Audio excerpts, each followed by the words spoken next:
when I say insecurity, you have, what's the word? I got third grade education. Well, let me ask you a question. When you have a fear of something. Okay, now if so, you're saying a man is secure if he allows other men around his woman. He's secure. He's secure within himself. What makes him secure that he allows men around his woman that he know? That if she choose to go that way with that man, then she's never been for me. That's up to her, and I move in the way that I need to move. What makes him secure though? Because he knows that he can't control her, and so if she cheats, it is what it is. That makes him secure. Period. So, damn, for real. You know, you've been rocking with me when they had 10 people watching this motherfucker. Go ahead, ask your question. What's your question? Well, just in terms of even an old friend, just considering what was being said, I think Illa has a point. I think you guys have a point in terms of he'd been a friend for a long time. In my head, I'm like, the fuck that mean to me? Right. Like that's just how my head, like when I be thinking this shit, I'm a husband now, right? Oh, I don't, what you did generally, I don't, it is what it is, right? But what can he do for her? Can she go to him for the support? Can she go to him for money? None of that shit. I'm gonna let you finish answering. Can she go to him for money? No, she can't. That's my job. Can she go to him for spiritual guidance? No, that's your job. Shit. Exactly. Can she go to him for protection? No, like men, they go fighting things of that nature. The strong boys would be taken and separated from their family, stuff like that. Yeah, and they were friends. Yeah, they're used to. Yes, that happened. So when we're criticizing black men, if you think it takes a couple generations to change, right? And we just went through some of the things you acknowledged happened to black men and were targeted specifically just 2 generations ago with your your generation. And then we come at black men like we did it all to ourselves. You don't think there's an apology of some sort in order? Can I just ask this, Mr. Fantastic, what was the reason that she would mention your pension? Because she's not going to just do that out of nowhere. What happened to make her say, oh, I want your pension? Or was she looking to divorce you for something? I'm just saying something that you may have done. She wanted to divorce you, and so she mentioned it, and then you beat her to it. I've explained this at least. This is the last time I'm gonna tell y'all this. We were living in 2 separate things called geobashing, right? She was the one accusing me of doing shit that I wasn't doing. I told her, if you go to this and you keep accusing me when I'm not doing anything. I was in her hometown with her people around all her folks for free. Let me be clear. Let me be clear about something. Shit. I did not ask him for his pension because that had children outside of our marriage. You left him for free. You're not always get on here. Listening. So shut the up. You not don't listening. Always get on here. You not try listening. To dismiss women. Stop you trying to not be listening. In abusive relationships, whether it is you are not listening. Or not. Bro, if you had 2 people sitting there, right? They had a one night stand. He put the rubber on, and you got to tell one of them they was wilding, and one of them they was wilding. You would say the woman was wilding. Mm-hmm. She should have made that nigga put a condom on. Yeah, especially because niggas' dicks be dirty. What level of responsibility? Well, not what the stats say. What level of responsibility would it be on? So he didn't put a condom on. She got pregnant. It's a one night stand. Who would you put the onus on for that happening more? If I had to choose the woman because she gives the access. Damn. So she should have made sure he put a condom on his dick. Mm-hmm. Damn. Like that. Wow. Look like Mr. Fantastic was right. Brother. Okay. Damn. So putting a baby. That need to be a mom is huge for women. So depending on who the woman is, a woman with a kid is less desperate to have a baby with any goddamn body. Okay. All right. But you're saying she's 28. The clock starts getting louder and louder. Mm-hmm. That's where the danger comes in. She have a baby by a homeless person. She don't give a shit. she ready to pull up on her bridge with no panties on. That guy from he just came home, right? He just got out of jail. What's his name? Meeks. Jeremy Meeks. I think he was a prisoner. Yes. He got good hair. Yeah. He got green eyes and all that. They wanted to get pregnant by that dude. Ain't got no job, no nothing. That's a perfect example. Yep. Damn, man. The dude with the green eyes, she wants her baby with. So that's what I'm saying. She find a whatever type of dude that would make a pretty baby. She online saying, I'm on birth control. You ain't got to wear no condom. Nigga ain't got no job, no nothing, but he got green eyes. She bust it over. Looks like we're telling the truth. Problem. Y'all come on these panels and you want to crucify black women. Your intention, as we talk about a lot of times, y'all talk about intention and you want us to follow you. We can't follow you if your intentions are not I don't good. want you to follow me. You would get tired. Here we go again. You couldn't walk that far. You're trying to make it about me. You couldn't follow me because you get tired. On this panel, and you came on here to spew your hate for black women, and you are justifying it. And it bothered you. You're justifying it by coming on here and making it seem as if you are teaching us something. I didn't say I was teaching a thing, ma'am. You can't. Did I tell you I was teaching you? Any person that you don't like. Did I was telling you I was teaching you? Did I say I was teaching anything? Work that way. Ma'am, did I say I was teaching anything? No, but you got on this panel with the intention of telling us why men don't approach. What I would recommend is you you get a job, right? You work it, maybe in an industry that you could thrive in. Learn it, right? Without the risk, build a foundation. That way, when you jump into it, you're ready, Are we having a conversation? Are you here? Can you hear me? I hear you. Are you responding to me, you think, or? Who else am I responding to? Mm-hmm. I'm telling you what I hear. You ask me what I hear as far as that question. I know, but as I'm breaking it down for you, is it? Move on. Let it go. You are partway chivalry to like you and yours. Is that truly chivalry? Is it just you protecting your investment or your asset, which is your life? And I want to go back to maybe that isn't as chivalrous because you're protecting your investment, which is your wife. But somebody smacks her investment. But the woman on the bus, the old lady on the bus is standing up with a cane, and you gonna sit there and sit your happy hips, your wide hips down on that bus, and watch her stand up on that with that cane the whole entire time. That's not chivalry. Are you saying that me protecting my wife is less chivalrous than me giving my seat up for some old hag? Are you No. Are you really chivalrous if you are only protecting your investment? It's mine, right? Right, you're protecting what's yours, but are you truly chivalrous if you don't give up the seat on the bus? A woman that does things for me is enough. I don't need extra girlfriend. Maddie, you made the point. You made the point. Yeah, let me make a quick point, right? I think this conversation can trigger women, but to be fair, right, to where Beans was going, because it's not a checkmate, but I understand your point, is that women don't actually believe that they're bringing value to guys like that, because otherwise they would be encouraging men outside their man to have more female friends, and they don't. They actually discourage. Hey, you don't need no female friends. But wait, women are so valuable and important. What you mean I don't need no female friends? It actually shows you what women think. Even women think about that shit. There's a lot of nuance there that you could examine. That's a great point. That's clear. I agree. That's from the biological standpoint. Indeed.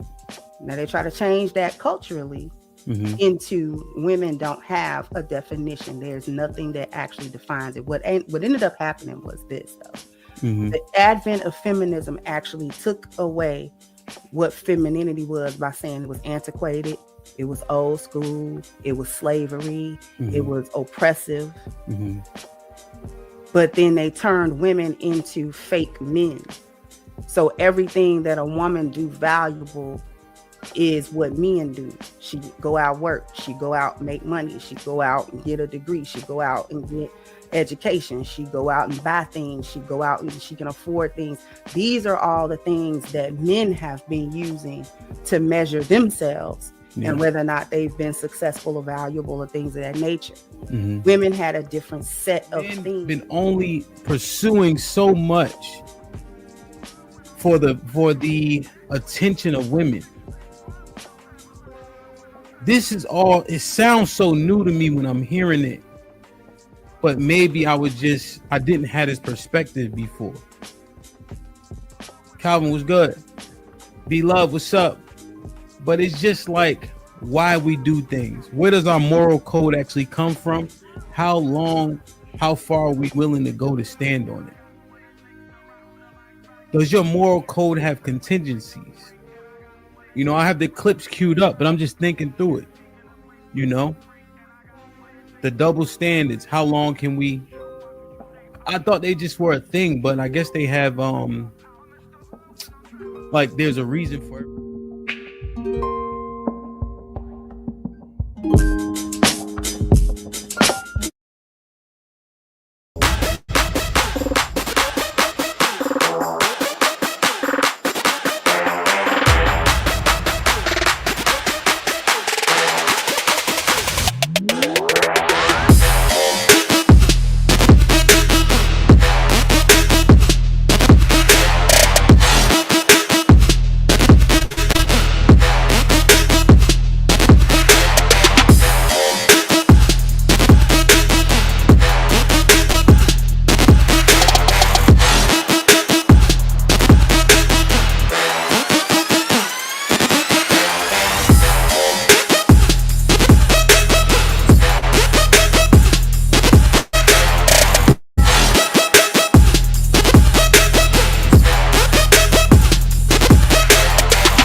Direction, choose your own path. You know, this is the home of We Major, Me Frosty, Unfamous, and the restricted clothing brands. Let's get it.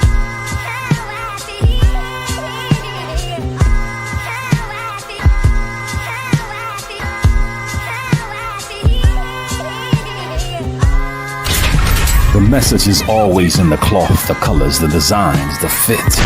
Basic. Pay attention. Stay alert. And remember, choose your own path. Direction, choose your own path. Don't just wear anything. Wear garments that mean something. We got hats. We got sweatshirts. We got jackets.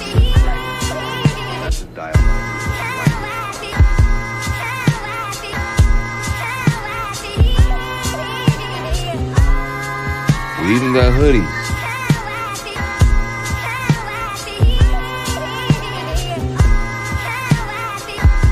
Let's not forget our classic tees.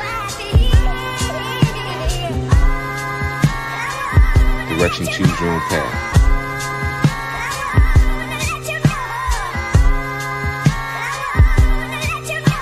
The message is always in the cloth, the colors, the designs, the fit. Basic. Pay attention. Stay alert. And remember, choose your own path.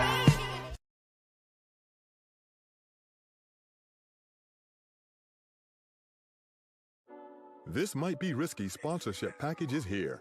Have your ad run on our live streaming episodes, linked in the video description and attached to our many hot take clips. The channel is fast growing with thousands of views and subscribers. Don't miss your chance to grow your business on one of the fastest growing platforms on YouTube. Join the family today. This Might Be Risky. Email us at thismightberisky@gmail.com if interested. Hashtag Indeed, hashtag Do the Right Thing.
Speaking a place with young free, and I got what it takes to rock the mic right up on the shoot. Speaking a place with young free, and I got what it takes to rock the mic right up on the shoot. Speaking a place with young free, and I got what it takes to rock the mic right up on the shoot. Watch what you say out your mouth, cause 50 shots still turn the gun down. I'm Mr. Hood when I'm traveling.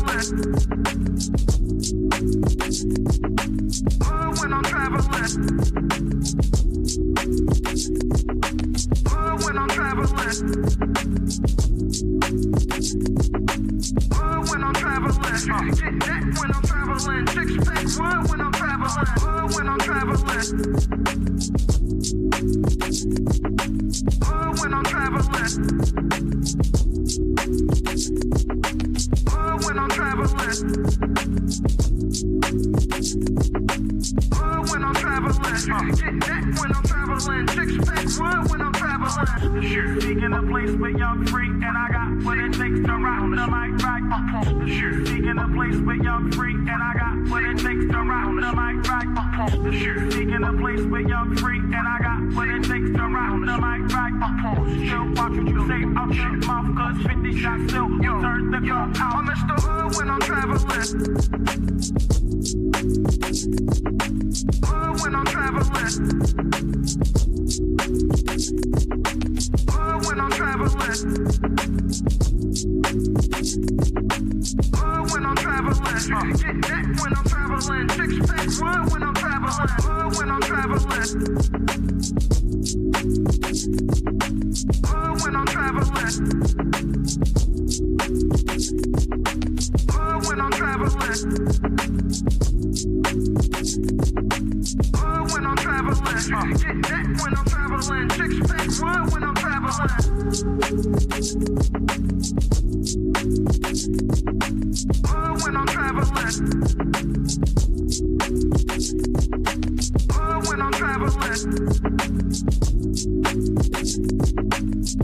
when I'm traveling, when I'm traveling, get that when I'm traveling, six pack when I'm traveling, when I'm traveling, when I'm traveling.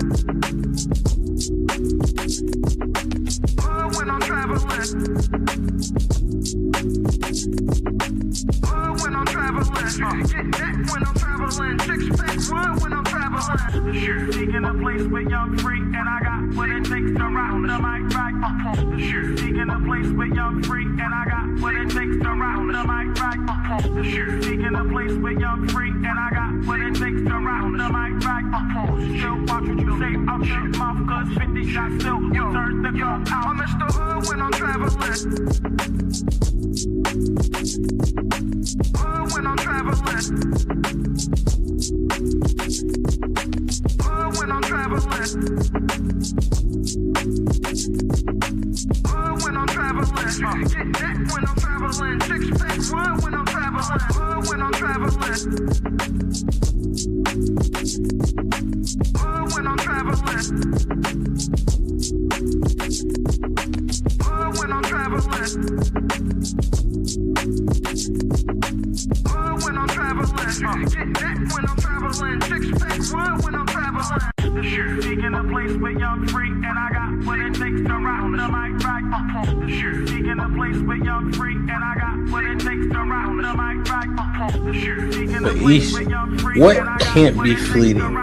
And then you're letting him lead you. It doesn't matter how you feel. Saying he's led by God, but you feel like God is not telling y'all that. Do you still follow him? You said something interesting, Ish. You just said like men don't think the way that women do. So it almost sounds like you don't fully trust their expertise. So how could you successfully be led by them? So the majority of men don't have kids. Y'all are picking them. Y'all are literally picking the minority. Every man that's on this panel, y'all have more kids than all of us women. 51% of black men are single and childless. Excuses for the statistics. The statistics don't bode well in your favor. So you say things like, okay, are they shooting blanks? Or because men, I don't feel like men are overall passive aggressive. The majority of men. Do you think that silence is that passive aggressive? Because we will do that. Yeah, if you, because there's niggas that will use that as a way to trigger a woman. Like, because a lot of time a woman will tell you, like, when you're silent, it makes me feel like I'm ignoring you. So a nigga will do that intentionally. Yeah, no, I'm just, because I didn't agree with the passive aggressive part until Mary said that. I'm like, okay, I can see men will be like, you know what? I ain't saying nothing else. Well, unsubscribing from the Democratic Party helped fix Black America. Let's just unsubscribe. No, you got to know why. I don't think so. That's the only thing that get black people together. You know what I'm saying? Like that's shit like that. Shit like that. Shit like that. Wow. What I think will fix is if Black people truly understood politics. Because for a guy, because listen, it's so many different reasons for a man to want to hang out with his friend.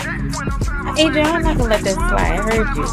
Why do you think that it's older single women who share that opinion?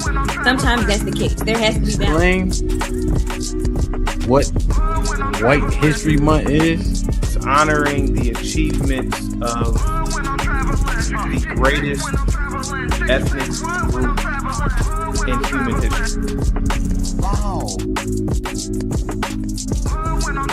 I think all of that shit deserves a put him in the bathroom.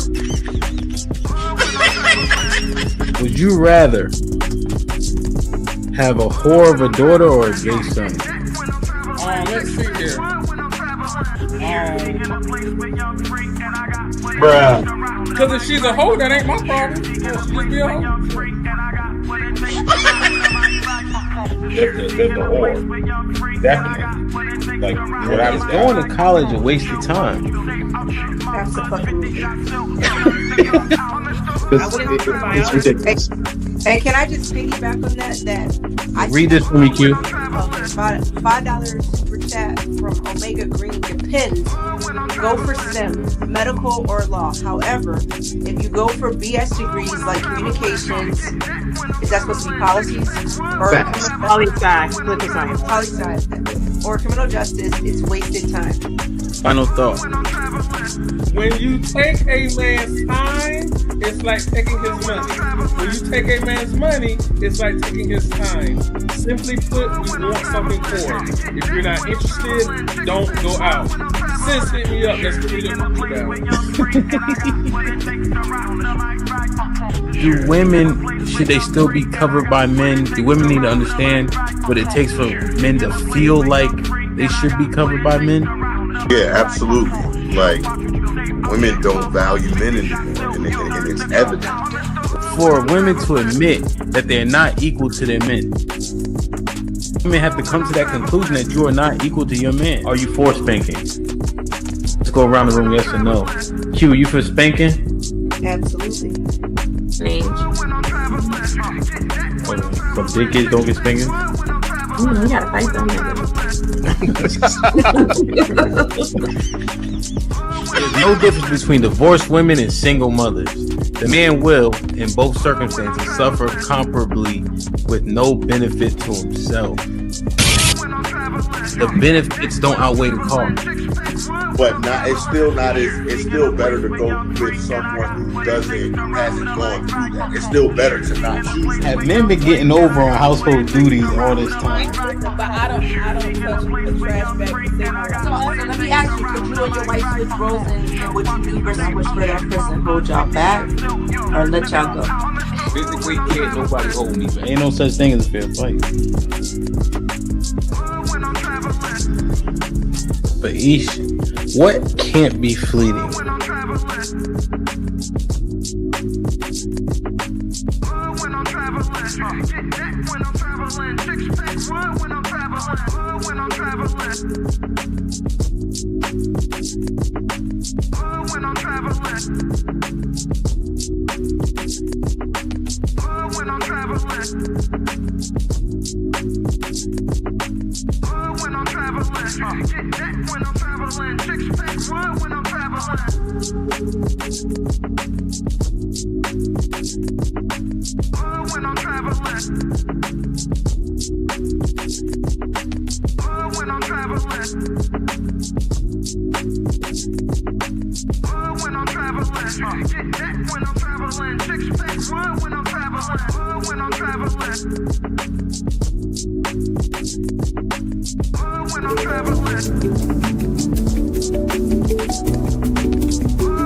It's a stampede!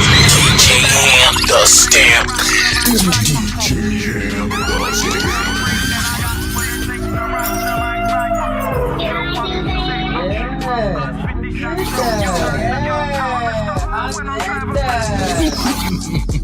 Yo, check.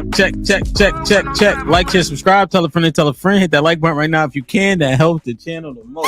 Wow. You gotta get in the Discord, man. If you know, you heard? You gotta get in there, man. If you don't do nothing else today, man, you gotta get in there. Tell them, Strata, please. Wow. O'Shea, what's poppin'? Salute. Like, share, subscribe, tell a friend, hit that like button right now if you can. That helps the channel the most. DJ Ham the Stampede, we in the building.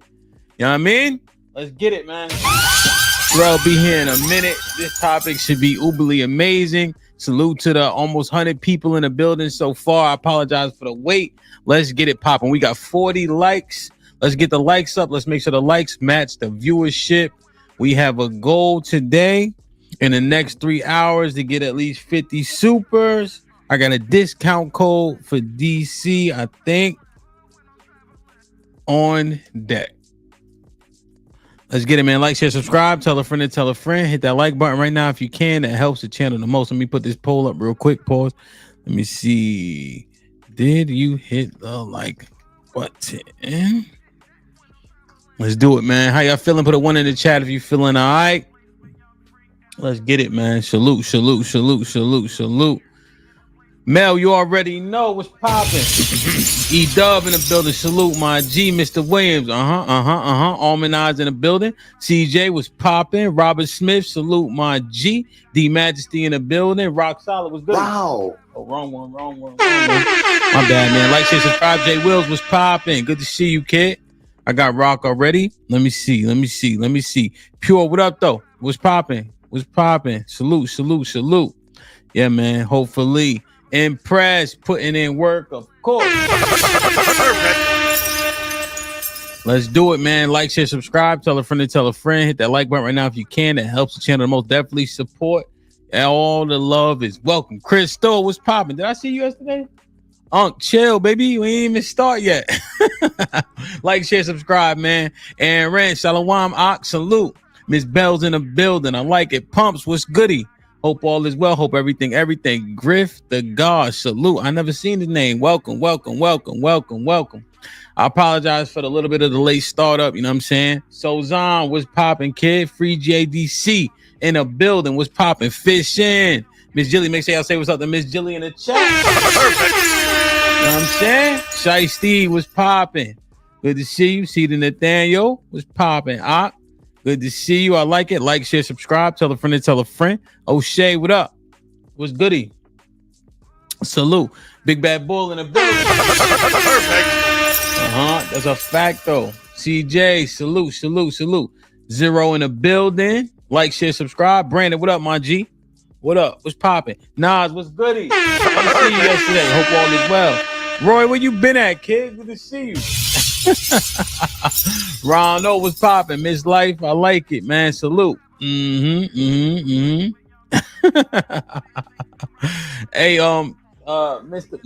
Kurt, go tell him, come on, let's go. You know what I'm saying? Like, share, subscribe, tell a friend to tell a friend.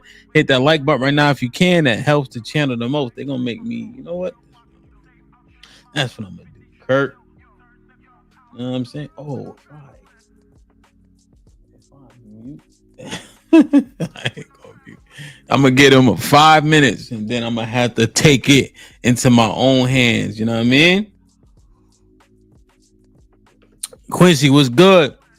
Hit the like button, man. Salute to y'all, man. Appreciate y'all 100%. I apologize for the wait for sure. I wanted the K Michelle thing is something that we still gotta break down. You know what I'm saying? But maybe I'll wait till this evening, you know, because it's just an interesting dynamic for sure about, you know, trying to interpret what someone means when they talking in a way in which that interview was presented. Why am my service so off? You know what I'm saying? Perfect. Robin was popping. James, what up?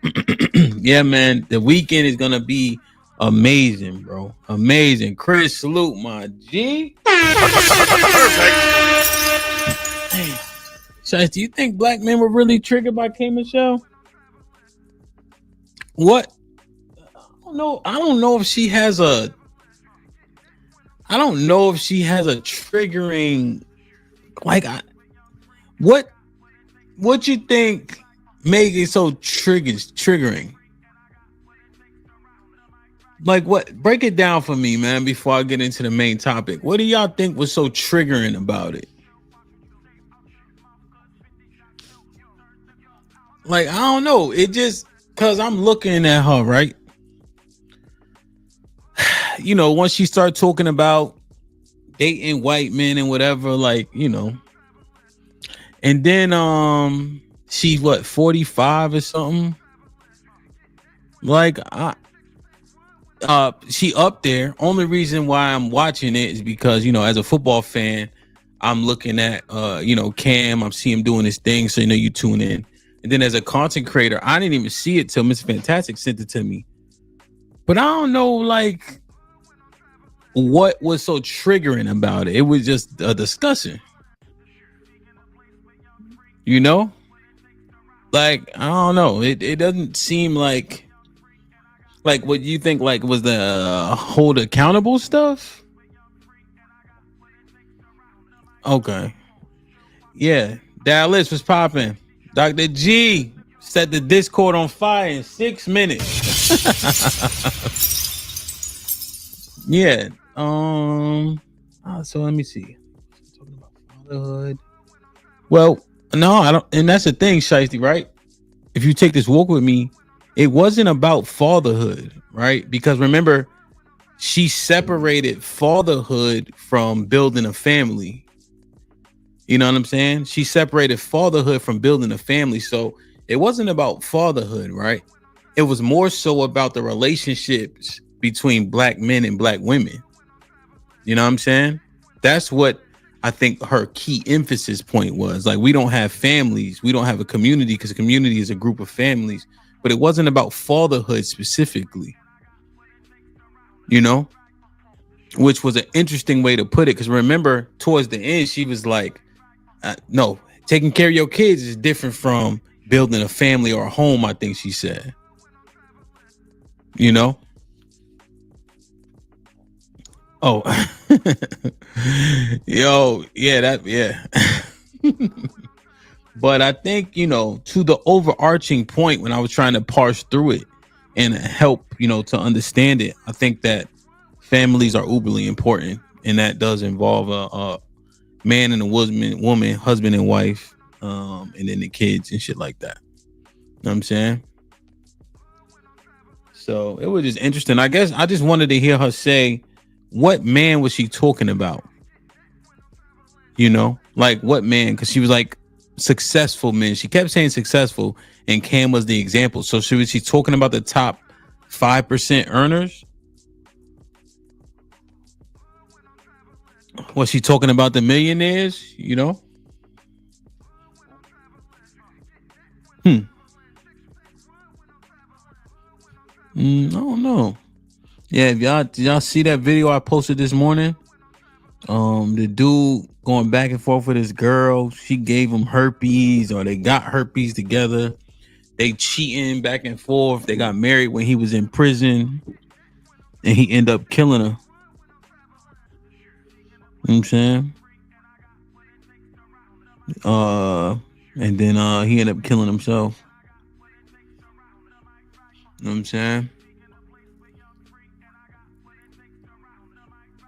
No, she wasn't. And that's the thing. You can't conflate what you want into the conversation. And I think that's the biggest issue, right? We want to try to drag everything into a specific topic. She talked directly about what she talked about, right? She didn't talk about, you know, I was just trying to parse out what she was saying. Okay, so Callie says K Michelle's context with people who are influential. That's just interesting, you know, like who is what, you know. It seemed like these streamers are the most influential, you know. Yo, I'm telling you.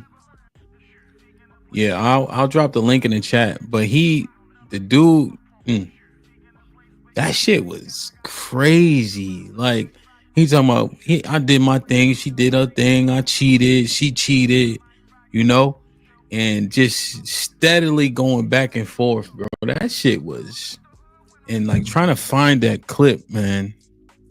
I don't know if y'all get a chance to watch it. I'll put it in here real quick. It's pretty long though, because they because I let the whole video play. Hold on, let me see if I can find it real quick.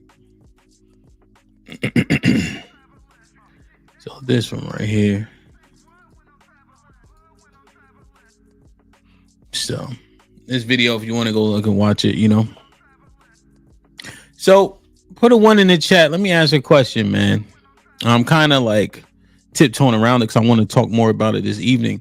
But do the women in here think the majority of black men are failures? Is that the consensus? Do the women in here think the majority of black men are failures? Put a 1 in the chat. Put a 1 in the chat for yes, 2 in the chat for no. Yeah, almond eyes. That's what's interesting. Put a 1 in it. Gotta put 1 or 2, please, so I can discern it. They think the majority of black men are failures. So it says. So 1,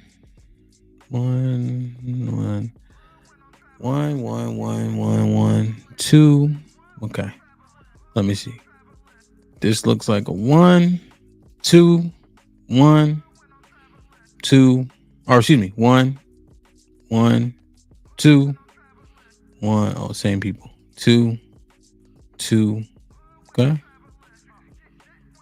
2, 2. Okay. Okay. Jay Miller was goody. What makes, and I'm gonna read this real quick. I want to understand what makes black men failures.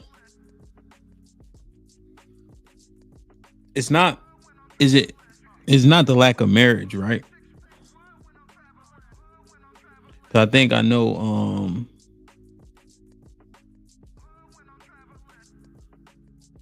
I know like Zero as an example isn't a proponent of marriage.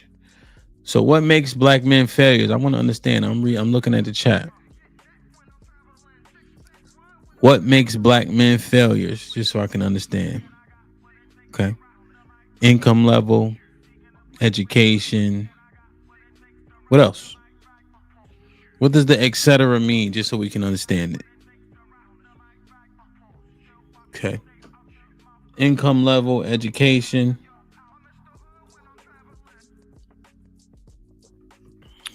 Finances, education. Okay. Okay. Are black men okay? So income, education, bad statistics. And so we're saying that this makes the majority of black men failures. So reconcile this for me. The statistic that came out on CNN, right? Because I think we're using statistics to make these claims.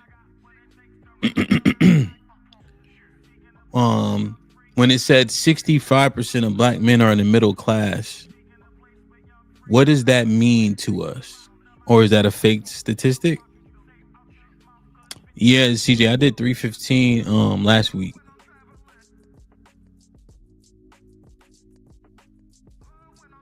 So, right, when that stat came out, I think it was what, 2 years ago, a year ago or so? It was like 63 or 64% of black men were in the middle class.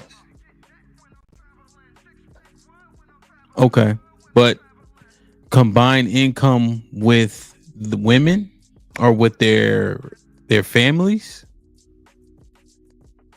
Okay, so you're saying combined income. So clarify, you're saying they are with a wife or a woman that they're married to? Because that doesn't take away from. But if 64% are in the middle class because they have combined income, that means they're with a woman, living and working together. So does combined income make it not true or less true, or is that a bad thing? Because most people usually combine their income to be successful. So is that bad? I guess is my question.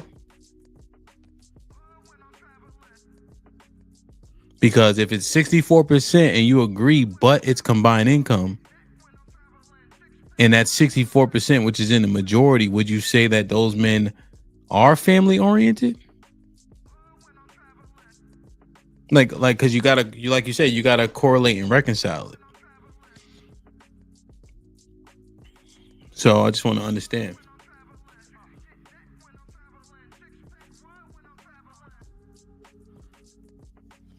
What's up, Riri? Allah, what's popping? Let me see. Let me read this real quick.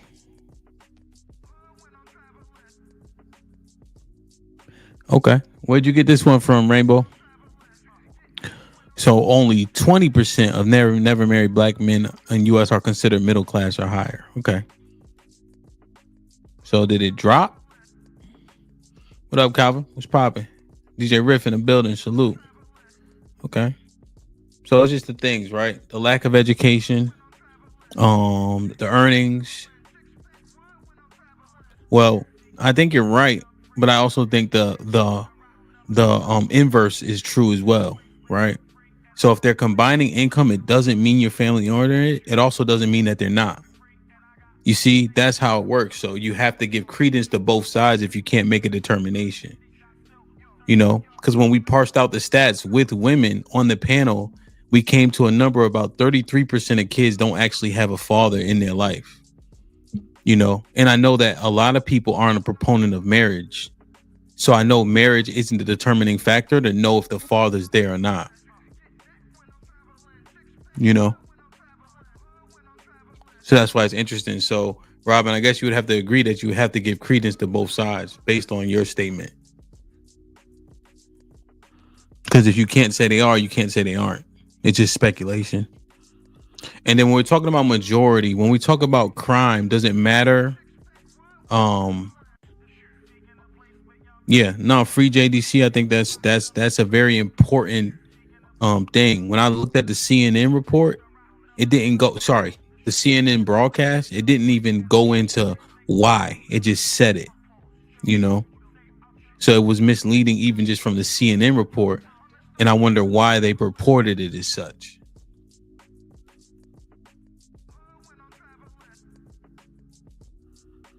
You know, so it's just interesting. And then the education thing. Have we? I mean, I went to college. Do you guys think college is the right path for most people, given the cost benefit analysis? Put a 1 in the chat if you think most people should go to college and graduate.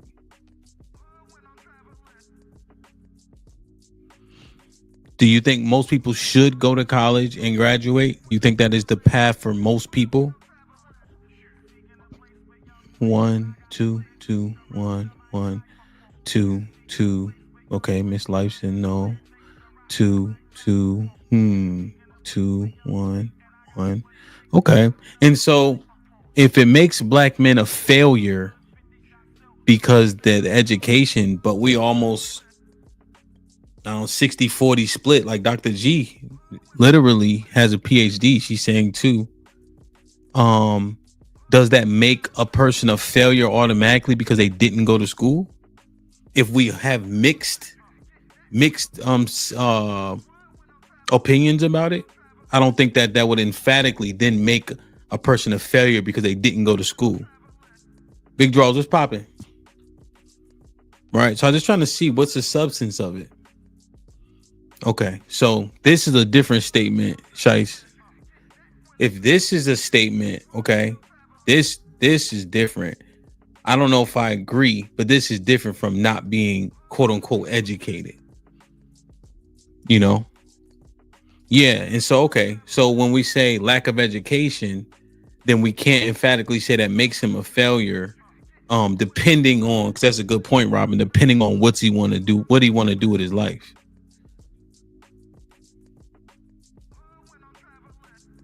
So, okay, so you got to keep grinding. Okay. What's the mindset difference? Now, to your point, the higher the education in those marriages, the less likely they are to separate. Okay, that's a good point. So,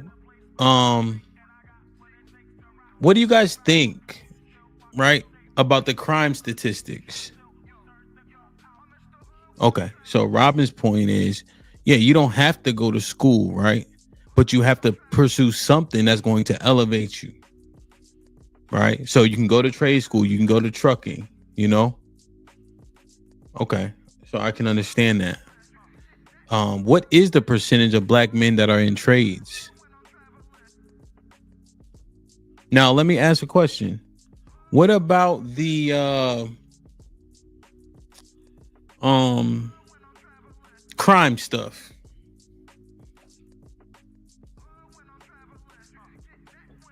You know, this is actually interesting.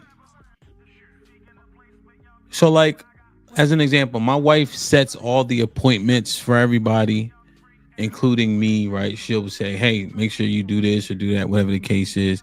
You got a dentist appointment here, you know. But I don't think that y'all understand the value, right? The when she sit back and be like, all right, so you got an appointment here, you got to do this, and then Rocky got to go for X, Y, and Z.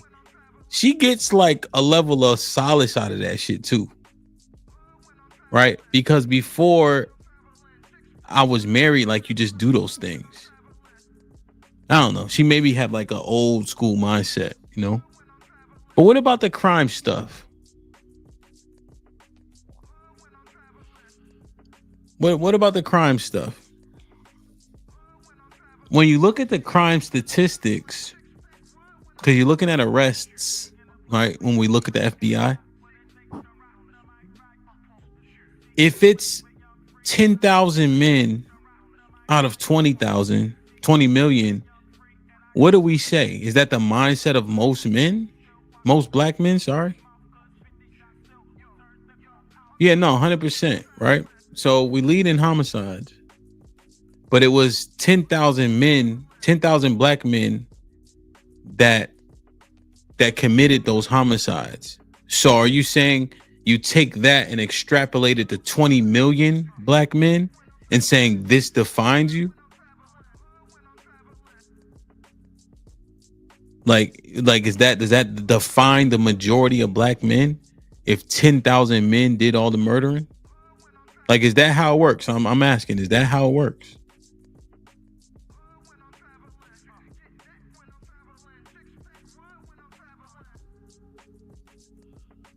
So is that how the stat works? So 10,000 men committed crime, but the 20 million have, like, so does that define black men? Well, I know I guess a lot is relative, because what do you consider a crash out? And if it's 10,000 men, this is arrests, so not even convictions. So the number is larger. You have 10, I think it was 10 or 12,000 committed these crimes. Does that define that most men don't have self-control? Because we're trying to understand, like, if it's a nominal number, who does it define? Yeah, but that's great. But is he the typical black man? Is he the typical black man? Think about this. You have 1 million people in our country that has, how many people do we have? 360 million? We have 1 million people in prison out of 360 million people.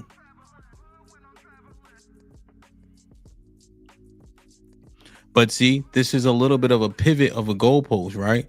Because now you get to slightly arbitrarily say what a crash out is. So people fussing and all that, people been fussing in the hair salon and barbershop. I wouldn't call them crash outs.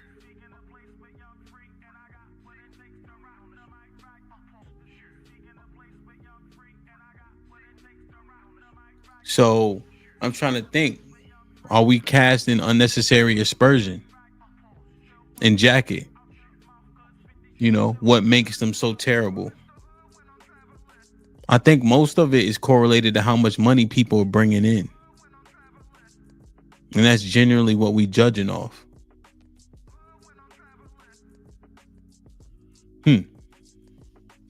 Yeah, that's a fact. Well, no, we just asking a question. You know? Like, I think about like, how many women last year had abortions? Right? Because we know that most women that had abortions, based on when we looked at the number, I think Callie, we was looking at it, the majority had more than one. So the abortion number rate statistics, are most women killing their kids? Or are we just counting a number of kids being killed? And if so, should most women wear the jacket of being going through an abortion and committing abortions? When you put it in context, like, for instance, when Shah was up here, we looking through it, we saying, yeah, the herpes survey that was done in a predominantly black demographic, those women that took the survey or that got tested that had herpes, 50% of them had herpes. Right? But no, they didn't, Callie, right? Because Will sent it. Will sent it on the thing. But now, do we take that and assume that if you test 100% of black women, 50% are going to have it?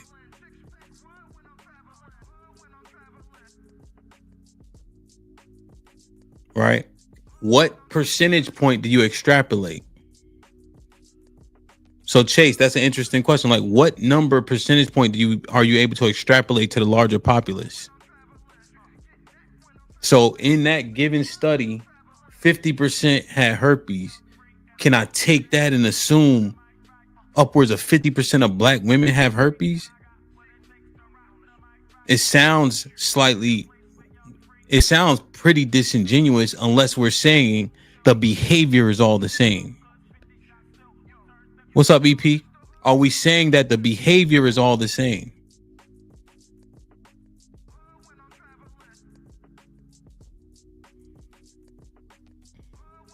No, I think the propaganda, yeah, right? The impact on how black men are seen is heavy, right? Especially when we do it to each other. So I understand that, right? But I'm talking about the people actually committing the crime. To say that all black men have this conduct doesn't make sense to do if it's 10,000 out of 20 million. So I understand impact, but we're talking about actuals because it's all black people talking right now. So now let me ask you a question, right? So let me ask this question again. Is it okay from that study that 50% of those black women had herpes to extrapolate that, which would also consider their behavior, to 50% of black women? Put a 1 in the chat for yes, 2 in the chat for no. Can I take that 50%? I think it was like a couple thousand people. Can I take that and say it's likely that 50% of black women have herpes? 1 for yes, 2 for no. Because this is where this comment right here, okay, this is where this comment right here bites itself, right? Because if I can take 10,000, right, and say, yo, the majority of black men act like this, then you know what's okay to extrapolate? When they test subject and 50% of them come out with herpes, right? To keep the logic consistent, I would then be able to put that jacket on all black women, right? Because of the impact, right? Because the conduct of a few reflects on the many. So does it work like that? No, you can hit the link, but you have to keep it consistent though, is all I'm saying. So if that 10,000 is so impactful to where you could say most black men are violent, then that same logic, right, has to be consistent when I'm saying 50% of the black women here had herpes. If I want to employ the same logic because of impact, then we would have to say what? See, that's the thing, right? That's the thing, right? So what's a few thousand? Because when you got 10,000, right, compared to 20 million, but I can take that as showing the conduct of the men. Then if I take out of 2,000, 50%, like what is you see what I'm saying? What's a number that's nominal? And that's why we're trying to look at the logic. Like, what do we employ? Because I understand Free Zone saying about impact because of what people say, but what's actual? And so I'm saying that, do I get to just say, oh, okay, 1,000 here, so most black women got herpes, or most black women conduct themselves in that way?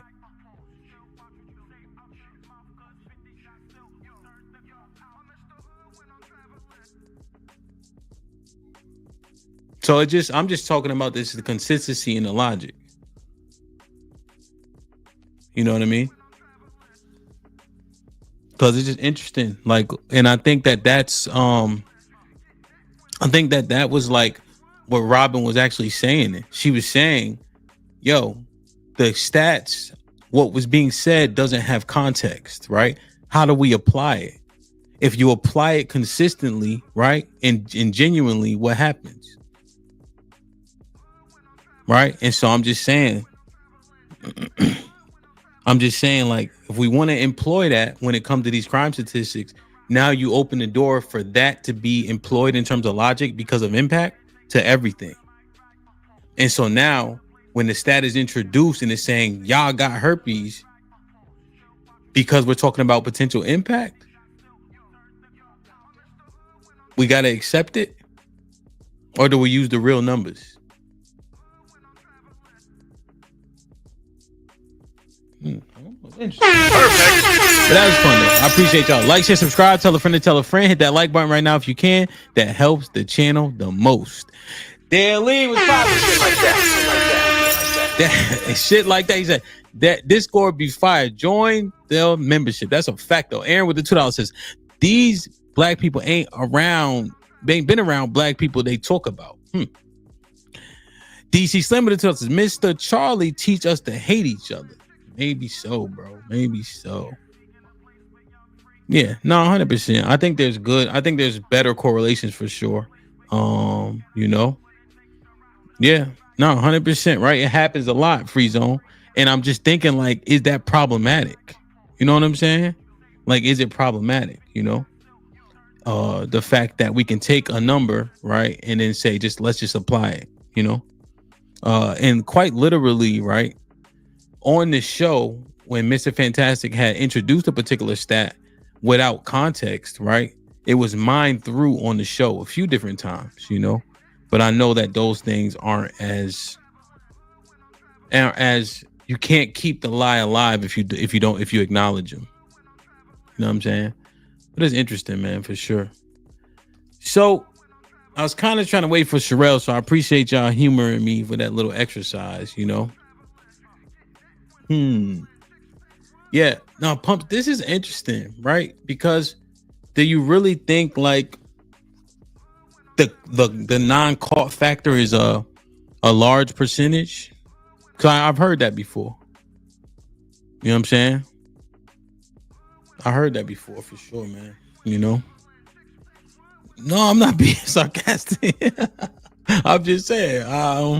It was fun, man. It was good, you know? Because Robin, if you think about it, how many times do you? Because I always see like in the chat, you be talking your shit like in terms of here's the stat, here's the statistic, but we actually kind of got to talk through it in real time. You know what I'm saying? So it's interesting. So this part, right? Forget what women feel. Emphasis on feel. Do other men respect you? When y'all look at that statement, what's your first thought? The thought is, what's the driving factor to disrespect? The thought is, do men say it first and then women repeat it? So take this walk with me. If men say, shut up, broke nigga, right? And the women say, oh shit, they insulting each other by calling each other broke. And now women latch on to the fact that, yeah, broke niggas, shut up. Did it come from men first, or do you think that women said it before the men was even insulting each other with it?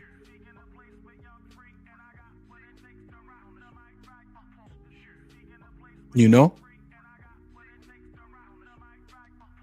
Do you think that they pick up behavior from men, then duplicate it? Or do you think that men calling each other broke is because women started that insulting first? Because I'm going to tell you right now, whenever we start to get onto it on the panels, and Miss Life might be right? So let's say we compartmentalize it and put it in context. If you have a panel crash out, right? A panel crash out. Niggas start fussing and cussing. One of the main insults we hear is, nigga, you broke. Right? You broke. Shut up, nigga. You shouldn't even be talking to me. So then did women then adopt that ideology? Nah, I heard it before, Jay Miller, for sure. For sure. They always say they want a man, women want a man that's experienced. He got access, right? They don't want no nigga who don't know what he doing. But the niggas around the way who got the most clout get the most pussy.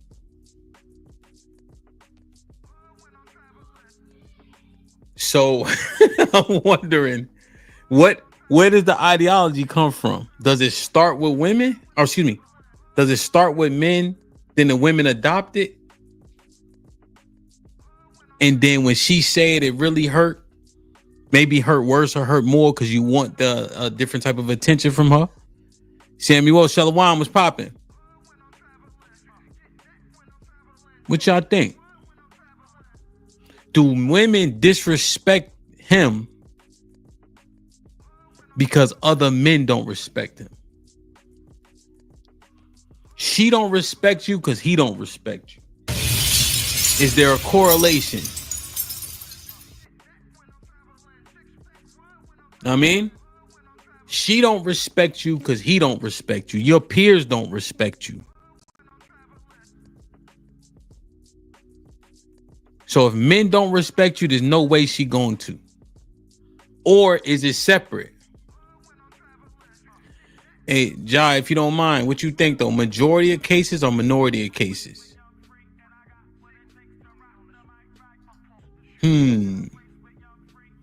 That's interesting, man. Is that why it's almost like, nigga, I'd rather die than get beat up in front of my wife?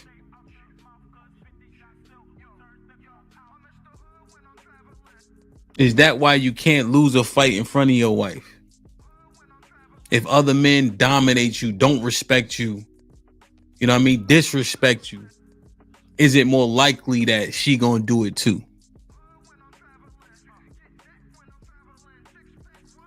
Perfect. I got a couple archetypes I want to show y'all. Like, share, subscribe, tell a friend to tell a friend. Hit that like button right now if you can. That helps the channel the most. So we was having a conversation, right? And we're trying to see these archetypes. Are they more likely to get disrespected? Let me drop this link. I've been up here for a minute. I ain't planning to be up here this long by myself. What she say? Oh yeah, I seen that. I remember that. So these black male archetypes chart here, right? These men, what you think? They're getting disrespected?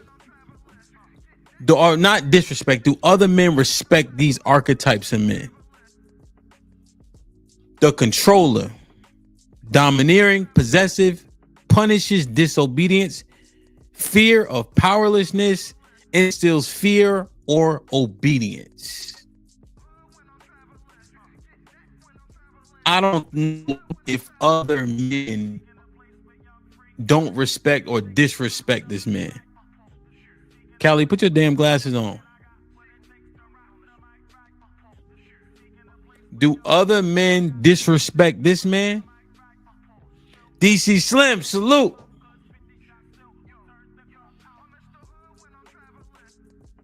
Do other men disrespect this man? Mr. Williams, what up? Yo, Lee, you see it? What's up? What's up? What's goody? Hey, salute to everybody. This man here, the controller, domineering, possessive, punishes disobedience, fear of powerlessness, instills fear or obedience. Okay, so this one is good. You think men respect this man?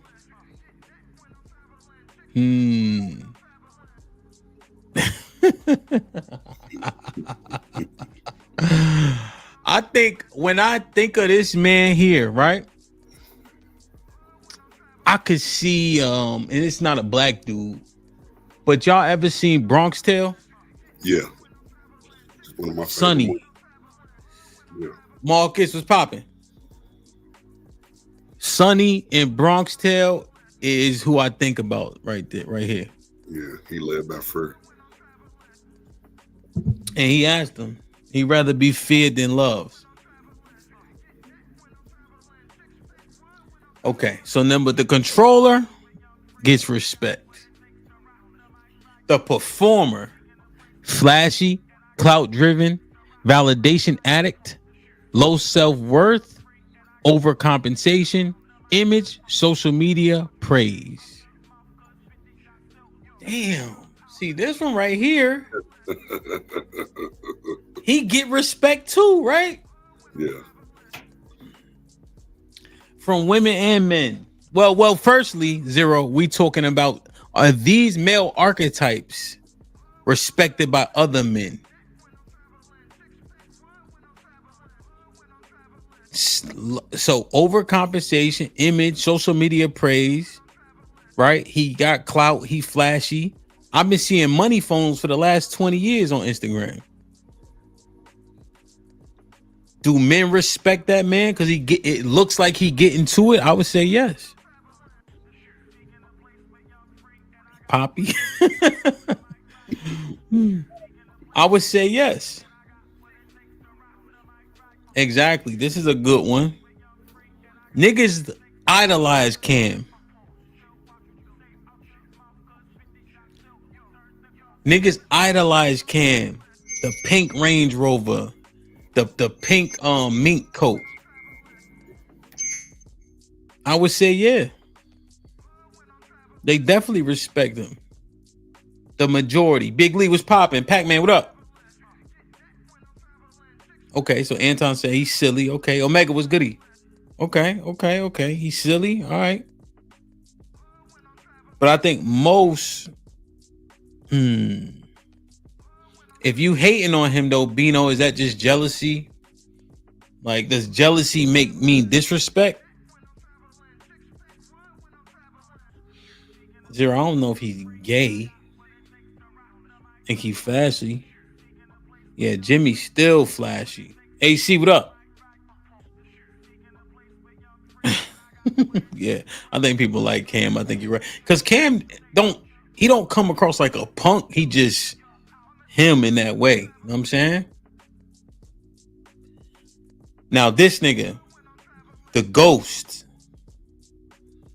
Avoidant, emotionally unavailable, disappears when things get deep. Fear of vulnerability, silence, unpredictability.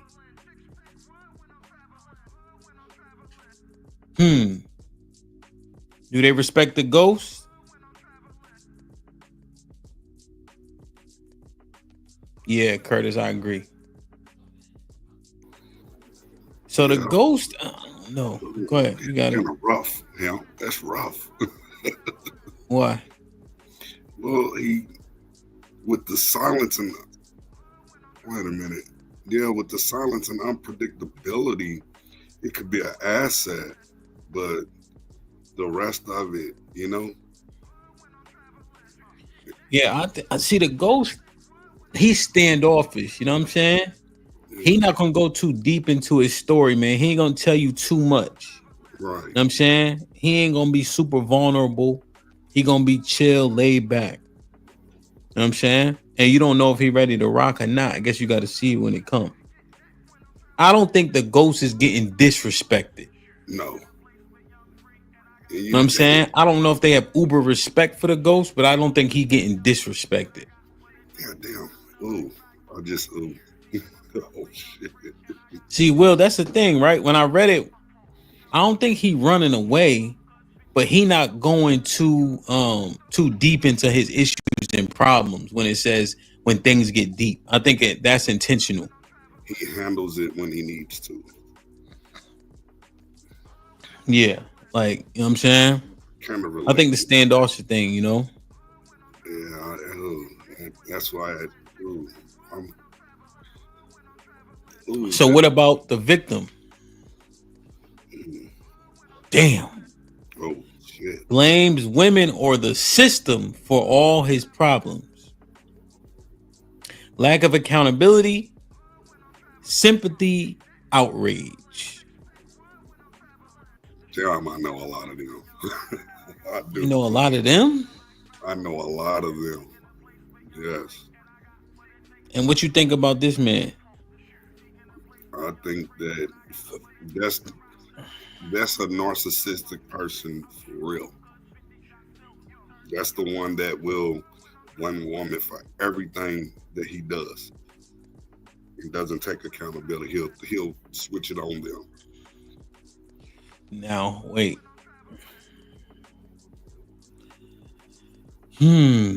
Tough to talk Blames- about, but it's true. Huh? It's tough to talk about. If most men, they wouldn't admit that. But it's true. Now, hold on. Okay. So blames women or the system for all his problems. Yes. Lacks accountability. He seeks sympathy and outrage. Yes. I have a sibling that fits that total. One of my siblings fits that total makeup. Do you have to? Okay. And so you would say that you don't respect him? No. Not even Okay. a little bit. How does he blame women? Because he's the type that would put his hands on them and make up an excuse of why. Wait, blaming them? Blame them. Well, she did this to me, or she was talking crazy to me, but the whole time you initiated it all. It's sort of a delusional type thing, like you believe the lie that you tell type shit. Okay. So the victim, most niggas don't respect. And I don't think the women respect this man either. No, he would impose fear depending on his stature. Oh, like he a big nigga? Yeah, like if he's a big dude, yeah, they will fear him though. Well, yeah, I mean, afraid of getting hurt, but they don't respect him though. But they don't respect him. No. Hmm. They would tolerate it only because of fear. Okay. So, all right. So 1, 2, and 3. 1 and 2 seem like they would get respect. Yes. The ghost number 3 seem like he won't be disrespected. Yes. And the victim, niggas don't respect. No. The predator exploits women sexually, emotionally, but offers little in return.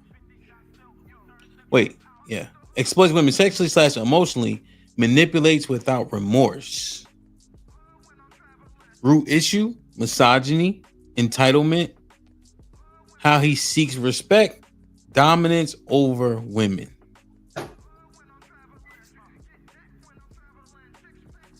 He wouldn't get respect from men, but from women who fear him. Why wouldn't he get respect from men? He wouldn't get, because typically he's one of them jerk punk niggas. How? He would be the one that we would be on his ass about, just the fact that you trying to be too cool or you think you tough and we know you not. So Wait. It says exploits women sexually, emotionally. Yeah. Manipulates means control without remorse. Yeah, he could do that with women, but not men.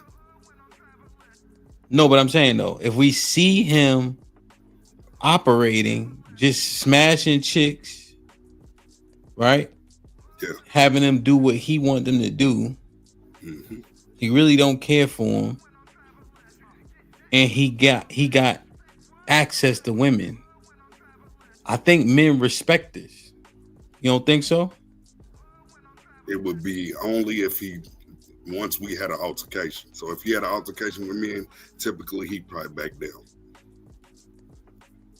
What you mean? Typically he can show his dominance to a woman, but he can't do it with men. I don't even think he could really be truly a leader of men. If we had an altercation or if we were about to get physical, he'd probably back down, or either we whip his ass.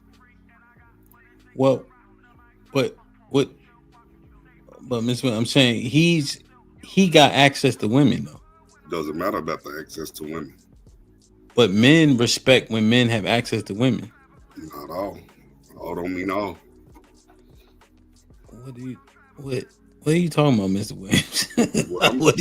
What I'm saying is typically, we've been in part of sports and we've been through a lot of that. So A guy like him, usually if he's just dominating or he say we're all around his woman, but he's just bossing her around and just being disrespectful and everything. You know, we just looking at him like, what the hell? But when we have an altercation and he wants to jump bad and we put him to the test, he come back down. Well, but his traits are he exploits women sexually and emotionally. Yeah. In the hood, in the earth, the nigga who get the most cheeks is usually the man. Yeah. Typically. Yeah, typically he's the man. Say he's the man, right, when it comes to that type of shit. But when he gets his ass whooped in front of people, yeah, he might still be able to manipulate a woman, but he won't be able to do it with men. He won't be able, he will be the loudest nigga in the room with all of us. But that's not what's happening. We're just assessing his archetype, though. His archetype, getting women, having women do what he wants for them, we generally show him respect. Because one of the main insults is you don't get no pussy.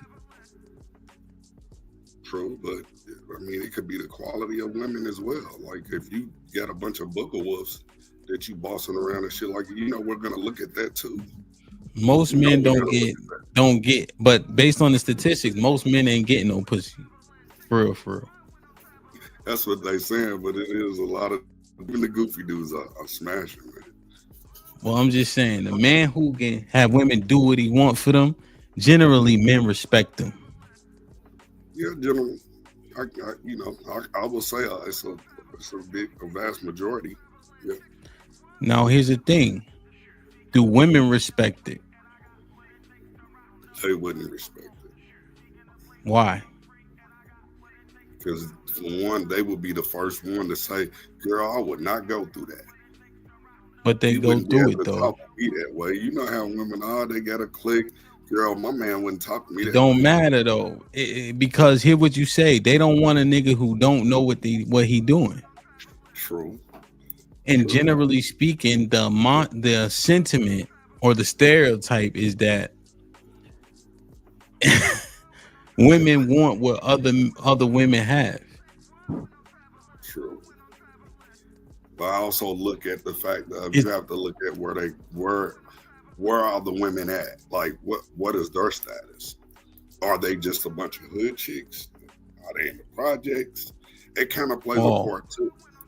Especially a woman's making her own.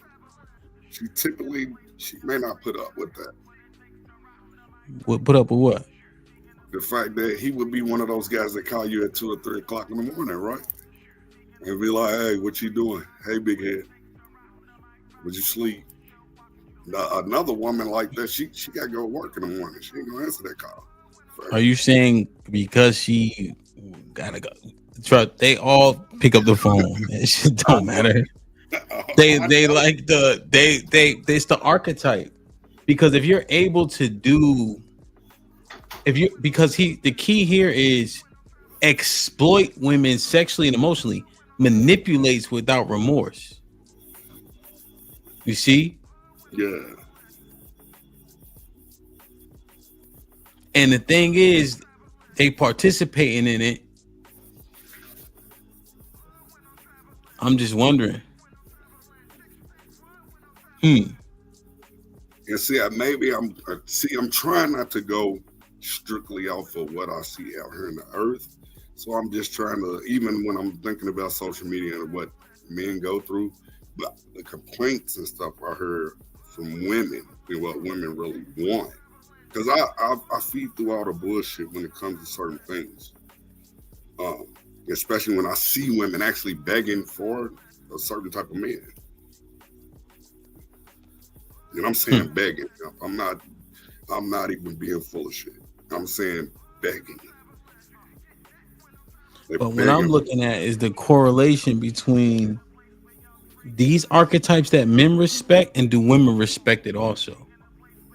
If he having his way with the women and they doing what he telling them to do, right? At the very least, the assumption, right, would be just on perception is that they respect him.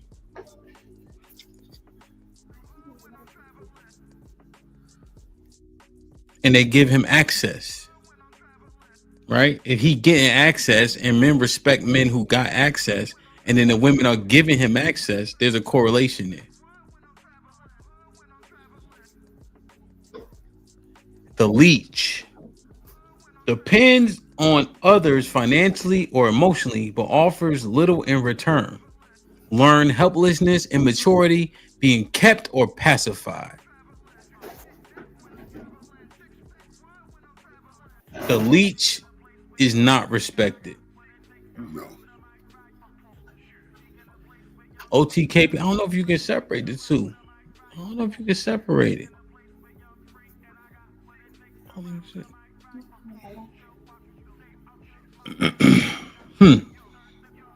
The leech, I can't do it. That nigga, I don't respect him. No, not at all. Yeah, dude. Yeah, I seen that, Kurt. The leech, I don't respect the leech. He ain't respected by men. And we already know, nigga. Yeah. Broke niggas don't deserve no pussy, right? Right. That's what Cardi B told us. So I don't think anybody respects the leech.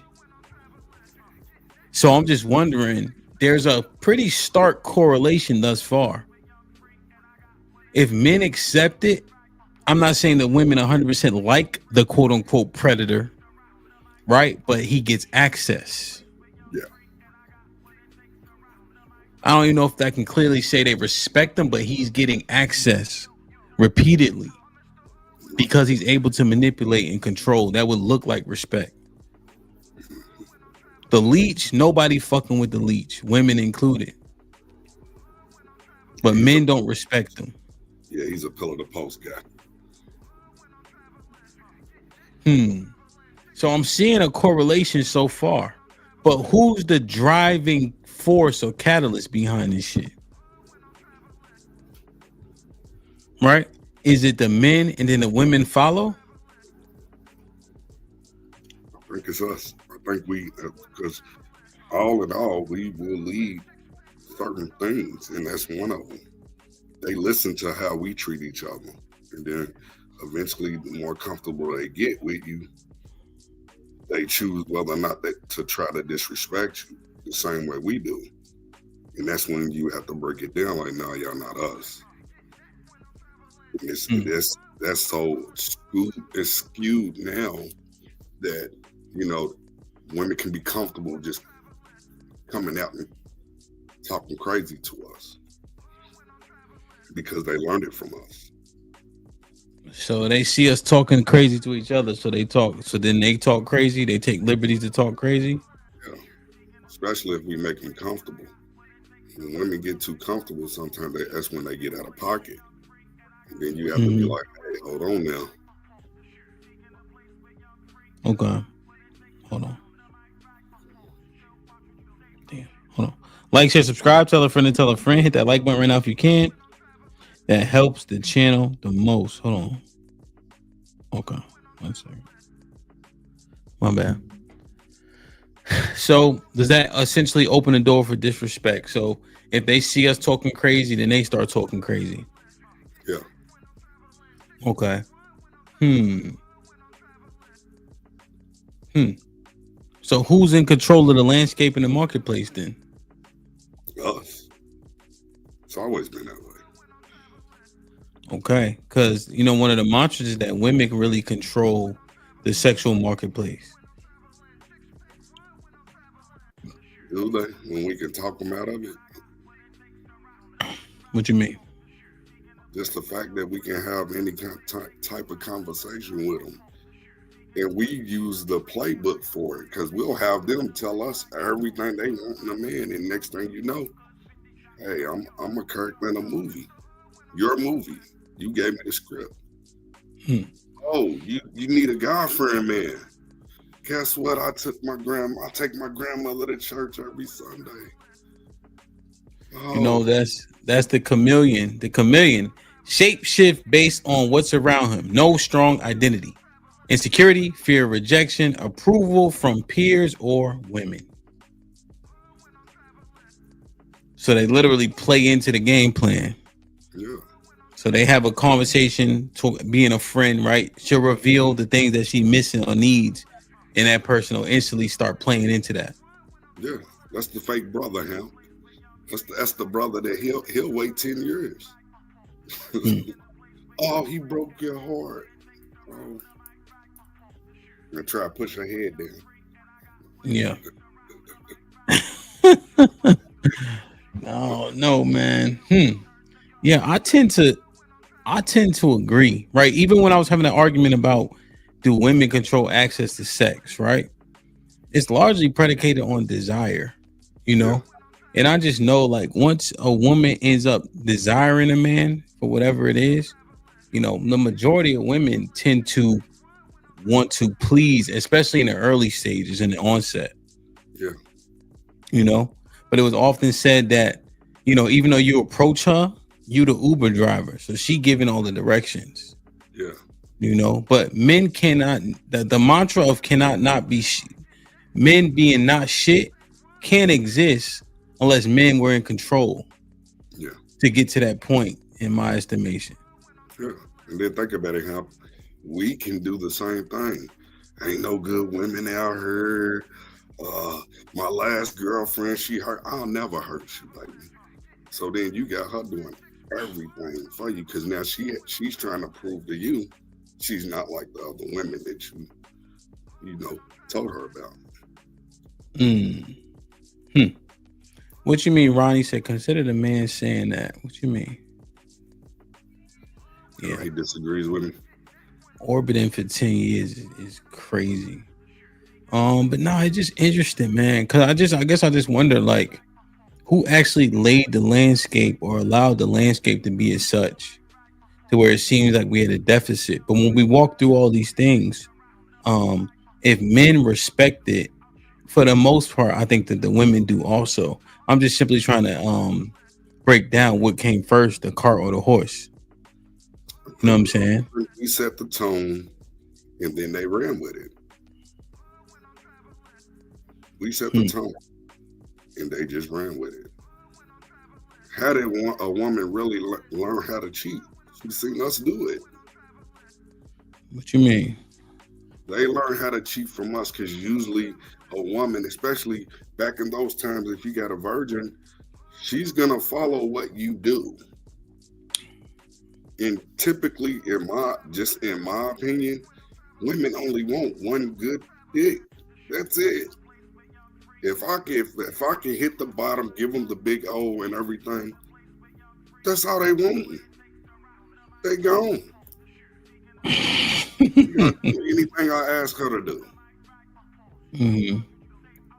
But if I start stepping out and I start changing my behaviors, and the next thing you know, who's this in your phone? Who's this? Who's this? Who's this? What is she gonna start doing? Because eventually, you done broke her heart. She's gonna want to get her get back. So then when she gets back, what do? We crash out. But we 10 in. She gets 1 and we crash out. So what does that mean? So that means she learned it from us. They literally love more emotionally than we do. Because we can go on to the next. They actually had to put in some work with another guy, give all those emotions, all those feelings, and what do we say? What did you suck his? Wait, so why are they calling you a simp right now? What did you say that was simpish? I don't know. Damn, it's like. Did I miss it? What was he saying that was so simpish? I'm back to being a simp. What? I'm just talking about. I'm trying to get you out of the game, and now you're upset. That mean you butt hurt. Or either you don't know about women.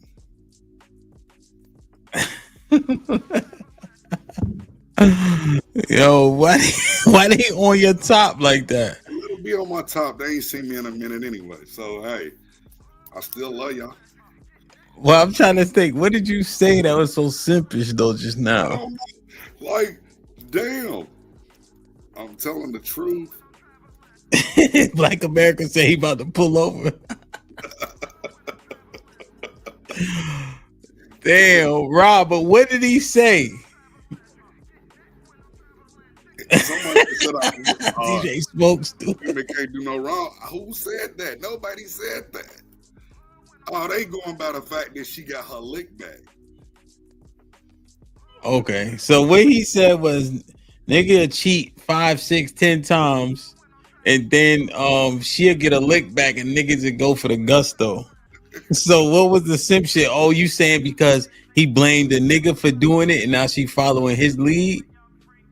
And I didn't even blame him. I was just telling how shit goes.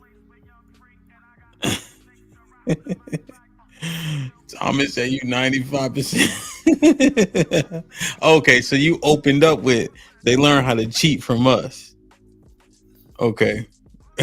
So you think they learn how to cheat from me? It's been going on since our grandparents, my grandparents was.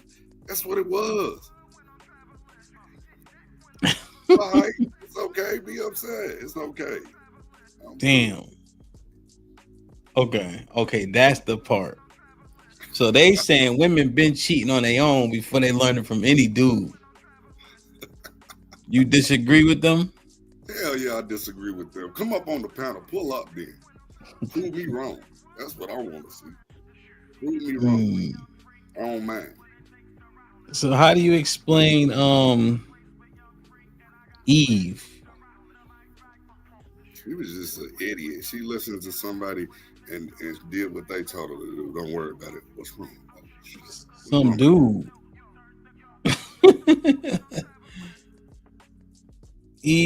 I think Eve started it, Mr. Williams.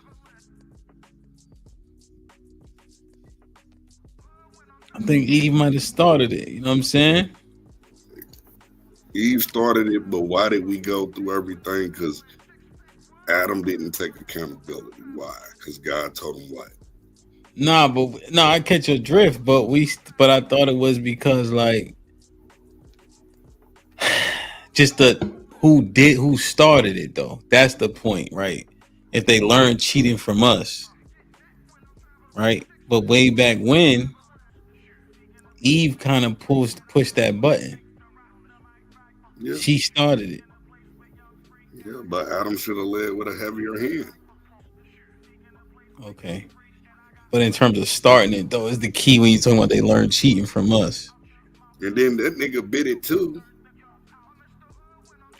What you mean? What? He bit it too. So Adam was the first simp.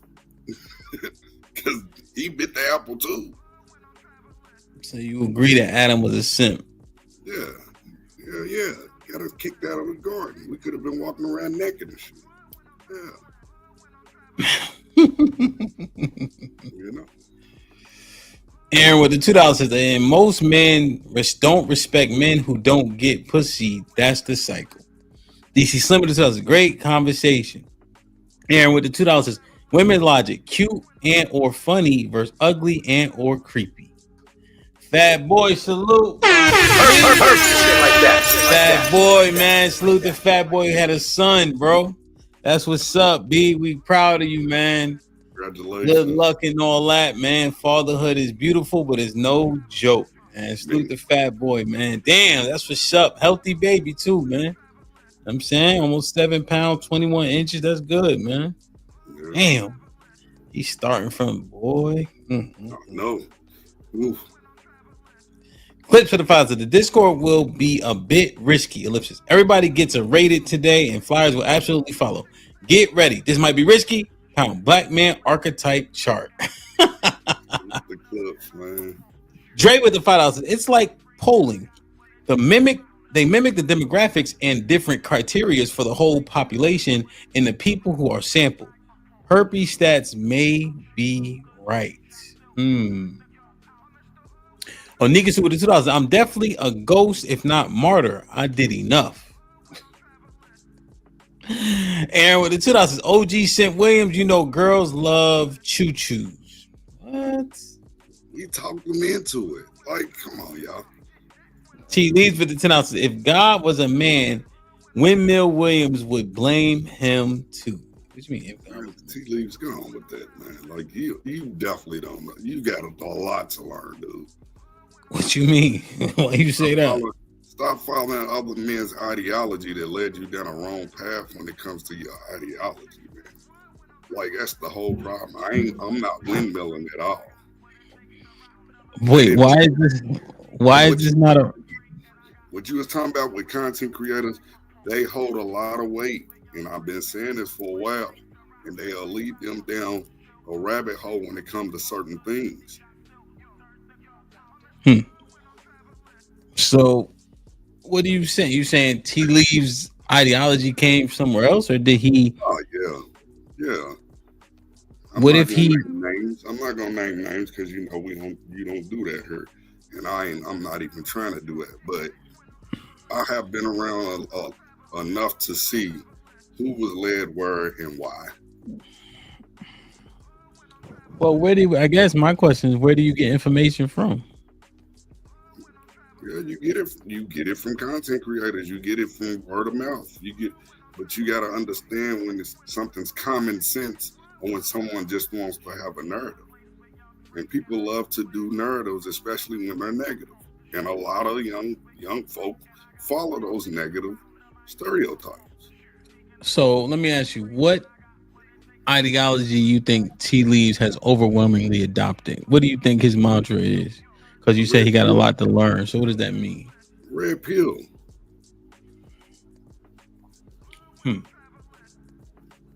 Red pill. You know, I've never been shy about that red pill shit. This manosphere, the women, you gotta do this, come on now, dude. If you're gonna be a man, you're just going to be a man. Period. Nobody else should lead you. Now, if you want advice and you have to find the right advisor. But they do that. And then the way they do it, you know, like if you're gonna get advice, there's nothing wrong with it. But when something's just all bad, all women are bad, all women, then you haven't dealt with enough women to know that all women aren't. Or either just watch where you're choosing. We don't take accountability of what the hell we do as men a lot of times. We have to start taking accountability of the decisions that we made. Nobody can force you to be in a messed up relationship. That's your choice. So if you're dealing with a bad one, guess what? That's who you chose to deal with. I've been there. I chose to put up with a lot of goofy shit from women that didn't deserve my time, didn't deserve my effort, didn't deserve shit from me. But it was my fault because I chose them. I have to take accountability of the shit that I put myself through. Or I'm not being a man to say, oh, they made me do this. No, didn't nobody fucking make me do it. I did it. So T Leaves responded with what?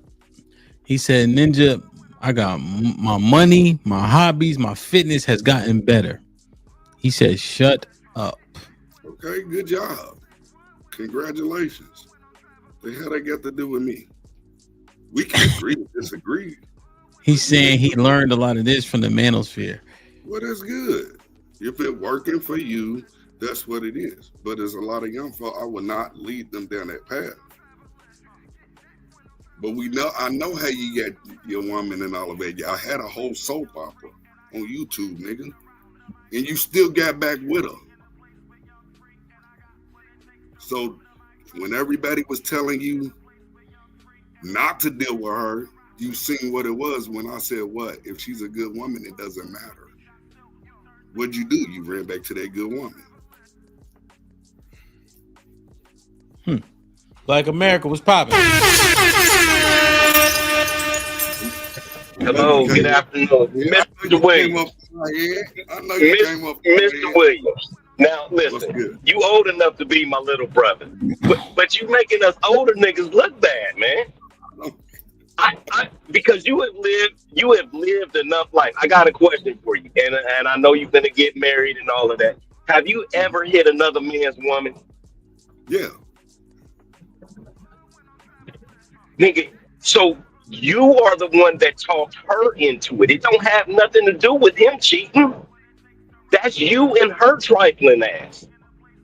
It's not, bro. It's not the type of shit that you do and say, my nigga. It's not fair, bro. It's kind of like the Predator. The Predator is not a predator. Your name is Playboy Williams. It's Playboy. Them girls like them. Girls like them wingtips. They like that gold watch. They like them diamonds in your ear. They like that pinky ring. They see a shiny car outside. They getting in. It's called being a player. It's not called being a predator. If you got the trinkets, they going. Unfortunate. It's an unfortunate thing, but no matter what it is, when they see shiny shit, they want it. They're birds, and if you got bread, birds come where the bread are. It's all it is to it, y'all. You making us look bad, little brother. You making us look bad. I want you to tighten your shit up. You making us look bad. This is getting out of hand with this simpery. This super simpastic shit is overboard, bro. I know you love women and you love the community, but you gotta be able to say when these bitches is wrong, man. Just like you call out when the niggas is right or wrong. It's like one thing, right? And then I'm gonna shut up after this. You always say about what your brother doing and you taking care of his daughter. Kudos to you. You never say nothing about the bitch. Not once. You have not once said nothing about that little baby mama. Yes, I have. Yes, I have. Your focus is on your brother. Listen, what I'm saying is the main focus is on your brother. I have no problem with that. But whenever you mention him, you gotta mention her, bro. That's all I'm saying, man. Just like if you're gonna be a fair arbiter, man, just keep that shit on the line, bro, down the middle. You know? So that's all I had to say. But Help, you having a good show. Those archetypes, man, they everything can be flipped on its head. Like the ghost, what was he? The silent dude? That's just a Sigma male. That's somebody that's not fucking with nobody. That's somebody that do his own shit. He's comfortable in his own skin. He don't need to fuck with you. Don't fuck with him. He won't fuck with you. Shit get sticky. That nigga disappear like, you know, like vapor. He like, oh, I'm out of here. I ain't got nothing to do with this shit. Everything can be flipped on his head, depend on how you look at it. Only one I really didn't like was that leech, like that. What we call them boy mamas. What you call them? You on mute. I couldn't hear you. Mama's boy? Yeah, mama's boy. Yeah, like shit like that. And then we gonna have to have another whole category for Mr. Williams. We gonna have to put Simp up there. Why? Because he going around. I'm a daddy's boy, so I call it how I see it. No, I'm just saying you going around kissing all of these chicks' ass. I did it, but unless you coming out with a Babyface album, you gonna have to stop this, man. I wasn't even kissing the women's ass, man. Damn. You gotta stop. Talking about the topic at hand, and we were talking about the men. It was the black male archetype. It wasn't about even them. Damn. See what I'm saying? We talk about the men, and then it goes to the women. I'm not talking about the women. I'm not. What I'm addressing is you. It's when who put this list together? Who put the archetype list together? Who had input on it? Men didn't put it together because men that say other men get chicks, they say that's a player, that's a pimp. That nigga got motion. He's doing it. He's moving and grooving. They don't say a predator is somebody that can get cheeks. Black America, tell me this. Have you ever been around we all got homeboys that get bras and be driving their cars and shit like that, and they be going on dates with other bitches in the car, and they got bread in their pocket. We don't say they predators. Let me ask you this question. How many times have we all seen a nigga with a woman and been like, how the fuck did this bitch ass nigga get off? Say that again. How many times have we actually been out in the earth, seen a nigga with a badass chick and been like, how the fuck did this bitch ass nigga get off? I can't hear that last part. You said, how many times have you seen a badass woman on the earth with a nigga and did what? How many times have we seen a nigga with a badass chick and looked at that nigga and be like, how did this bitch ass nigga get that woman? How many times? Come on now. Let's not play this game. I don't know where you at. Once again, big bro. You old enough to be my big bro. Big bro, tell the damn truth, because I learned it from y'all generation. What the hell you talking about? Yeah, and once again, what you might consider bad, I might consider, like less than, right, or unwanted. So I don't see badass chicks. I've never seen a badass chick with a buster. If it was, it's because the nigga had some bread. And if he had bread, he can't be a buster. If you got bread, you for real, man. Look at you playing. If you got bread, you're doing something to get the bread, Mr. Williams. If you got bread, you're putting in some work to get that bread. Bread is just not given, bro. We all work. Have you ever seen a dude about, look at this square ass nigga? Hey, boy, come on now. Be real. And you down in the north, you in the north. I know y'all have talked, but look at this square ass. Come on. Yeah, niggas said that before. Come on, bro. We men, bro. That's what we do any damn way. That's why they learn it from us. You gonna sit here and act like they, look at how they are, man. They get their swag and every fucking thing from us. You had the B-boys and the what? The B-girls. Hell. They learn from us. Dude, I said in the chat, the milkman. Listen, like I said in the chat, the milkman was a thing for a reason, bro. It's because these broads have been doing it for years. 33% of the children. Hold on a second. 33% of the children that are tested turn out not to be the father. It's even higher in Jamaica, bro.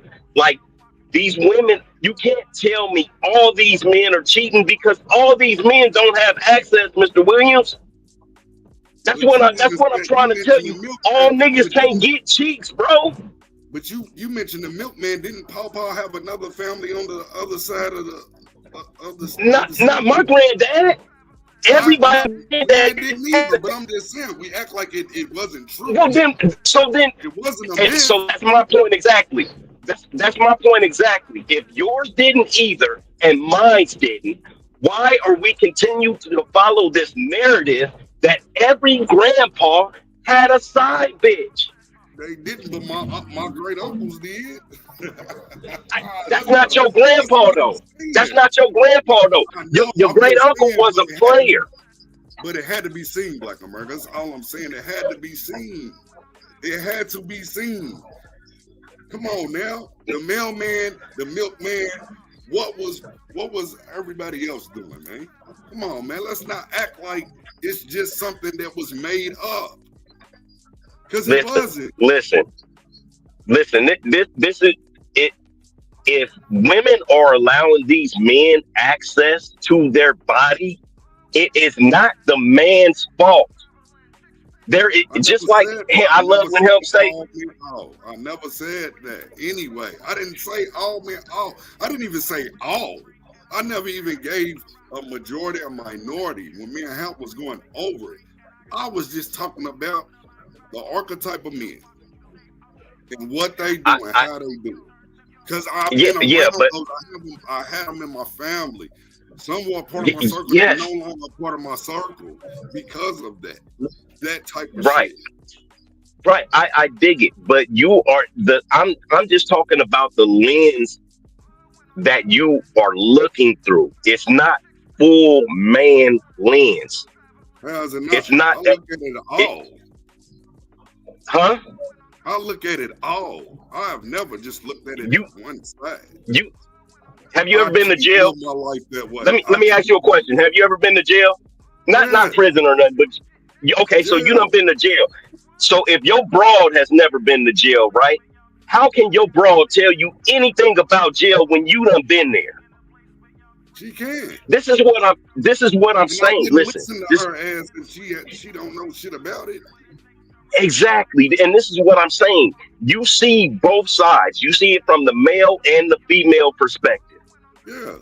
You can't be caping for these bros, bro. You're not a chick. How am I caping? Because I'm looking at it from both sides. That's not caping. Because I know about it all. I want to know about it all, not just one fucking. I don't just want to know from the male perspective. I want to know from the female perspective too. I understand that. So it's good to be well rounded, and it's good to know about it all. But to actually speak on shit from a female's point of view is shameful for a man. I'm just telling you, I spoke on a male's point of view because, for one, really, dealt with a lot of goddamn. Let's go back to Predator then. None of that shit you said was from a man's point of view, bro. Even Help was kind of taken aback by that, and Help is pretty even-handed. He was even taken aback by it, bro. Because this shit sounds like something the bitch would say. Did you disagree with anything that I said? Just my take on it from me and you going at it at real time. You see that smile? You see the Kool-Aid smile? You see the Kool-Aid smile? Hey, Kool-Aid! This nigga finna bust through a wall, nigga. Everybody's not gonna agree. Everything I said, but you act like I said something wrong as if I wasn't telling you did. On a lot of that shit. You absolutely did. You absolutely did. Nigga, you once again, we in the same age category, right? And so things used to move a little bit differently, right? You like in your late 40s, I'm in my early 50s, okay? Right. So we used to be a little bit more freer, like moving around with the chicks. Yeah. And when it comes to these girls, you was a player. You done had a couple of little chicks you was talking to. Nigga, you didn't consider yourself as a predator. That's what I'm saying. Exactly. But when Predator came up, everything that was named in there was the shit that players do. I know Nah, see, that's the difference. See, it's just like it's a difference between a pimp and a Mac. You got to know the difference within that shit. For one, yeah, I was a player, but I told them what the fuck I was doing. If I didn't want a relationship, I let them know I don't want a relationship. He leave you there. Okay, so yes. See, that's the difference. See, a pimp and a player, that shit, you have to give a definition with that. Now, see, you too old for that shit, man. Oh. So when you get up to 5 and 6, you get up to 5 and 6 baby mamas, and then you make it up to 10 baby mamas. Those rest of the chicks in the neighborhood or your surrounding area don't know that you got a plethora of kids, bro. These niggas is players, and these bitches is going because they want to go. And you gotta let them go. Every woman ain't a good woman. Who said that? I never said that shit. This is the shit that player niggas do. I have always even said there are a lot of horrible ass women out here. I have said that. I have told young men stay away from them. Stay away from the trash. Come on now, don't even play me like this, man. All right. I'm done. Y'all go ahead and get back to the show. Mr. Williams, I'm gonna have to give you a grade F on the day, bro. You failing the young niggas with the type of shit you're spewing up here, bro. All right. Hey, y'all have a good day, man. I hope y'all had a happy Father's Day. Everybody stay safe. Go get your prostate check. Shit like that. Later. Shit like that. Shit like that. Shit like that. Shit like that. Shit like that. Shit like that. T Leave was popping. What's good, Hamp? Hey, the background music on my end is like really loud. Oh yeah, on the phone it's always loud. Hold on. It's like that on the phone. Yeah, you good. Go ahead. Okay. All right. What's good with y'all? How's the audio? It's popping. What's good? You sound good. All right. So I could come up here with hate and go off. But I'm not, right? Because I don't even think you're worth it, bro, to be honest with you. Yeah, this is an entertainment platform. You up here, you say things to entertain the people or whatever. So I don't take you serious, and you don't have to take me serious. So we can just go ahead and knock that out the way. That's good. That's great. That's why I said it, so you can be quiet, please. Appreciate you. No, right? you be quiet, sissy ass. Who you talking to, man? See, I don't come after you. You always got some shit to say about me. See, you could have just left me the hell alone. But you talking tough and shit, it don't work with me, dude. Don't work with me at all. Hold on, Mr. Wade. Let him state his premise. Go ahead, T Leave. All right, now that he's, I'm gonna drop it, right? So here's my response to whatever he was trying to say, right? And this is not even a defense of anything, any ideology or nothing. This is just the things that I've learned, right? See, I've been in a worse place than where Mr. Williams has talked about, right? Or where he's been through when it comes to how he's dealt with women. I'm just talking about dealt with women, right? Multiple divorces, things of that nature, right? So I've done worse than that, right? So when I listen to people, what I actually try to do, listen to the important things and shove and go and put away the things that are not important, right? So what did I do? I decided to start getting in the gym. I decided to try to be more dedicated to being not just more productive in the workspace, but how can I be a better communicator? How can I interact with not just the people that I work with on a corporate level, but how can I interact with the associates that I lead and the things of that nature? I started to figure out and find out ways to better myself and listen to the things that people say and actually implement those things, right? So when you talk about an ideology, when you talk about my ideology, everything that you're speaking on is going against what I'm trying to do and what I just said. So if that's something that you want to champion and promote, things of that nature, good, right? But I'm actually listening and actually trying to do things, work with people, understand, give grace, things of that nature, the things that you claim you care about, right? I'm actually doing those things. And you can ask anybody that's had a conversation with me, behind the scenes and in front. I give you names if you want names, not here in the Discord. I stay off of the Discord. Why? I ain't been there in weeks. Why? I'm trying to do the things that I said I was going to do, not be in a Discord, not be in a space where I don't feel like that's it. The conversation pertains to me, right? When y'all talk about having this dick and pussy conversation, it don't apply to me. Super niggas and all of that type of stuff, I don't get the advice that y'all trying to give because it don't apply to me. So I have to get my information sources, my resources from people that it applies to me. And over the last couple weeks, I have talked to people outside of this community, right? Who are people who are well respected in the community. I want to say space, but the community, right? And they've given me the hard truth. They've told me what I had to do. They've told me where I've made mistakes at. And guess what? I've actually started to implement more things into my life. So again, it's about action, bro. You can say those shots and insults and all that type of stuff, but my actions will speak for itself. The people who back me up, they'll speak for me as well. I don't have to defend myself against you or try to come out and windmill like you do. I don't got to do that. All I have to do is just ask the people who speak well on me to step up to the forefront, and they can tell you, right? You speak on a young lady in a situation that you have no clue.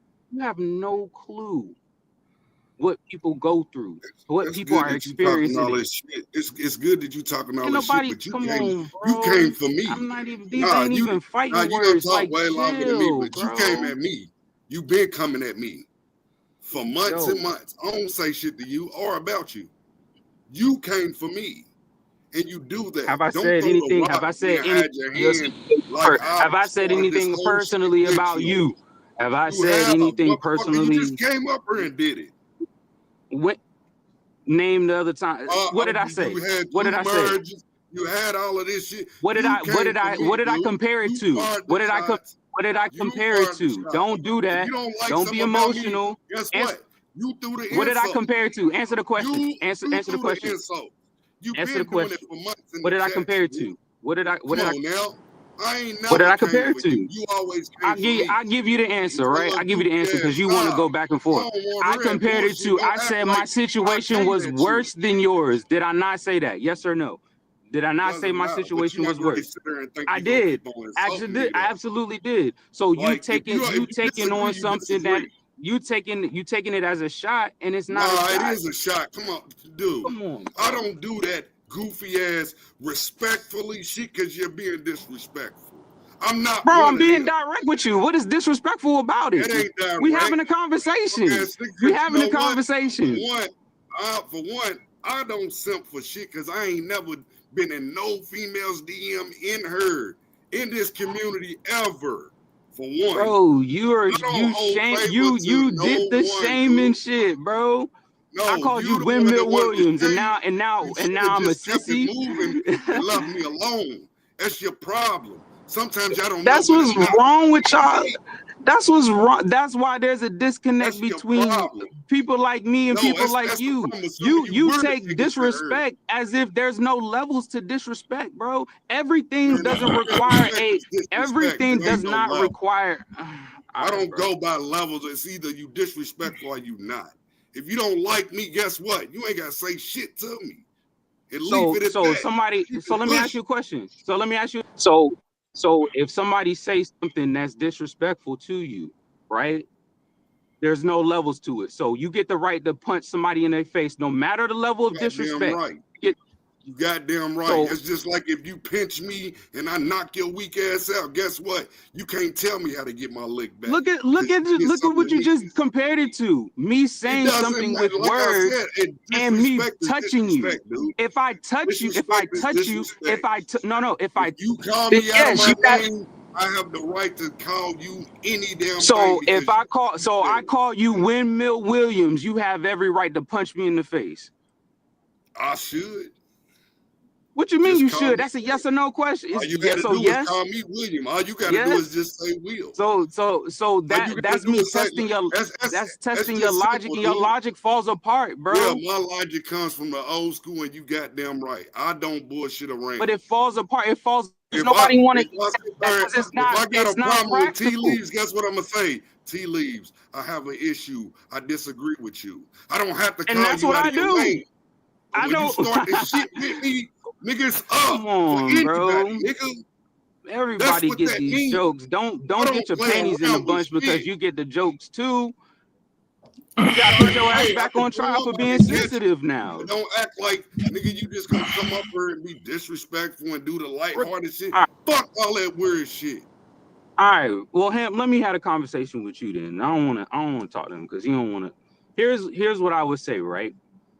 He talked about my situation with the young lady and how that whole thing played out, right? There's no need to rehash it because at the end of the day, there's a lot of things that he don't know. But you know just as well as anybody else that I have done more than enough to try to make sure I understand all aspects of her situation and come to a understanding on both sides. It ain't on some, oh, you gotta cooperate and you gotta do this or you gotta it's none of that. Just from the little bit that you know, or the lot of bit, you know that it ain't on some he out here running these talking points on these girls and not having these successful relationships. Nigga, we going through, like, people go through shit, and because we go through life, right? Sometimes we butt heads. Sometimes we don't agree on certain things, and we gotta work through it. So we may be good at one point of the relationship, and then the next we not, right?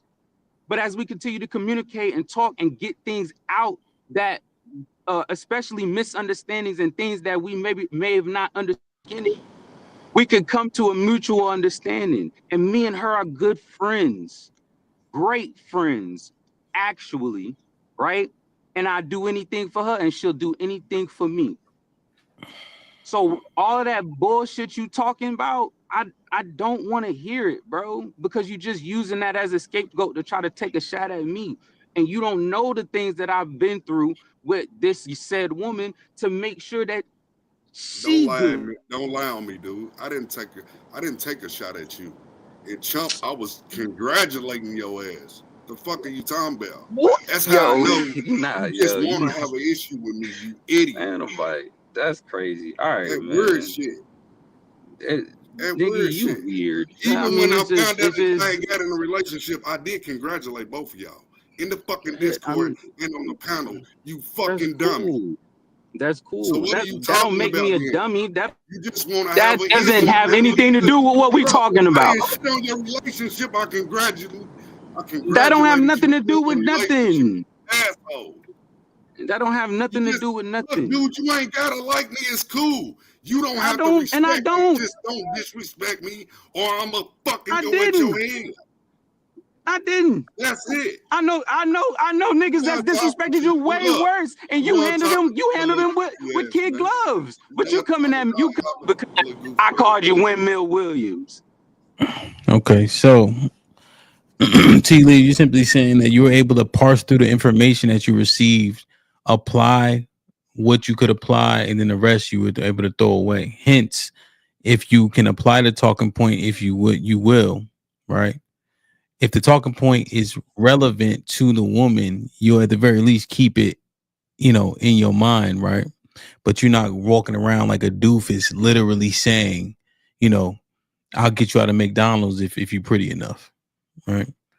So no, yeah. So, but I'm just saying, like, that's what the disagreement between me and him is. The reason why I came up, because he's trying to make it seem like you listen to all of these people and then you move a certain way, but you don't know me, right? And you don't know how the information and how I use it, right?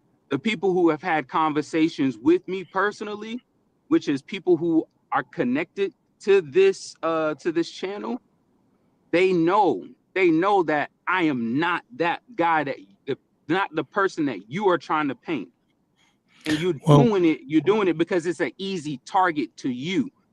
And I'm telling you, it's not. You're wrong for that. That's fucked up. What is the, so let's say, right, let's say hypothetically speaking, right, you don't know about a particular subject. Like, let's take the thing that matters that can pertain to every part of life, football, right? Let's say you know nothing about football, right? And you talk to 10 different coaches regarding football.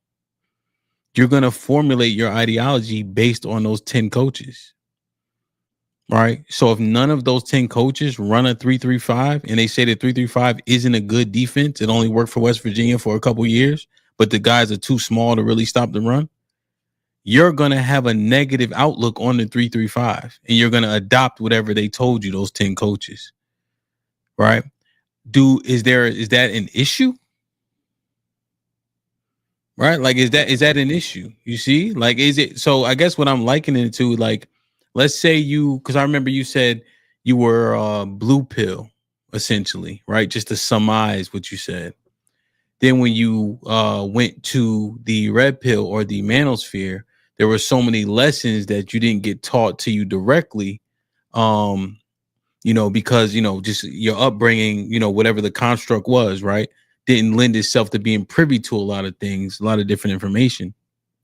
And so then your ideology changed a bit, right? You started to adopt different things that made more sense, and then you saw success.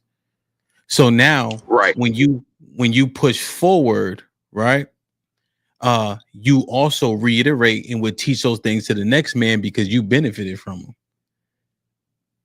Right. If they are somebody else's talking points, is that a problem? I don't think so. I've heard that argument before, that if it doesn't come from your own mind, somebody is basically thinking for you. And I think that's absolutely ridiculous, because it doesn't, if you test that logic along different scenarios and examples, it doesn't hold weight. For me personally, when you talk about like the coaching and things of that nature, right? Like, is it a bad thing to have a negative outlook? I don't think so, because I think we all had negative outlook, but then better information comes along, you see a better situation, and then if you have not the word that I like to use is accountability. The manosphere taught me accountability. It's not a lot of the times, if you take care of what you're supposed to take care of as a man, right, and the same problems are going on, it's okay. It's not your fault all the time. Like, there's just certain things you can control and you can't. When the most important part is having discernment, being able to discern who you need to be with, who you need to be friends with, who you need to be, like, all of that stuff is most important to me. Is that I'm learning, I'm still continuing to learn discernment and learning who needs to be around me and who doesn't. But yes, I had a negative outlook on it. Let's call it a bias, right? Towards, like, I'll call it like men's advocacy, standing up for men's rights, standing up for men and how, their perspective and whatnot. But I also, in the real world, in the earth, when I'm having these conversations amongst my peers at my job and people that I meet out and about, I can absolutely show a level of balance and understanding to said this that may not agree with, and we can have a productive conversation. But I know I have the discernment to know, oh, I can't have this conversation with this person because they're not going to be able to take any criticism that I give them. So it's kind of like, yes, it's a problem, to answer your question directly, but you have to have a certain level of accountability, and you have to have a level of discernment to understand that you it's okay to be mad, but you can't stay mad. But you got to figure your way up out of it. That's what the space has taught me. Don't grovel in the bullshit, right? Overcome it. Go do things, find your W's, find wins, find successes, and success will find you. Awesome. Okay. Well, I guess I wanted to ask, right? And be nice. What up, kid?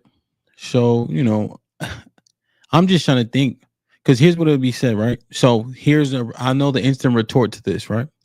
My son, 90% of his ideology is going to come from me, right?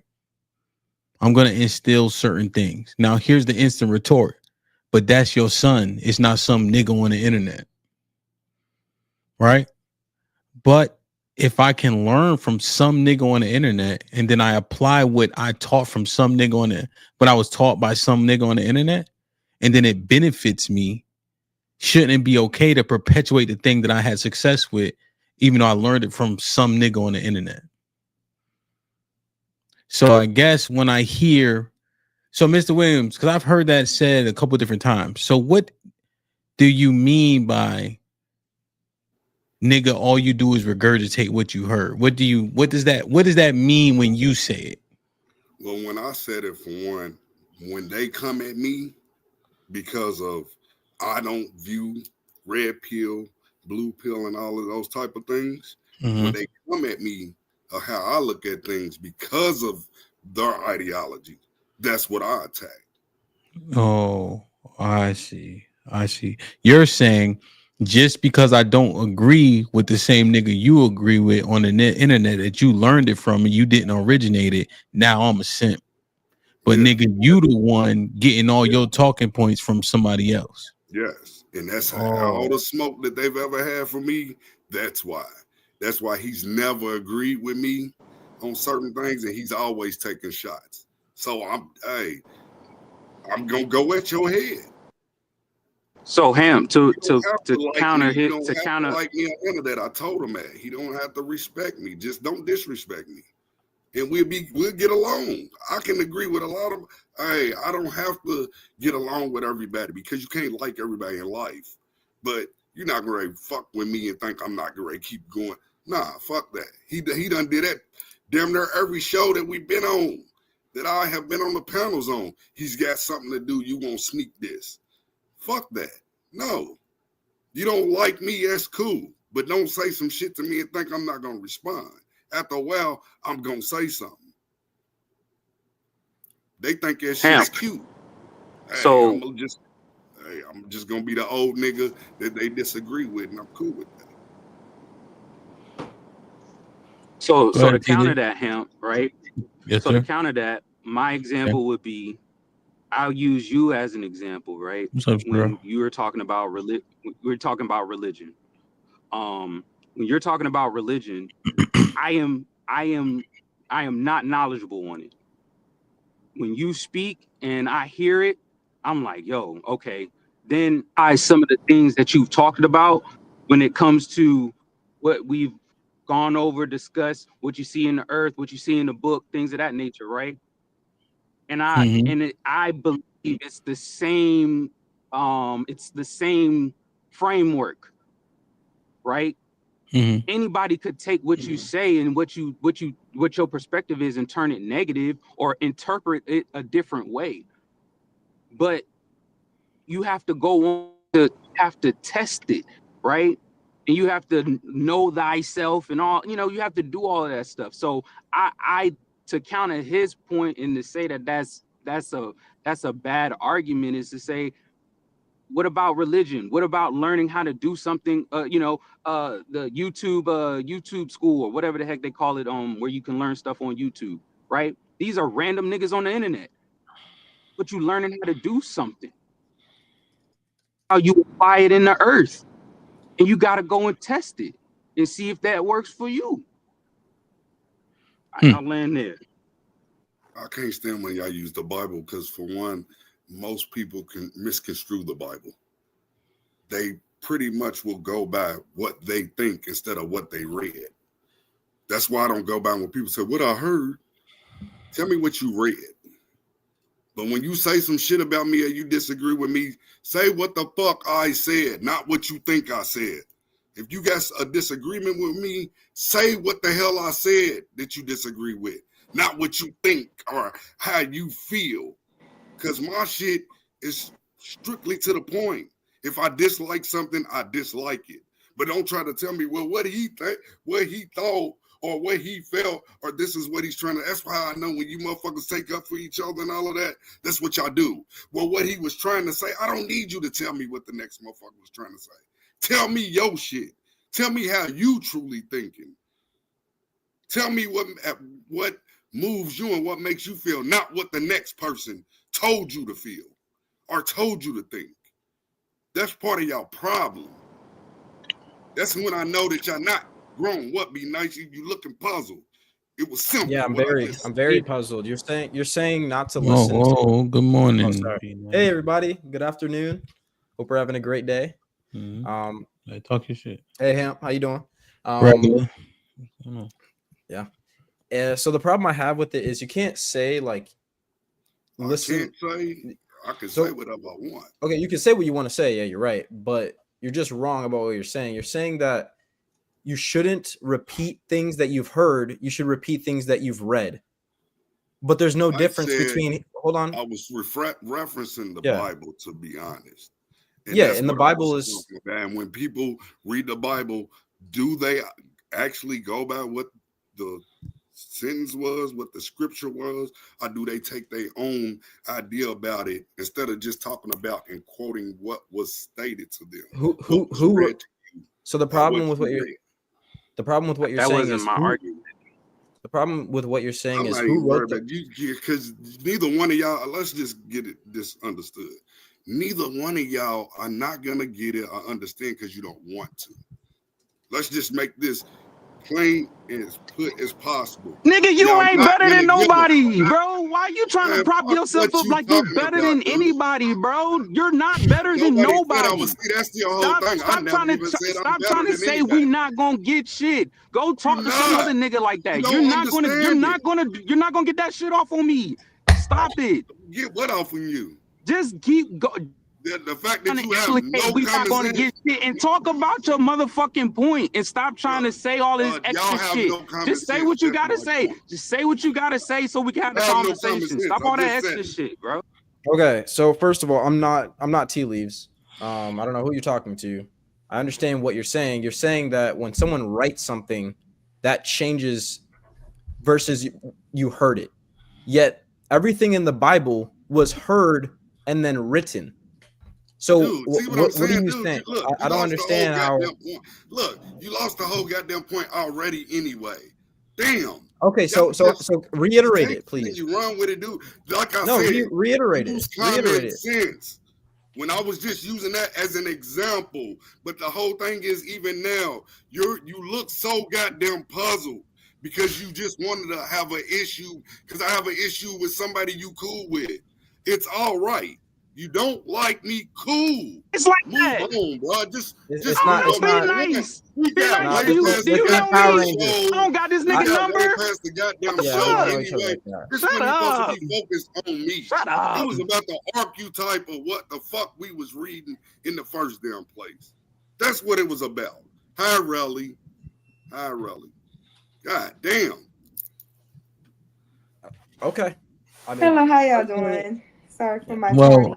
what's up, bro? Hey, well, wait, but did you get to respond to what you clicked the link for?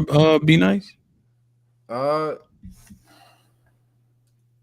archetype thing, I didn't even want to mention it. I just because it's usually bullshit. Like it's kind of like the signs, Sagittarius and stuff. It's like just like the personality test. I don't believe in that stuff either. I think people are just. I think everyone's different. I don't think you can really categorize it too well. So yeah, I think it's just pseudoscience. I don't believe in any of that type of stuff where we're describing people based on whatever it could be. Okay. Yeah. Well, that's what you clicked the link for, to tell me how you don't care for that shit. Yeah. Okay. Yeah, I think the signs, I tend to agree. Like people play into them. Yeah. Like people are named 10 signs. How many signs are there? 12 or 9? I don't know.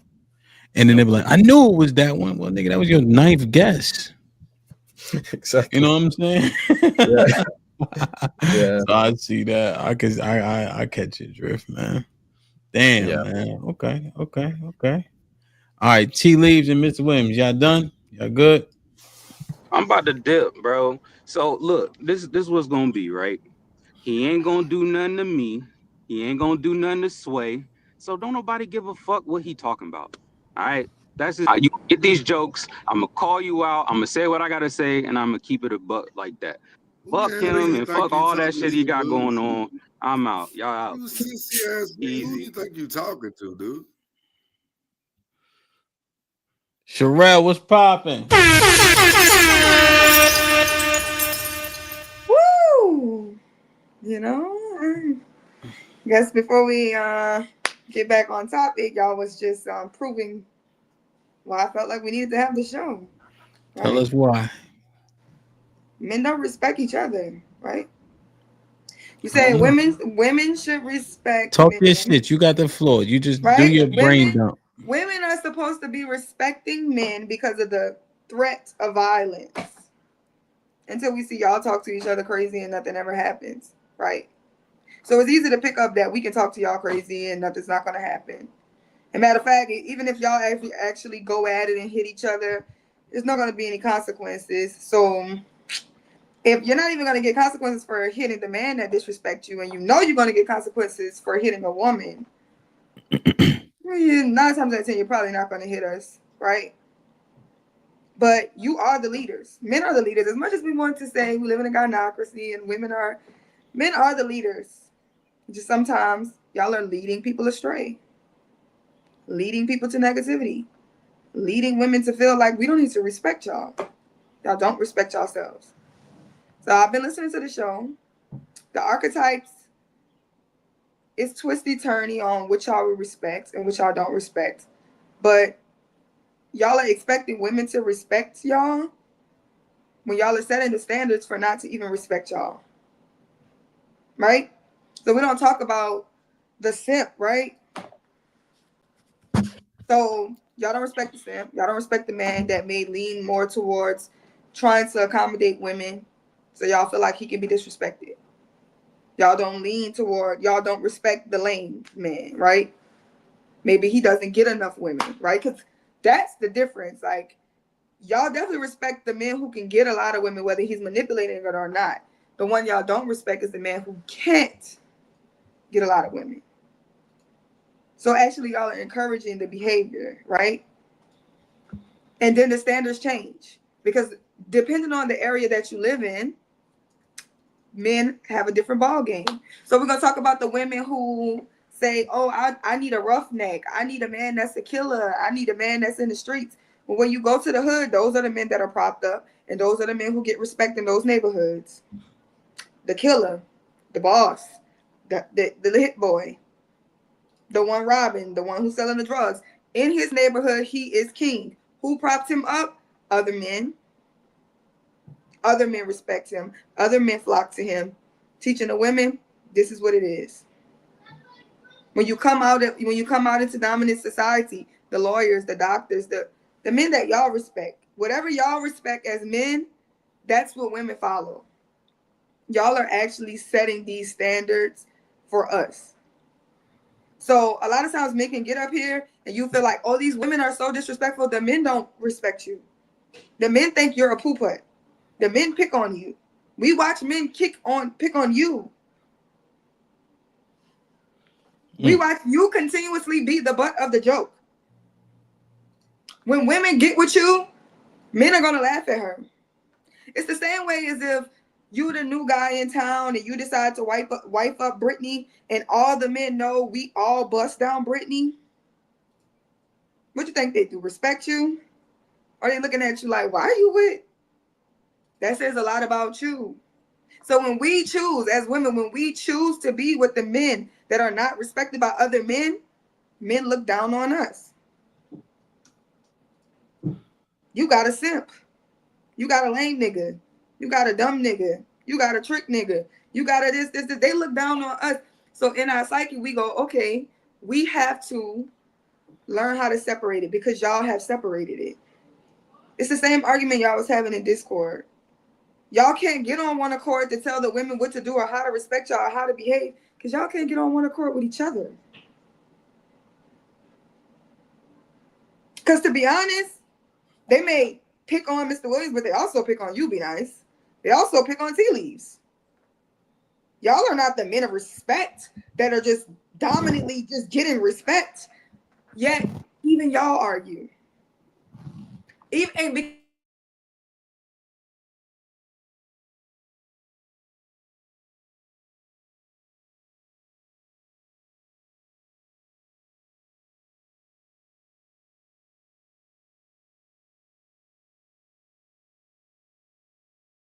Believe y'all have set the tone for it. Well,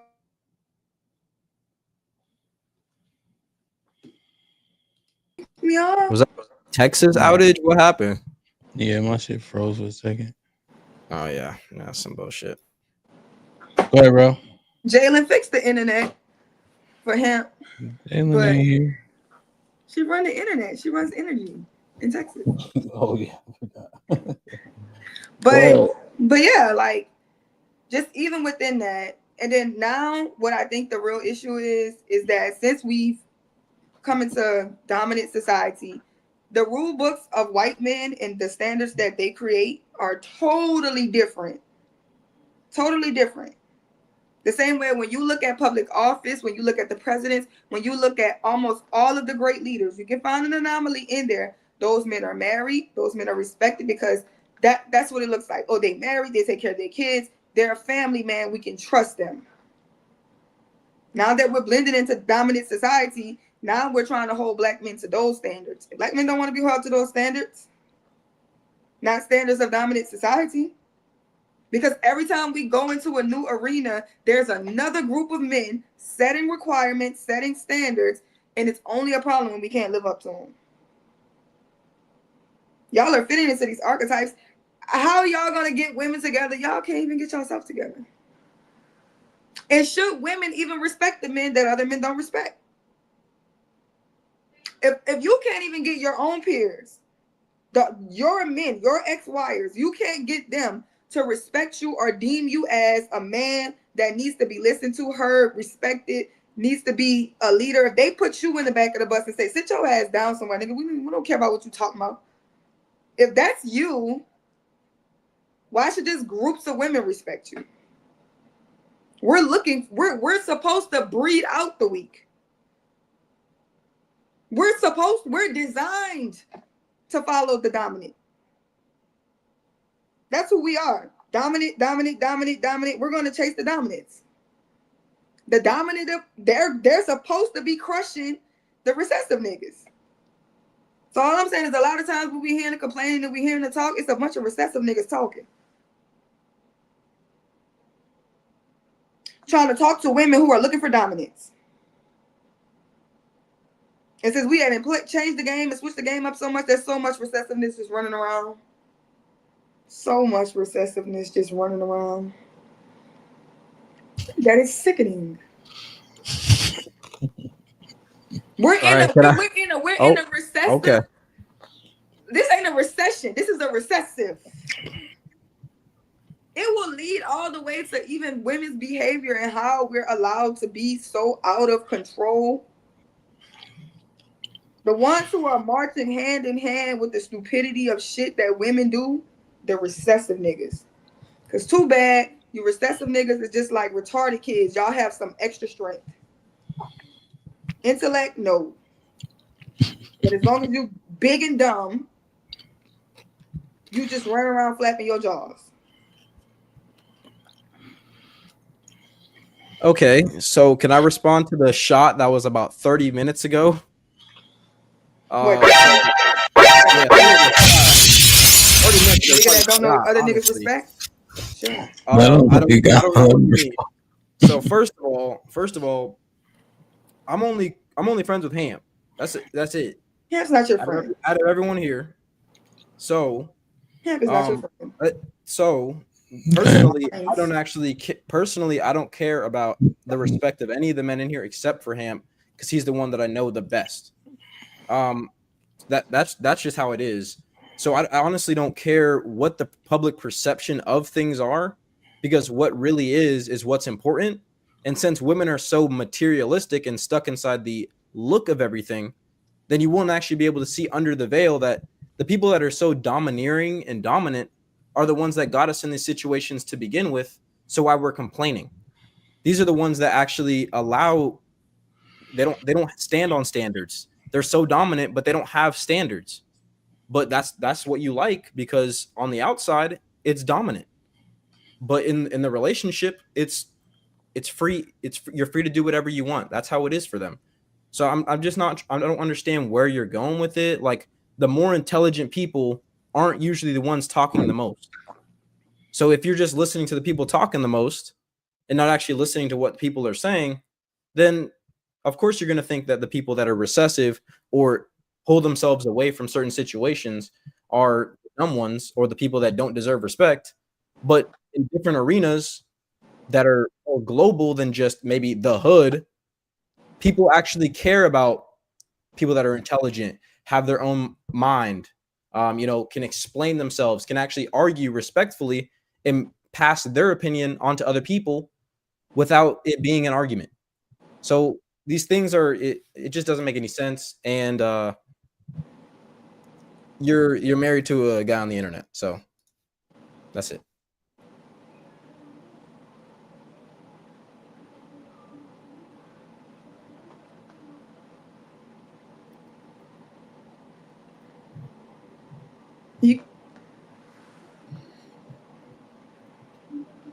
Self-control. Oh yeah.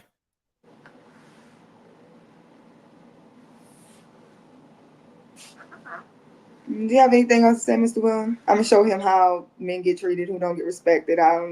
Didn't listen to nothing he said. Like most people. What trips me out is people. I'm just showing y'all in real time how it happens. Like you talk, nobody listens. I don't know what you said except something about me because you're obsessed with me, but I'm the problem.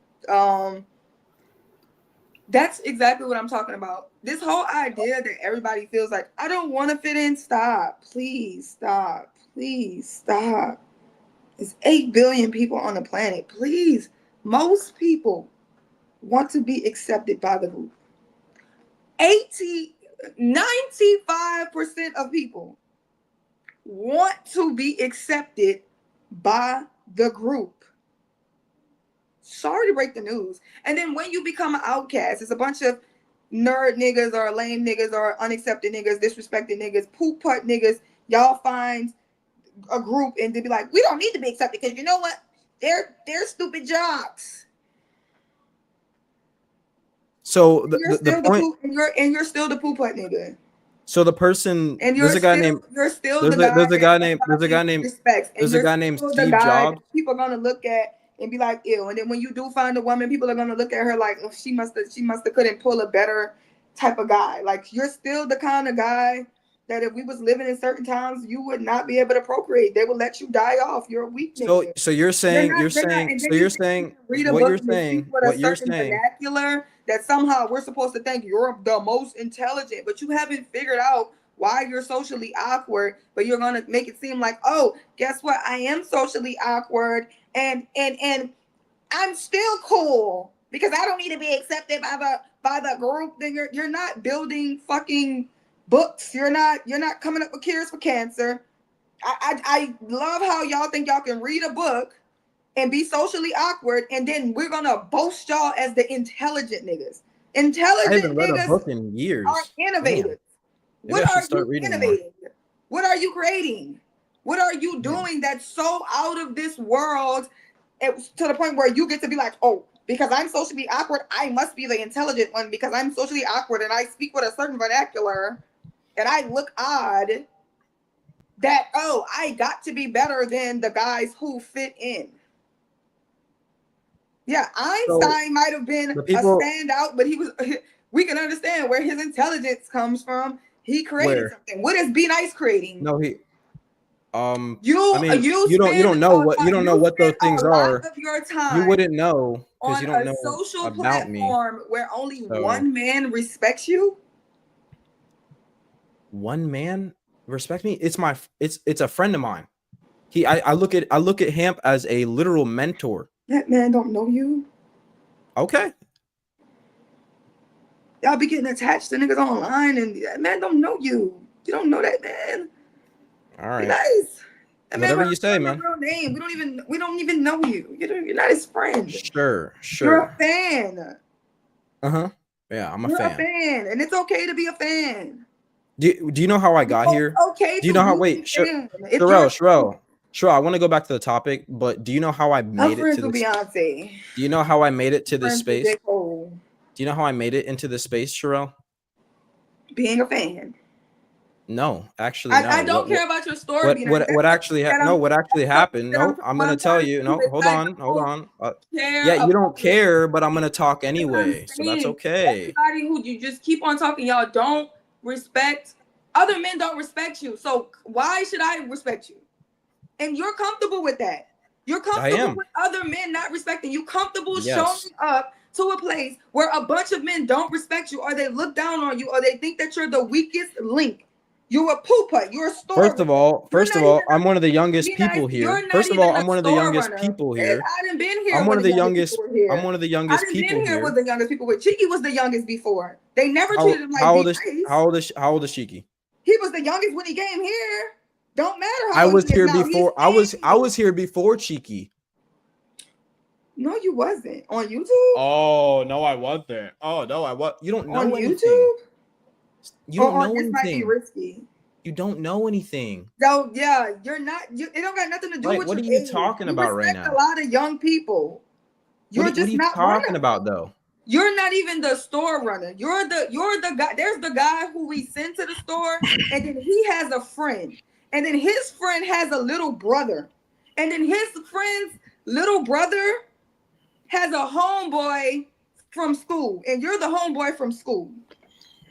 Well, You're not even the All main right. poop putt. You're like an associate of an associate of an associate of a poop putt. Like you're like, like you know how when the credits roll at the end of the movie, and they got all the stars on there, and then a lot of stuff keep going and keep going. In the last 3 seconds of the show, your name might be there, like the last 3 credit name. That's who you are. well, And that's all what right. other So men. you gotta let him respond, Sherelle. Well, Be Nice is my friend though. Everybody's your friend, Ham. Sure. I mean, What's his middle name? Sure. I mean, What's his we may name, not be Ham? that close. I mean, it be that close. Y'all but- just throw friend around all day. People are not your friends.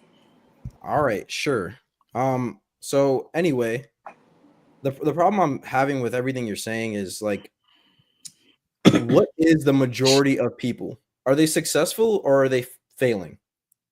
And when I look and we look at the stats of everything, the majority of people aren't doing the best that they could be doing, right?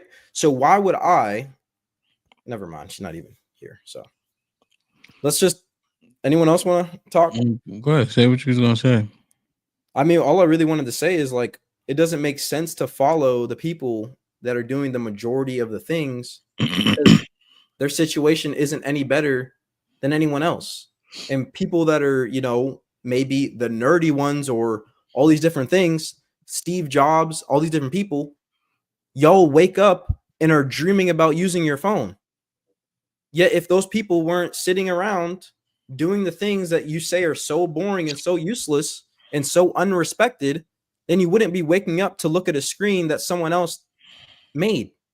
Someone that you would call lame, but yet you use their technology every day and lean upon it for everyday activities. It doesn't make sense. Do you think that Steve Jobs' invention was obviously life changing for the majority of people? Do you think that archetype is respected amongst men? Amongst men, yeah. Yeah, I said that. I said that those men who are innovating, they're taking their intelligence to another level. We respect those men, right? But then that's not what I'm talking about. I'm talking about the socially awkward, weird kids who don't fit in. They speak with a certain vernacular. They may read a book or something. And then they think, oh, I'm intelligent like Steve Jobs. Where's your Steve Jobs invention? Where's your Steve Jobs? Where's your YouTube? Where's your Tesla? Where's your invention?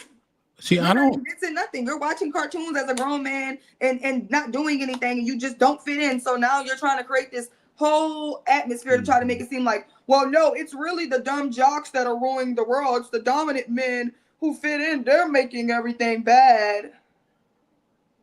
No, it's not about that. It's about the people that you choose. It's all about your choice. It's all women's choice, right? So if you choose the domineering because you think it's so much more respected, then that's fine. But you can get the results that you get and don't complain about it. Don't complain about the recessive niggas when they aren't the ones y'all are fucking. So there's no reason to even talk about them. Might as well just talk about all the jocks and whatever your fucking archetypes you're talking about. Nobody's sitting here complaining. That's how you know you don't listen. Those are the only ones just like them. those are the only ones that are getting pussy supposedly. So of course, why not complain about them all day? And what's the point of pointing out the people? Who's complaining about men all day? Oh, okay, yeah.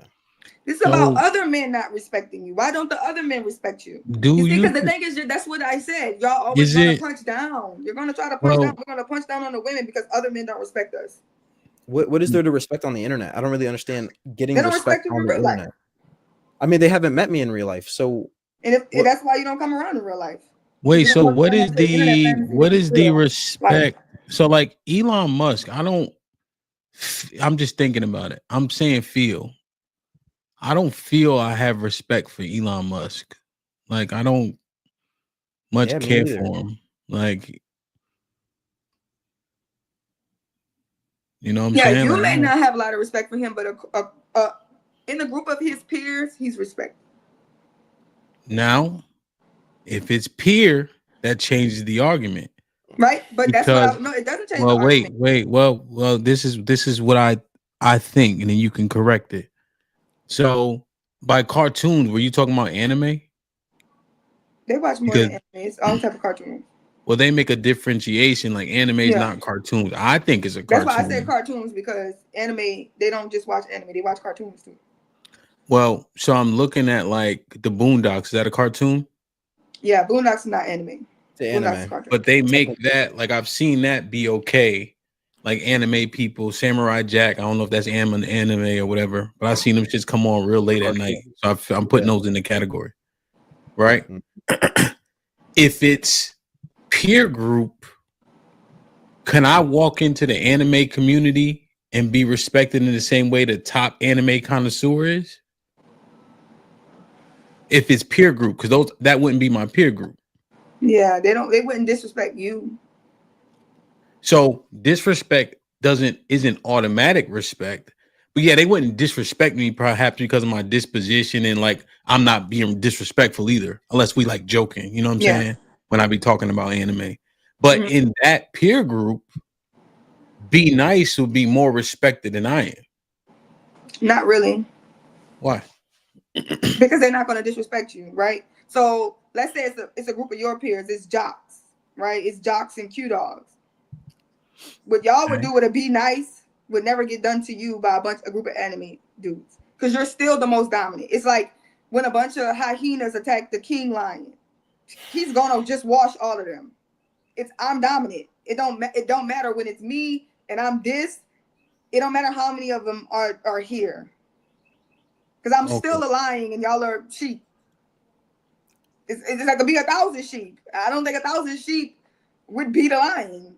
Well, so what I'm thinking though, you know, I think there's a true mischaracterization of lions and all types of shit too, right? But I remember this nigga talking in a cartoon, Mufasa. And Mufasa was saying you can't eat up on the antelope. You can't be right, a glutton, because the circle of life, everything feeds each other. So they breed in certain seasons. They go to watering holes at different, like it, you know what I'm saying? Like, so even though animals don't have logic and etc., but they play based on the landscape, so to speak. So it's an entire thing that goes round and round. But are you saying the dominant are automatically more respected, or are they feared, and does fear equal respect because it resonates the same? It resonates the same. Everybody respects the king of the jungle. When elephants come, people typically move out the way. Like when you see the elephant, like that's your thing, right? It's a stampede, right? Mm-hmm. So typically when they're running or when they're moving, other things move out the way. When lions are around, people understand like, okay, this is, you know what I'm saying? It's a different level, right? But in the real world, because I'm not saying that we should keep all the animals. No, I'm just saying that. No, I understand. Dominant. You saying the football players don't get teased if they go to the anime convention. Yeah. But the anime, if they went to football practice, they'd be like, "The fuck are you doing here?" Like it's like this. Like when you put a cool person in a lame environment, they start being on the lane. Like I'm gonna tell you, right? Anime is becoming more popular, right? And they don't like it because with the popularity, we have Megan Thee Stallion showing up at DreamCon. So now it's a bunch of people who didn't go through the trenches of, oh, you was lame because you watch anime. Because a couple of cool people like anime now. We got Megan Thee Stallion showing up, and it's like, oh, y'all are OG anime fans. So when the cool person shows up at the convention, people are gonna flock. More people are gonna show up. They're not gonna be ostracized. No. That's not a good thing. That's a bad thing. That means people are dumb. Well, Be Nice. But think about this. Be Nice, right? I'm just trying to understand a lot and break it down, retort it, everything, right? Yeah. Megan Thee Stallion makes anime cool, right? Just for sake of conversation. I'm not saying she ever could. I don't really think she could, right? Yeah. But or Hove or somebody, right? Makes anime cool. But now people do it to keep up with the Joneses. And so now all of the people who are actually invested in it, learned about it, drew the pictures. Now Drake start drawing pictures of anime. That's the top anime now. And now the people who are in that group, because they're not the generally stereotypically cool, get washed away. I don't know. I think it's too niche. I think anime is too niche. You know, I saw, and there's different things where I saw it happen. Like, damn, what was it? Oh, like T-Pain was doing auto-tune. I don't know if you're young as hell.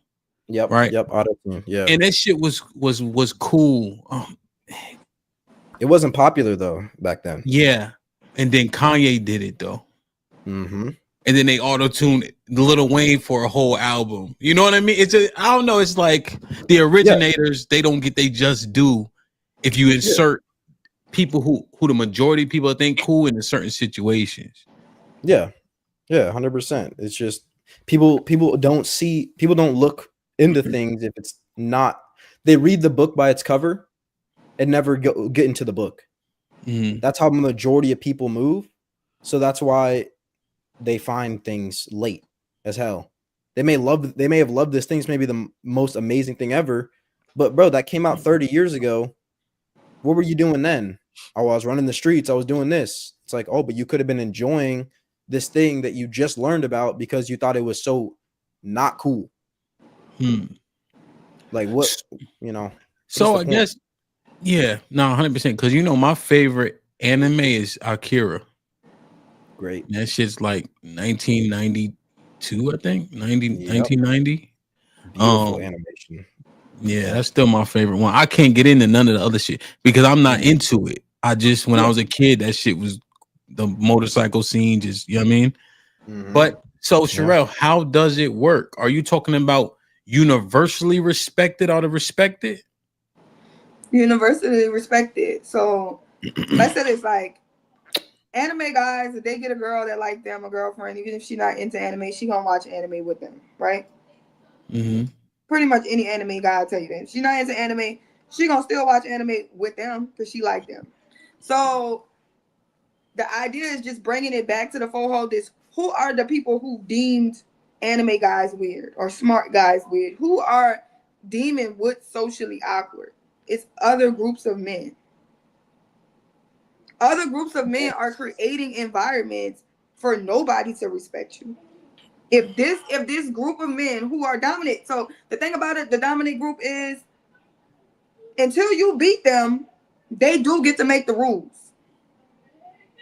The winners write history. It just is what it is. It's just how it goes. If you was the winner, you want to write the rules too.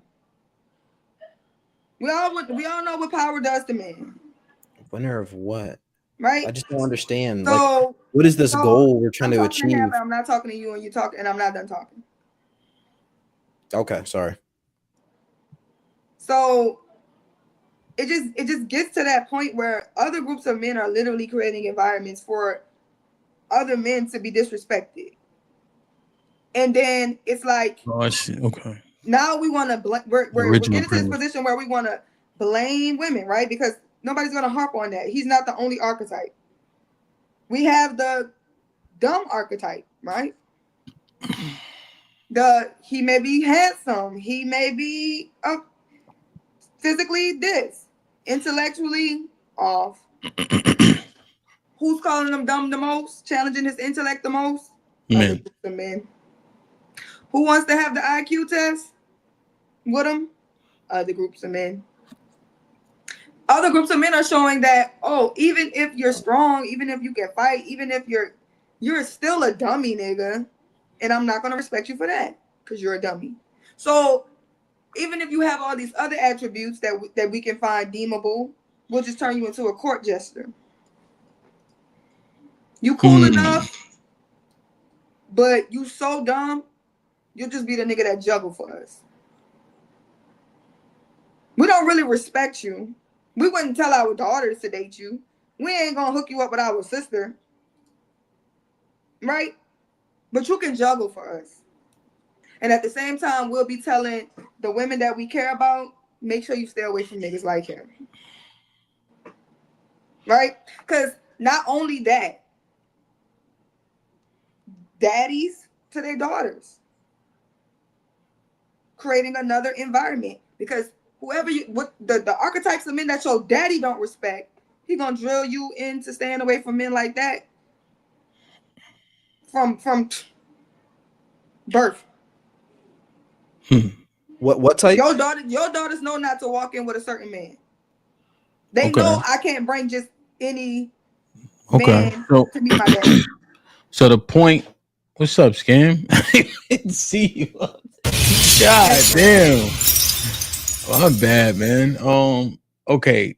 So be nice. This is the response to the question. Okay. Men foster the environment for men to get disrespected. And then the disrespect that men show each other, women simply mimic it or play on it or harp it up, essentially. Because men are creating environments to show or tell or make it seem as though other men are lesser than, because they don't fit a particular criteria. And then therefore those men get disrespected not only by other men, but women feel it's okay as well.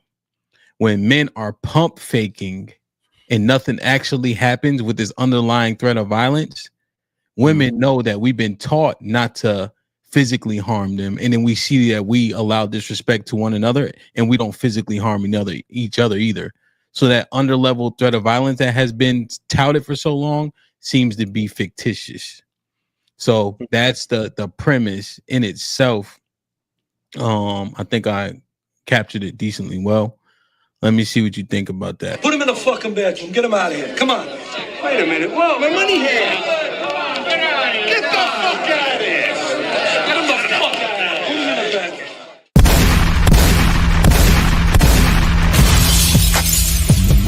Niggas want me dead. Watch your step. Put prices on my head. Till I pop my shit and I pop my shit.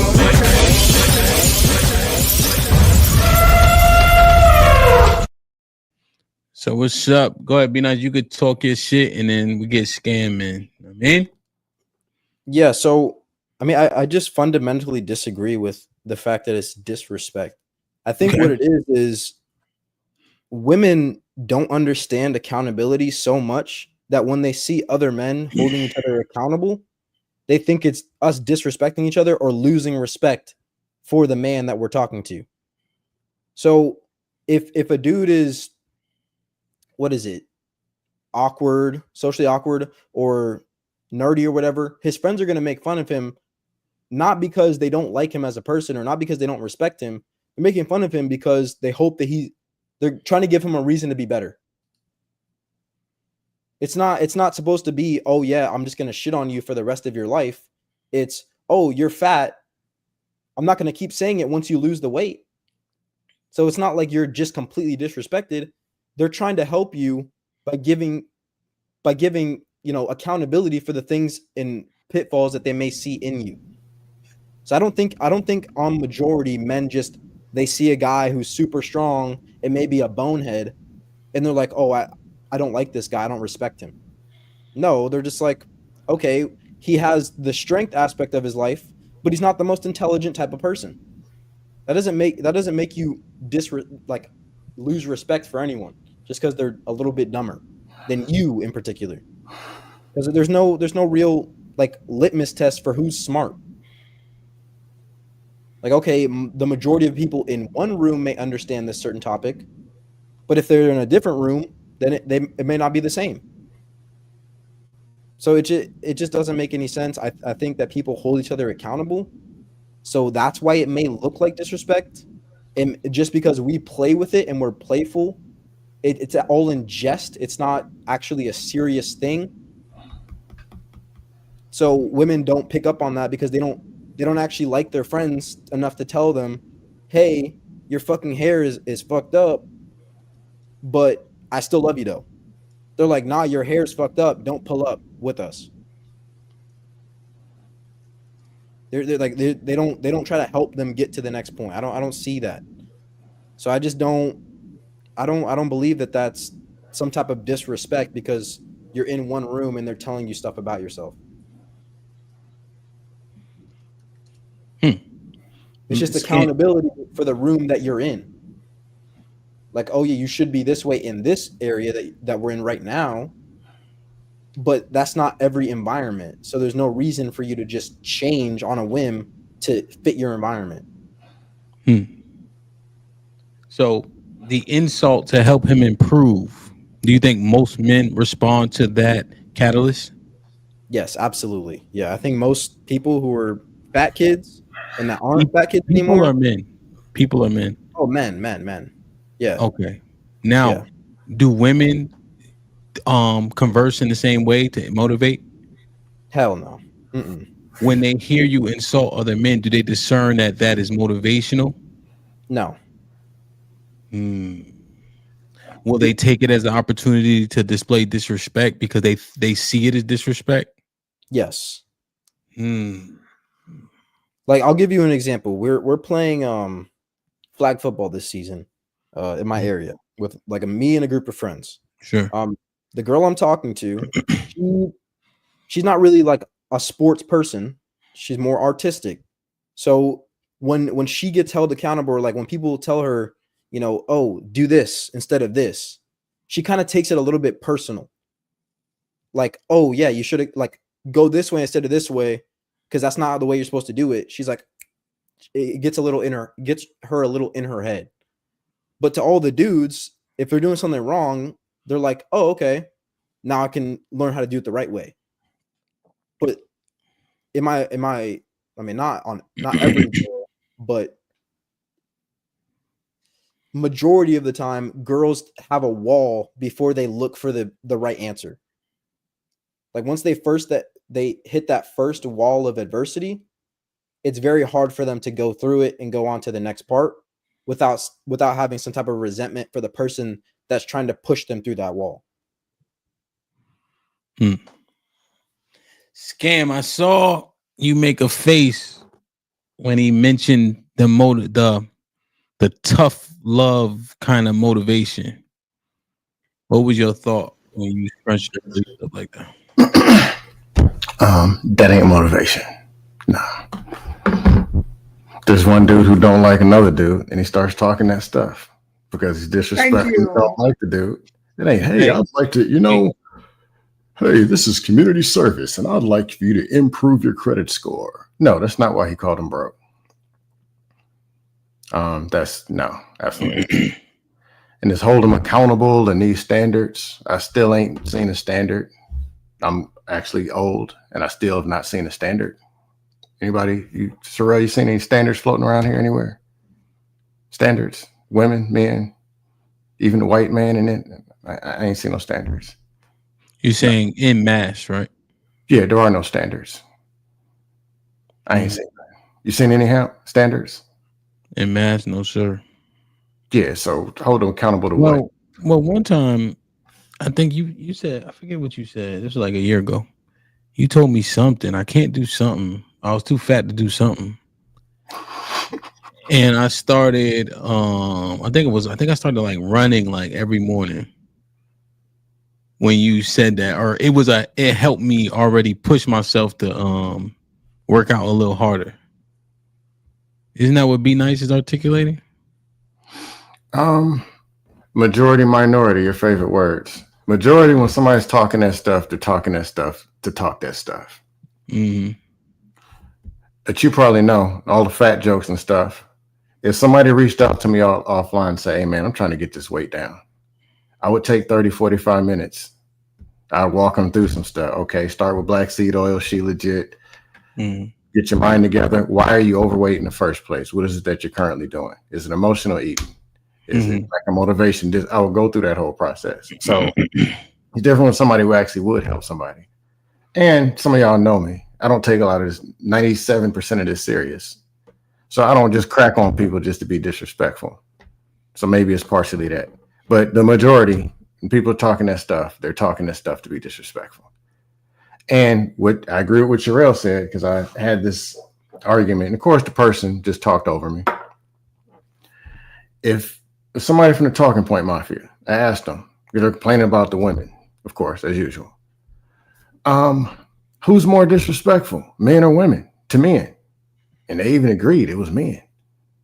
Men, because we're talking about in panels and dust panels and all, it's the men. They're more disrespectful to the men. So if that's the case, what do you expect from the women who are sitting across the same table or sitting on the same square or in the same chat? The environment is, this is Disrespect Avenue, Disrespect Boulevard. Who's going to show up and what are they going to do? Especially when it spills over, when you're already starting about talking shit about, man, look at them black women's. What do you expect them to do? So I agree about the whole disrespectful environment. People are disrespectful. So, go ahead. Well, no, just thinking through it. Because that's one thing I kind of asked Be Nice, right? If the motivation can be misconstrued when certain parties are present, do we change the way in which we motivate for the sake of the man that we're motivating in a way that can be misconstrued to not get disrespected because they think it's okay to disrespect them when I'm actually trying to motivate, but they don't see it that way? But the question is, are you really trying to motivate them? It's like first hypothetically, yeah. Hypothetically, in this you're really trying to if you're really like, trying for instance, like when you said it to me, Scam, like you probably know, like I'm not sensitive in that way. Also, too, like I'm not like just a fat ass nigga too. You know what I'm saying? Like, you know, so that's it don't hit me the same way either. You know what I mean? And 3, I can turn a lot of stuff into inspiration. And then if it's the truth, I can tend to be like, okay. You know what I'm saying? Like, but I just wonder if people heard that same thing, seen it as an insult. Now they think it's okay to do the same insulting. Should the motivation, how it sounds, change? Listen to part of what you're saying. You're saying, okay, I think what you're saying is, if I say something like I take a fat joke at you, yeah, like 5 people in the audience, I forget what it was. Yeah. I think I said your head looked like a hamburger or something. And actually it did. Just lettuce dripping off the side and everything. Jesus Christ. But if I say that and Be Nice and 4 other people on the panel, are you saying that they might hear that, see you drop the pounds or see you go put the work in, so they think that that's the way that they go talk to their friends? Is that what you're saying? So that's what Be Nice is saying happens. Is that what you're saying? Not totally, but I want to acknowledge it. So that's what Be Nice is saying happens to men. So as an example, right, Scam, we came back from Houston. I'm like, everybody fat, everybody this, right? But also I made sure I start doing the jump rope for breakfast shit, right? So every morning on Saturday, I also get up like, all right, nigga, we fat. Let's get to it, right? So in a way, it wasn't just empty, you know. But a lot of people responded with, okay, let's push. You know, maybe because I was also working on myself in the same way at the same time. So it wasn't hypocritical. So it was received by a lot of the men positively. Right. Right. But now here's what you were kind of saying. People can't discern the intent. So outside listeners may think that you're just trying to disrespect me, and therefore they think it's okay to do it too. If so, that's dangerous. Yeah, I think most of the outside, they know. People know when people smell your energy from 100 miles away, especially the women. They know if you're coming trying to get something, trying to get over, trying to flex power, trying to get some money. They know. Or be disrespectful. The dudes, they know. Okay. Like if I crack a fat joke on certain people, they know I'm firing off. Because they know what they said 5 minutes before. Or if I'm just taking a shot and we just cool. And then they put up the dust picture with the bird. Who is it? I think Nightish pulled that up. But I'm not sensitive. Jokes is jokes. But you know when it's jokes and jokes, and you know when it's actual dust, and you know when it's actual confrontation. People know. Maybe it's this. Okay. It usually goes back and forth, and then within a short period of time, you're gonna figure it out. When somebody says, "You know, beat the shit out of you," or say something about your mama, your wife, the kids, the dog, goldfish, and everything. You know, you're gonna know, especially in person. But we can't pretend like it's community service when we're taking shots. There are times when, we just firing off and cracking jokes or talking that stuff. Because let's be real, it's entertainment. You got trolls like me. But there's a time when it's a real conversation. The thing I'm having a problem with is if we weren't doing it, okay, I just can't see men, if they weren't doing it for some type of productive reason, why they would be doing something so close, like so adjacent to gossip. So like it doesn't really in general, I don't think men gossip about each other. Like, okay, I see this dude over here. I don't even know him, but he's fat, so I'm going to call him fat. Like, I don't see that type of gossiping behavior unless they know the person, I'd hear them say stuff like that. But I don't think people in general just go around disrespecting people that don't deserve it or they don't know. There's indirect and there's direct, but people talk and people communicate. Okay. Energy. Yeah, I be feeling like sometimes y'all like love men with all of y'all hearts and imagination, because there's got to be some type of imagination y'all are throwing in the pot when y'all think that men don't gossip. Yeah, they talk that stuff. Yeah, men gossip. I love the internet, and I love how we get to be ourselves because nobody can punch us in the face, so that we can honestly finally just really show the world and show up as who we are. That's the beautiful thing about the internet. I know people like to think, oh, we're pretending here. No, people are who they really are here. They can't be in real life. So they come here and they be that. And what do we see? A lot of it's gossiping. Yes. Men like to gossip. They also like to pillow talk. It's being exposed. Just like a lot of things about women are being exposed, a lot of things about men are being exposed, and the lines are starting to get very blurry on what's feminine and what's masculine. Because a lot of things we try to give to women, we see men doing it. Me personally, I've never seen it. Sure. Be nice. You're in college. You were in college, right? Never went. I mean, I went to college for one class. Yeah, I didn't go to college though. No, not like full time. Okay, got you confused with somebody else. I thought you were in a student. No. Okay. You ever been a part of organization? Football, basketball? Yeah, I've been on basketball teams. I was a Kappa, and I was a Kappa without going to college. I was a kid in the youth group. Oh, not Kappa, the junior group. Kappa Kappa Alpha. Yeah. Y'all ain't talk about the dude who dropped his cane. Like, man, this dude dropped his cane again. No. What? Yeah, I don't know what world that is, but I was in band and we talk about people talk. Not so much. Even I'm not talking about the major gossip, but people talk about people. That's just what they do. Yeah. Okay. Yeah. Maybe just not in my presence. Like, I haven't seen a lot of that. Like, me personally, I'm the type of I'm a supportive person. That's the way I am naturally. So when I see people have issues or fail, I don't laugh at their failure. I'm more like, how can I help them get back up and get back to doing what they're doing? Well, I'll say obviously that's not the majority of people I see. No, there's a fictional thing. There's a fictional lie, just like what HAMP was talking about. How we talk to people that actually inspires them. There's a lie going around that you can shame them, you can neglect them, or you can abuse them, and it's actually motivation. It's a damn lie. It actually makes it worse, or it's actually probably the very reason why they are where they are. Going to tell 500 fat people they're fat is probably going to depress them, and they're going to go eat some more. Especially if you don't have that connect, or it's going to make them shut you out. And now they're looking for some kind of conformity. They're going to go find 4 other fat people. They're going to eat together. Telling the loose women, you got your body count's 487.2. She's gonna crack right back at you. It doesn't. This talking crazy to people motivates them. Hell no. That's gonna get you. Maybe it will motivate your friend who you're actually friends with because they'll take it in a certain way. But when you're just in a peer group, right? Discord is a perfect place. The internet is a perfect place because we're peers.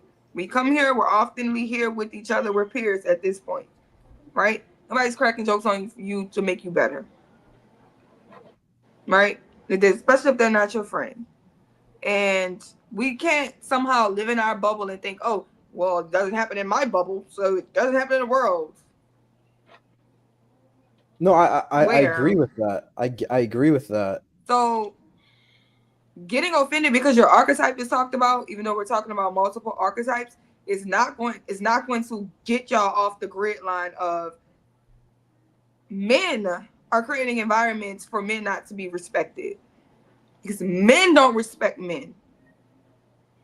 Men are setting that tone. Men set the tones. At one point, they thought we should be seen and not heard. And what was women? I think William Williams is in the back. We was walking around doing whatever. We got timed out. Oh, okay. Right? So that's the gridiron. Because it's not just it's like, first of all, there's guys who watch anime who are not socially awkward. I hate that socially awkward guys try to own anime. There's cool people that watch anime. Your archetype is going to be blended in with other stuff. But the point is, just like there's guys who can do this and they'll just turn them into a court gesture. Other men are saying they're not validating you. And people are looking for validation.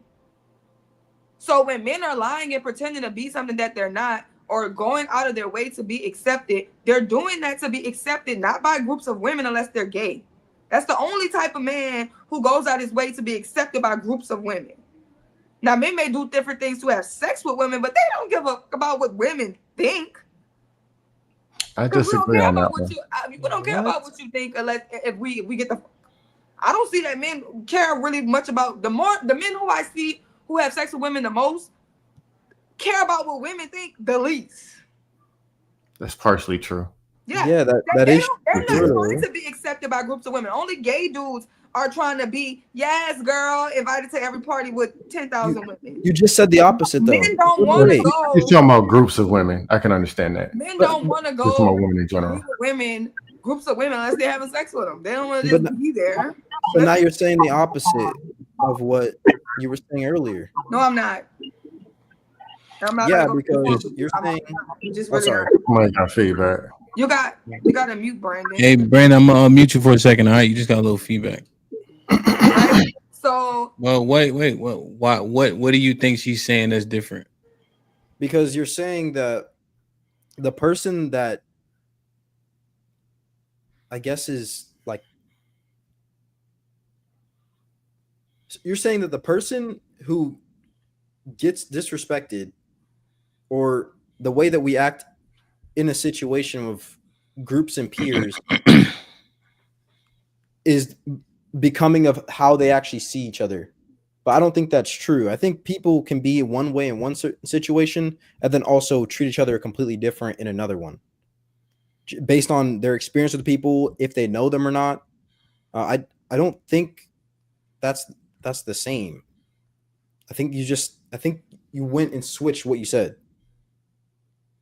I don't think most men who are not super straight, care what women. I mean, I think most men that are straight care what women think in majority, but that doesn't mean that they're getting absorbent amounts of access to women. That just means that they get some women. But the people who don't listen to women also get an exorbitant amount of access. That's like what I think is going on. I don't think it's that way. It's more to it than that, but I get what you're saying. What is he saying? But I don't know what he said. He's saying it gets extra. She's saying that gay men are the ones who are looking for women's validation. But I think in majority today, as we speak right now, majority of straight men do things for the validation of women. Okay. I think she's talking about like groups of women. Like it's for women. Correct me if I'm wrong. Like it's a group of women and there's a dude trying to do extra to get approval from that group of women, like socially, versus trying to get some buns. That's what you see. You see straight men wanting to be around groups of women. I'm saying is that the men not you're having sex with? No, I'm saying is that who you're criticizing? No. Yeah, what is you saying? Gay men want to be accepted by women, hang out, and etc. Right? No, and then saying, okay, straight men, majority of straight men are willing to acquiesce to get access and validation from women. The majority. Yes. Okay. And the minority of men who don't acquiesce, they probably don't because they already have access without having to do so. Exactly. But you were saying that to say what? Exactly. She was saying that that men who go for the attention of women are most likely gay adjacent. But I'd say that's the opposite. I think women have power in the fact that they control sex and all this different stuff, that those dudes are acquiescing to women to get access to them. When I say peers, when you're in a group of men and they're your peers, are you having sex with them? No, you want to be their friends. What? Men want to be accepted into groups of men for friendship. Normal, straight, heterosexual friends. That's who they're trying to fit in with. There's not a large majority of straight men who are just looking to be in peer platonic relationships with groups of women. That's what I was asking about the groups. Yeah, they don't want. Okay. There's not a bunch of straight men that's like, oh yeah, I want to be one guy and it's 6 girls and none of us are having sex. We're just talking about nail polish. I can agree with that. The ones Obviously, who want to be accepted to talk about nail polish with us are typically the gay ones. Yeah, but there's also another side to that where you're a straight dude with 6 women around you. You can virtually pull any woman on around you if you have 6 women around you. They're not talking about nail polish. Not talking about nail polish. I'm saying be nice. That's the point. We're not going to be nice land. I'm sorry to break the news to you. We're staying on the gridiron. That don't got nothing to do. You're trying to go. I don't know what you're trying to do. That's not the point.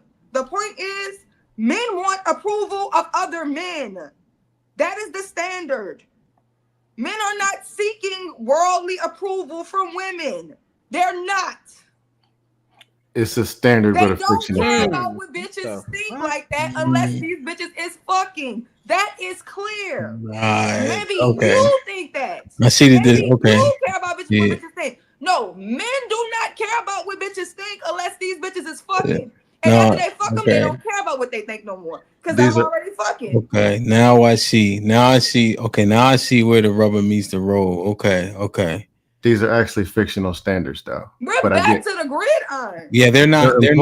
They're implied standards. Yes, and that's why I think the implication is, I think men want validation from women. They want access to women. You don't know she fucking unless you try to fuck her.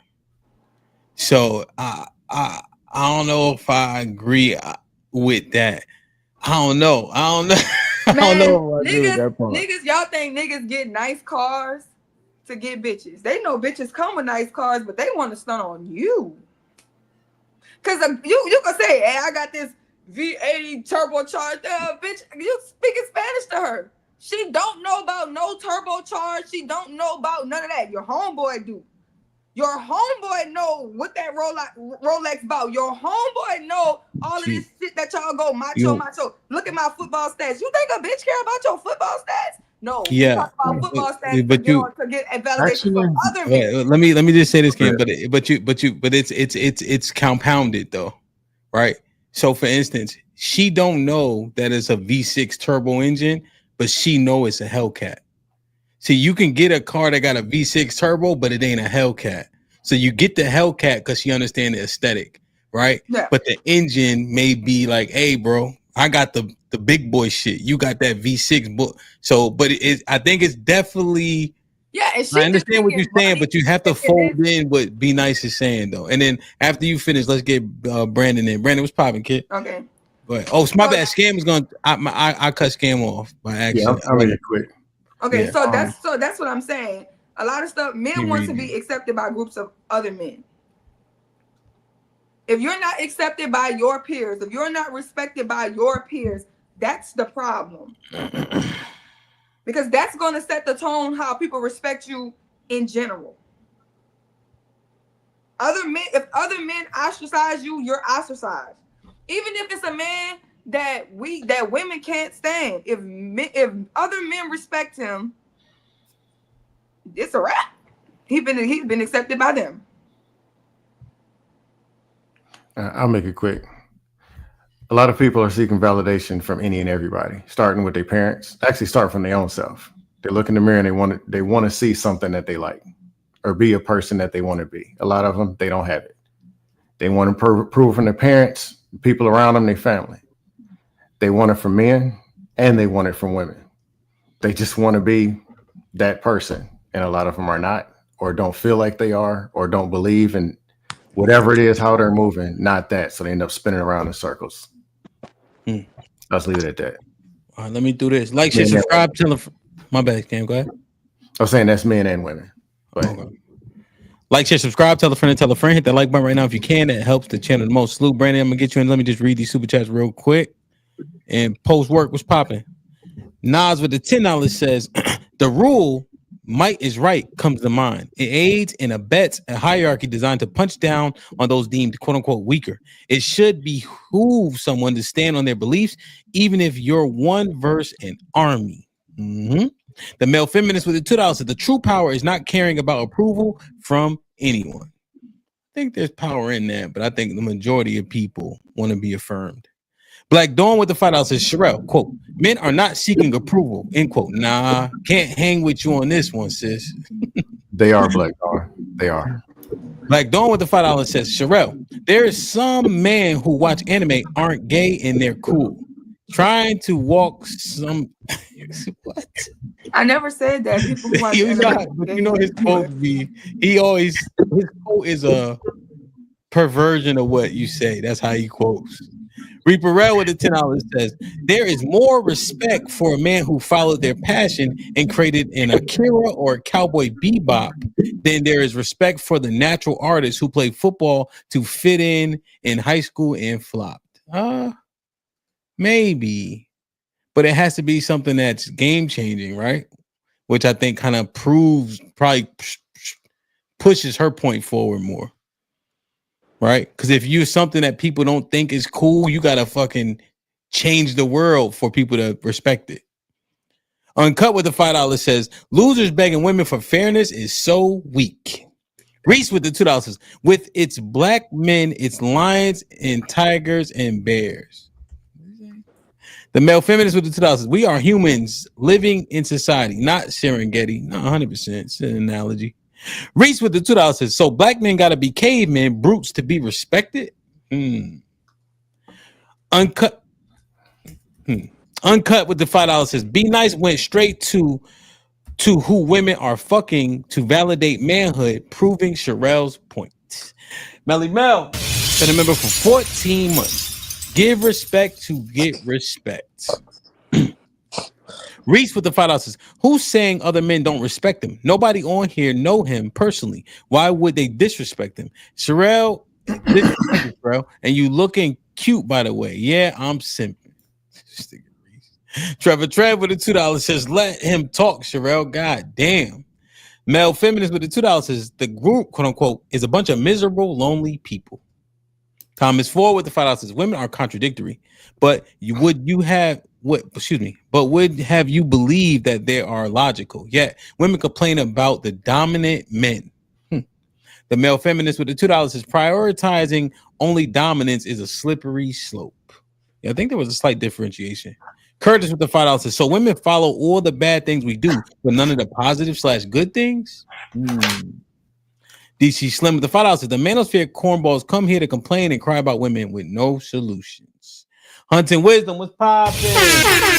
Peace and love. Salute to you. Salute to being a member for 10 months. Daily with the $2 says, which archetype are the fellas on the panel? We can go through it real quick. L.I. put Mr. Williams in a bathroom. Put him in the fucking bathroom. Get him out of here. Come on. He'll be back shortly. Red with the $5 says, okay, T, I hear you. My bad. Oh, wait, hold on. He put this one first. Kira with the $5 says, yo, we've all witnessed T-Leaf situation. He came at Mr. Williams with a shot, and Mr. Wilson came back with a body blow. And then he said, okay, T, I hear you. My bad. It is what it is. DC Slim with the $5 says, once again, the conversation has been hijacked by the manosphere cornballs. I think that's when I think T-Leaf might have went up here. Caesar Spouse with the $10 says, we sent a 9/11 emergency call out and Black America showed up. Thank you, big bro. Hit the like button, hit the like button, hit the like button. Brandon was popping.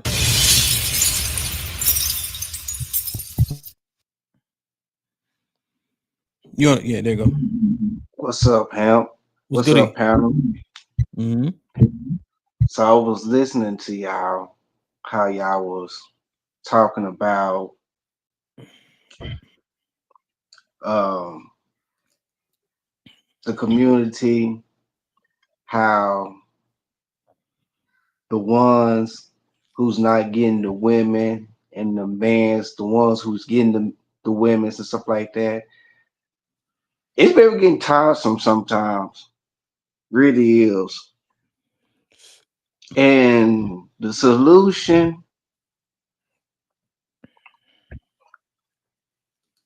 everybody got to work on themselves.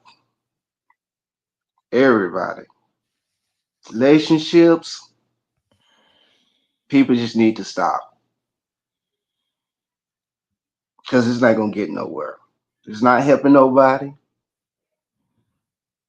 It's just harming people.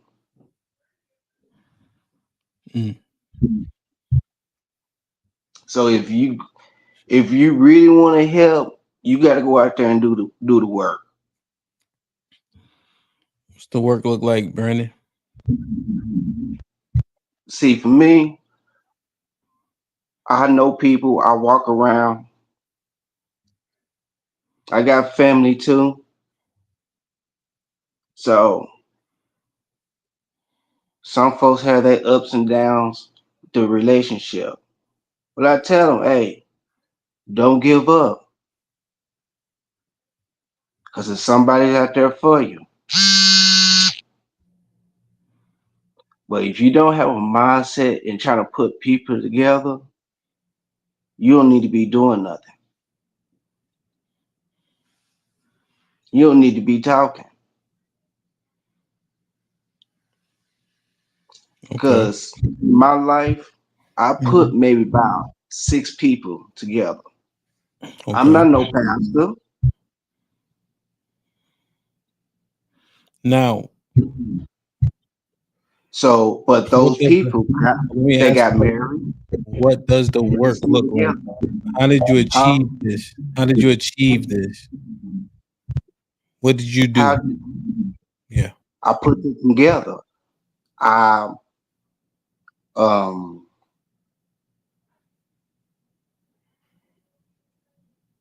What I did, I throw a get together. I introduce people together. If they had to come to my job, I introduce something to build on, because I talk to these people. They tell me what they want. They looking for people. I don't just look at for myself. I look for my brothers and my sisters.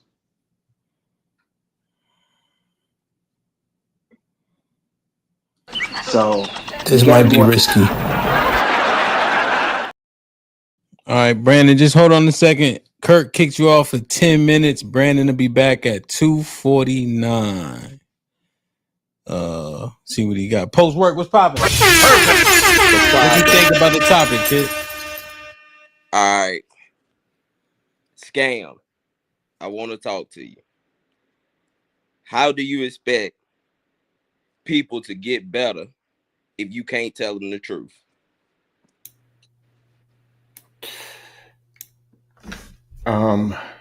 There's a way that you tell them the truth. What was that? I couldn't hear you. There's a way that you tell them the truth. There's one way that's effective and there's another way that's not. It's about results, correct? Yep. This dude over here is fat. Yep. Okay. He knows. He was fat last week. Mm-hmm. He was fat 2 months ago. And I believe somebody probably told him he was fat. So if I just walk up, dang, you fat. Is that motivating? He's going to say, where's the treadmill? No. It's not motivating. So maybe a different approach or a different way. But you can still tell them the truth. Do only the strong survive? Something like that. So if that person can't handle somebody being real and honest with them, is that on the person delivering the message or the person that cannot receive the message? Both. It's on both.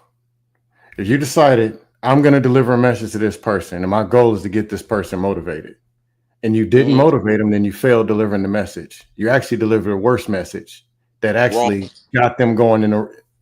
What was the purpose of the message? The purpose of the message is to be honest with people so they can work with themselves. You can't make everyone is not going to. Let's go back to what you said. So they can work with themselves, right? Would that be an action? Right. So your job is to motivate and stimulate action in that person, correct? Right, but I can't make that person. So therefore, all I can do is lead you to the water, and you determine if you drink it. Okay. If you're leading people to water, that makes you a leader, correct? Correct. Okay. The highest and most effective leaders are influential people. They have ways of inspiring people. Correct. If you can't even get a person to the water who's thirsty to drink some water, what kind of leader are you?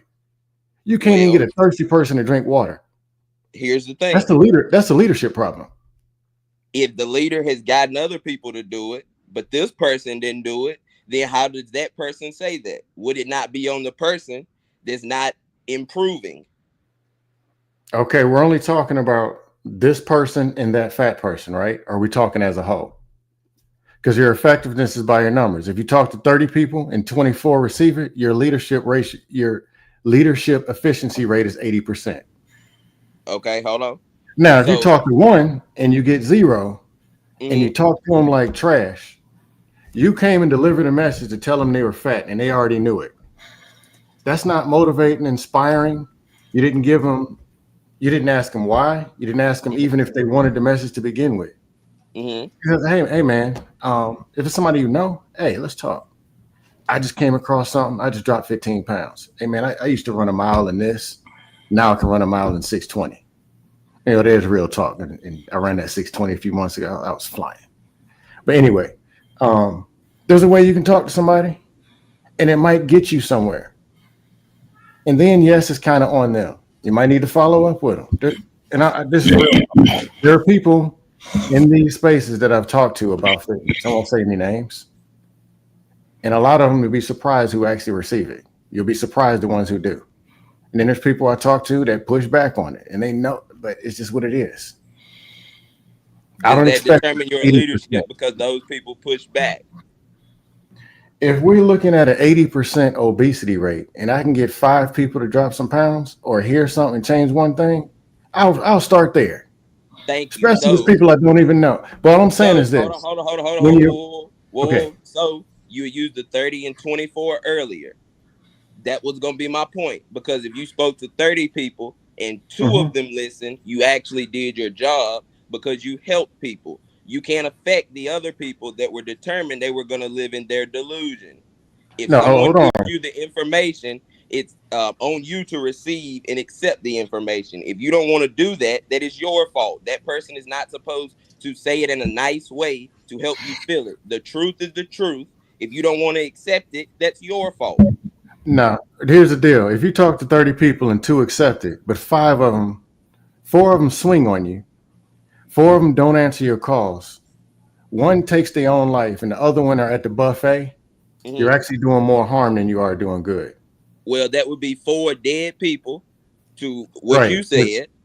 You got your 2 here, but you done so much damage that you in the negatives. So if 4 people randomly swung on me, they wouldn't be here. So that would actually help because there would be 4 people that aren't positive to society that wouldn't be here. But you're missing the point. The point is, if you weren't there, they'd have just been where they are. But now that you start talking to them, you done got swung on, you're in court, the people are at the buffet. So actually there's more harm being done by what's being said. Meaning the world is rid of people like that. So the world is what? Helping. Because those people aren't helping the world. That's why it's going down because people don't want to hear the truth. Have you ever felt anything before? How someone is delivering the message, it's more important about the sickness. So how it's delivered is for low-level people. That's why they pay people, inspirational speakers, CEOs, salespeople. Why they get paid the big bucks? Because they can deliver a message and make people get up and move. And the message multiplied. Malcolm X, MLK, the presidents you do like, don't like, good and bad. They can deliver a message. They can say something. Money moves. People move. Then there's another dude with a mic just talking that stuff. And people move all right. They move to go swing on them. Or they hang up on them. Or they don't hear what they got to say and they go get worse. So the question being, if the goal is to motivate the people, yes, it matters what you say, how you say it, because you can be more effective. And just shaming, neglecting, and abusing people is not effective. It's truth is the truth. You can say shaming. That's what people say when they don't want to hear what you're saying. Does it work? No. It does work. The reason that we know it works is because we could see the past. There was less of things that they are now, because when things become more accepted, you're proving my point. Done more. That's right, and they got us here. You said how it was before. They're not gonna assume it, and if you don't say anything, they're gonna assume that you agree. That's not true. Respect, shame, and neglect and abuse got us here. The truth. So it'll work in 2 minutes. They'll nod their head, and then they'll go get worse. No, it's not a buzzword. It's exactly what it is. Those are buzzwords. Shame, neglect, they told abuse. them the truth and they couldn't accept it. Say it for what it is. Don't try to make it minimalize it. Well, like you said, it ain't working, right? It does work, because there's no strategy that's going to get everyone. So what happens is you actually have to tell people the truth, and then it is on them to come. Whether they do or not after that is on them. So what do we need you for? To tell them a truth they already know? If they're not living it, they didn't know they were fat. If they're not living it, then they should be able to accept it. Don't think that you're going to just be able to go around, do things, and people shouldn't say anything. If you can't handle them saying something, change it. Is it effective? The answer is no. It's making people worse. Yes. DJ Hamp, is it effective or is it making people worse? Which part? How we criticize? You're in a leadership role, coaching, all that other stuff. Do you just start shaming people and just tell them the truth any kind of way, and they all of a sudden get motivated and start running 240s? Well, my mantra when I coach is don't cuss them if you don't love them. So they understand that my intention is righteous. That's because we built rapport. Now, initially, when you come out, you got to be heavy-handed and hard on the kids to standardize what the expectation is going to be. And then you start to teach and train and coach and pour into them. Well, quick question. Are you building them up or are you tearing them down? It's stages. DJ so Ham. both happen.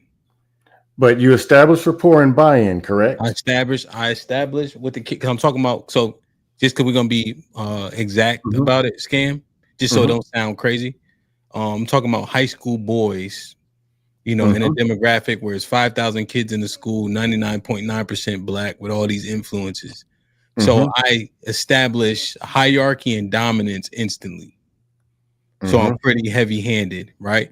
I also establish the fact that I have the knowledge and I've done this before.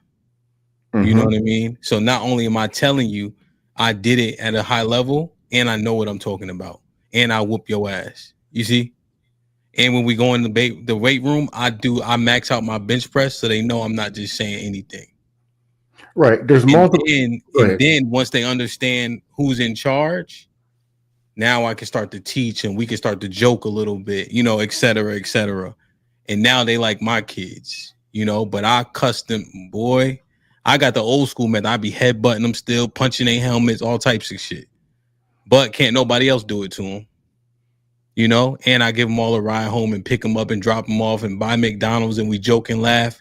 But when it's business. So that's kind of like the manifestation of it in totality.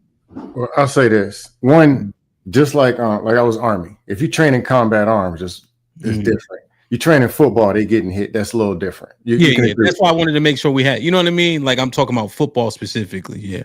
Right. But overall, most people ain't football. Most people also ain't good at it. But if you're talking about your daughters, you're talking about regular people in regular conversation. You're not going to come with this war-minded, I'm here and you down here. You're effed up, you sorry, shameful, neglectful, and abuseful, and expect some kind of positive result. Yeah. I would assume so. Yeah. So essentially, if I just I'm thinking about specific constructs, right? So 100 Black Men of America, Saturday group, right? those kids are dropped off by their parents. Instantly different confine, right? Their parents paid for them to come mentor, learn about different groups, whatever those men are responsible for, right? And so a lot more of them is correction, but it's not half as heavy-handed as it would be at football practice. Right. Right. And we tend to talk to them a little bit differently. Now it's still stern, right? Because it's men talking to young boys, right? So the handshakes are stern and etc.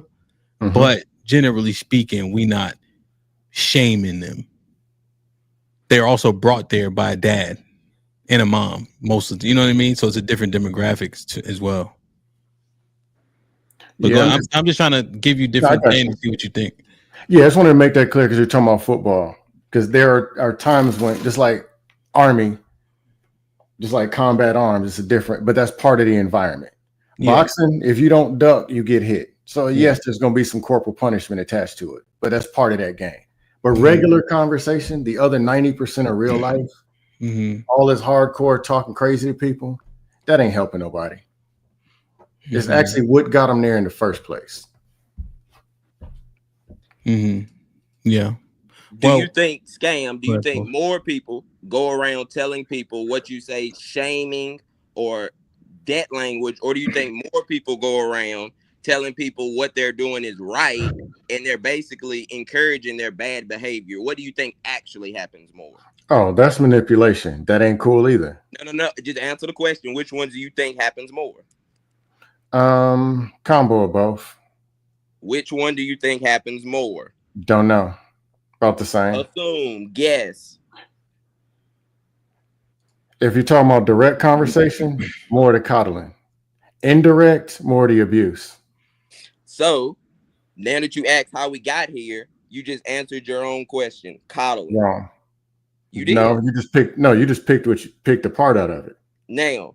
Because like I said, majority of the nonverbal and all the rest of it, the neglect, the not talking to people, looking at them crazy. Yeah, I'm good, bro. All that happens more than the people just aren't as confrontational, just walk up to somebody and talk trash.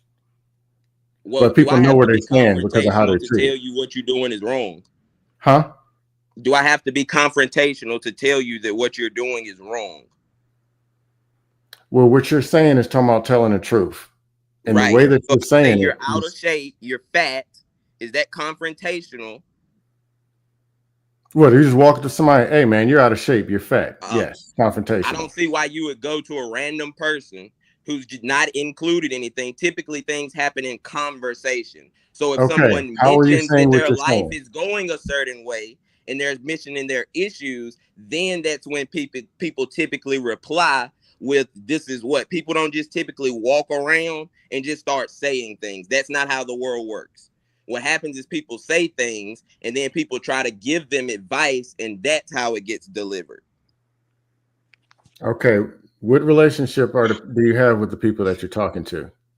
And how is it being received? It doesn't matter. It doesn't matter, because if I'm talking to if I walk up to a stranger and I'm telling them, man, I complain about this, and then they start saying or say something to me, if what they're saying is actually accurate, it is on me to take that and figure out the best way so that won't happen. So let's give an example. Let's say I'm broke. I'm complaining that I can't go somewhere. Someone else tells me, you're broke ass. You should start getting to the bag if you want to be able to do it. If I would be the fool to then respond with anger instead of actually trying to fix my problem that I'm complaining about, that this person has the solution for, that clearly I don't because I'm complaining. Okay. You think that it's an A and B in a direct thing, and it's actually not. And I actually had to learn this over time. Just being honest. Well, this person, problem A, and you think that you walk up and say, hey man, the problem's right there, go get it. And you expect them to do that because that might be the way that you think or the way that you see it. But there's always a bigger story, and there's always a lot more to it than that. Yeah. Starting with the fact, are they going to listen to you to begin with? Okay, go ahead, DJ HAMP. Well, it's twofold, right? So, pose one thing I talk about decently often is the platitudes in which we speak, right? We'll tell people go work out. People don't know what that means. People legitimately do not know how to work out. To be 100% honest, I know how to work hard. I know how to get powerful, but working out cardiovascular is a thing that I probably left college not fully understanding, right? Especially as a football player, you know? And so when we tell people to go do things like get money or get in shape, it needs to be much more substantive. I'm not saying you were saying just speaking platitudes, but generally speaking. That's second. But firstly, I like to put the onus on myself in terms of communication between me and one other person because I control what I say and how I say it. If I want a message to resonate, I have to understand the audience, right? And then the conversation itself has to be agreed upon. Once it's agreed upon, now what I'm conveying should be accepted in a way, but I also have to deliver it in a particular way. You know what I'm saying? So that's the one thing that as a communicator or orator, if I put the onus on myself, I can control the success rate to an extent. If I put it on them to hopefully they hear what I'm saying and don't take offense, the likelihood that this sensitive society is going to take the offense is highly probable because the society is so sensitive, right? But So that's if the I say problem. get your fat ass in the gym and do X, Y, and Z, I know the majority of people ain't going to take it the right way and not imply it. So then what do I do with my communication? Because I control that part. If you identify, Hold on, Scam. You identified that problem, right? Hold That on, people are Scam. sensitive, Hold right? on, Scam. I'm talking to Hamp. Hold on, Scam. Go ahead. All right, Hamp. Yes, sir. Now, I agree with a lot of what you're saying. Sure. But it again is on the onus. I agree if I just randomly come up to someone and tell them that I should go from the approach. But if this person is the one complaining about something, because that's typically how it happens, and then you're trying to give the advice. If I tell you to go get to the bag, then your question should be, if you don't know, well, how should I do this? Because again, you're still the one looking at that point. You see what I'm saying? Because you complained and I'm addressing your complaint. So if I address your complaint, if you actually don't know, you should ask questions. You should figure out and then pose. But I agree that most people are too sensitive. But I think that we should not encourage them to be more sensitive and actually encourage them to be stronger. And the only way to do that is if we kind of I'm not saying you just go around to some random person saying, "Oh, you a fat ass." But if this person is complaining, then that's when you can give them and bam. That's what I was saying, right? So one thing I said, and then maybe I was talking too fast. The conversation is agreed upon. You see, that was one part. So instantly they'll say, I'm broke, right? But this is a woe is me person already, right? They already have a level of that complacency, like it ain't their fault. So to think that they're going to ask me how to get to the money, I would be being obtuse, right? But if it's a person that I actually want to help, once they open that door about, damn, I need more money, and I know a way to get it, I'm gonna either say, come with me or give them the instructions. Now they don't have any excuse. If I wait for that type of motherfucker to ask me how, you're gonna be waiting. You don't hold your breath.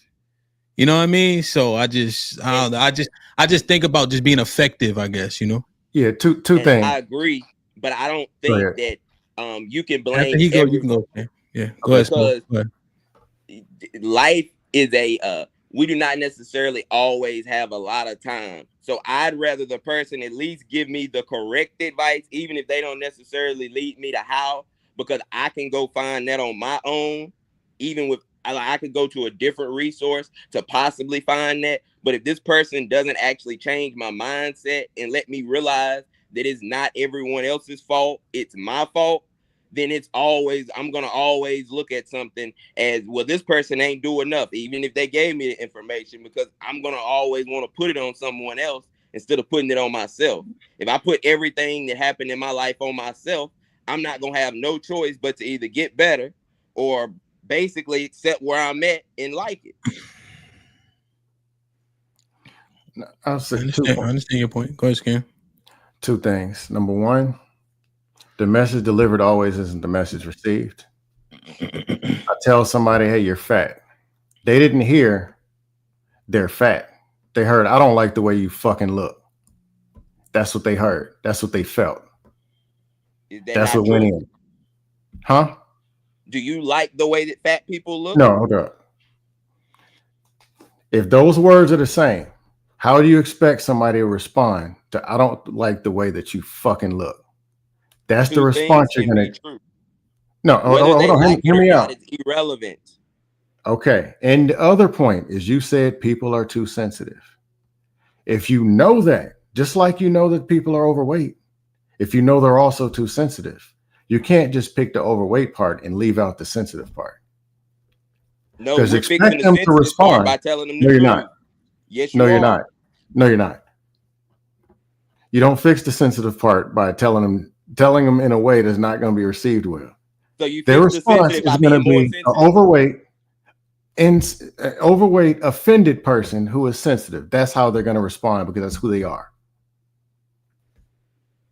So unless you're going to address or fix, which you're probably not going to fix in 2 seconds, but unless you're going to tailor your message to your audience, understanding this person is sensitive, it's not going to be received. It's going to get rejected on the sensitive part before it gets to the fat part. If a person has a drug problem, do you give them more drugs to help the issue or stop their drugs to help the issue? You're not stopping the drugs. No. Just answer the question. Do you give them more or do you take it away? If you want your answer, go take somebody's drugs from them and watch what happens. Just answer the question because you know for a Go fact, take somebody's drugs and don't watch what they give do. person more drugs and expect that to help them. Go take their drugs and watch what happens. Doesn't matter. You answered the question. You're talking about the consequences. You're No, not what going to I'm help telling it by you is they're going encouraging to the behavior and respond. supporting it. It's simple. No, that's not what I'm saying. What I'm saying is they're going to respond like a person you're trying to take their drugs. That's how they're going to respond. So do you give them more drugs or do you stop them from You don't taking give them more drugs, but you definitely so then don't you would have to take their stop them from drugs. You taking don't the get drugs cracked. in order to help them, right? Go to a crackhead and snatch his Just crack and watch answer what Don't happens. tell me what to do. Just answer the question. Go for Yes it. or no. You don't like the way this is headed. I know Go you take a don't. crackhead's crack and watch what he does. So I'm going to assume that's a yes because And be you're like, not man, he's actually sensitive. saying no.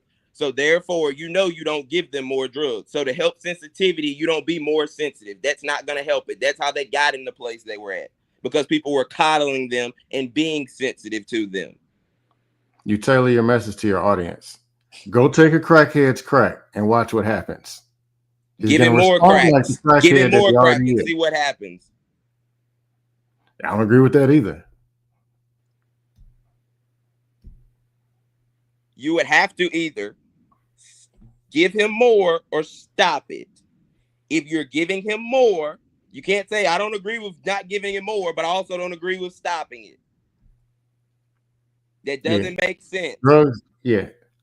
I'm not a specialist on drugs, but there's more than just one extreme, give him more crack, or two, snatch the crack out his hand. There's a lot. I mean, this person is more than eating that. too much. Do you give them more food or are you trying to give them less food? Reach across that plate and try to take that man's butter Answer the biscuits and question. watch I what mean, he I does. can just keep going from different example to different example that you don't like because it's clearly going to expose your ideology. Reach on that man's You don't plate like and it watch and you what know where happens. it's headed. You don't want to actually answer, but I can keep No, going take through it. different I'm items agree after with you. different Take items. his food. Reach on his plate and watch what he do to you. You're gonna be missing fingers. Okay, Mr. Postwork, the biggest. Do you have any feedback on the topic of the show? What was that? Do you have any feedback on the topic of the show?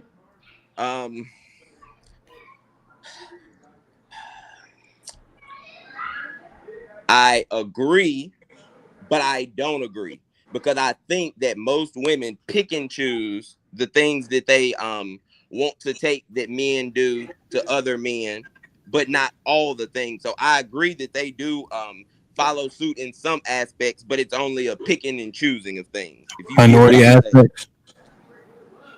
Post, would you say that? minority? My bad. Would you say the minority of aspects they follow in? Yes, the minority of aspects, definitely. Okay. Okay. So basically, question. It's the only things that would benefit them, meaning that they can talk to a man crazy because they know he won't hit them probably. But if they were in a situation of danger, they would still expect that man to be a man and they wouldn't then try to disrespect that man. Okay. Gotcha. So, question. Men who don't get respect from other men, should they get respect from women? Okay, do you mean they should still get a woman to man respect, but they should not get the same respect that more dominant men require? Meaning that you shouldn't talk to that man crazy because he's still a man, but that don't mean you gotta respect him. So you're saying it's no reason to disrespect him, right? Which is not the conversation. Right. We never enter disrespect, never enter the chat. We're not saying that it's okay to, disrespect anybody. So what I'm saying is just on the level of respect, the way that we respect these men, the men that we deem respectable, when they deem other men and they don't respect this group of men, should that group of men be respected by women? Yes. Or do those dominant men get to dictate that? They get to say, look, this Paula, throw them away. Once those men make their mind up, can women follow suit? Okay, before I answer this, or I just want to make sure you're not talking about an extreme group of men, because PDFs and things, I would 1,000% agree that they shouldn't get respect. Oh, we already, everybody feels the same about PDFs.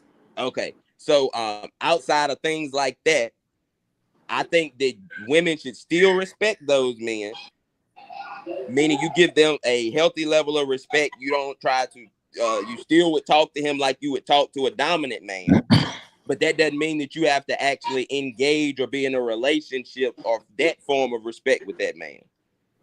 So it's not that we shouldn't respect the men that other men don't respect, but we should slot them as undesirable for romantic companionship. I don't think that you should, but the way that women are going to operate, I think that you are. So there would be no point in me trying to convince you to do something that I don't think you're going to do.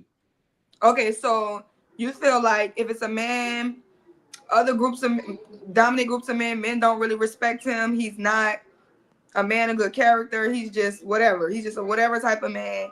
Don't nobody respect him, but that man still deserves a good woman that's going to submit to him. No, he'll deserve what he can actually achieve. So what should women do? So what should women, okay, so you're going to get caught up. No, what should women respect him? Women, so should he get a woman that respects him? And the majority of women should not look at him and see him like the rest of the world sees him. Not look at him and sees how men. She should not draw that conclusion. She should draw her own conclusion, not based off what other men think about him. It would all depend on the woman, because for some women, their equivalent would be that man. So while they'll think that they're above that man, they actually should be with that man, and that's the man that's actually the man that they should be with. Because if you're not a good woman, what would make you qualify for a good man? I wouldn't tell a good man to deal with a bad woman. So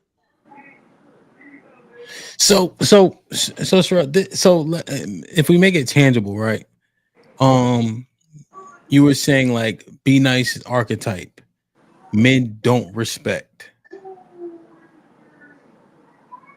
right? But do men disrespect that archetype, or is it more of a disregard? I think it's a disregard for the most part, but be nice is more of he's a agitator.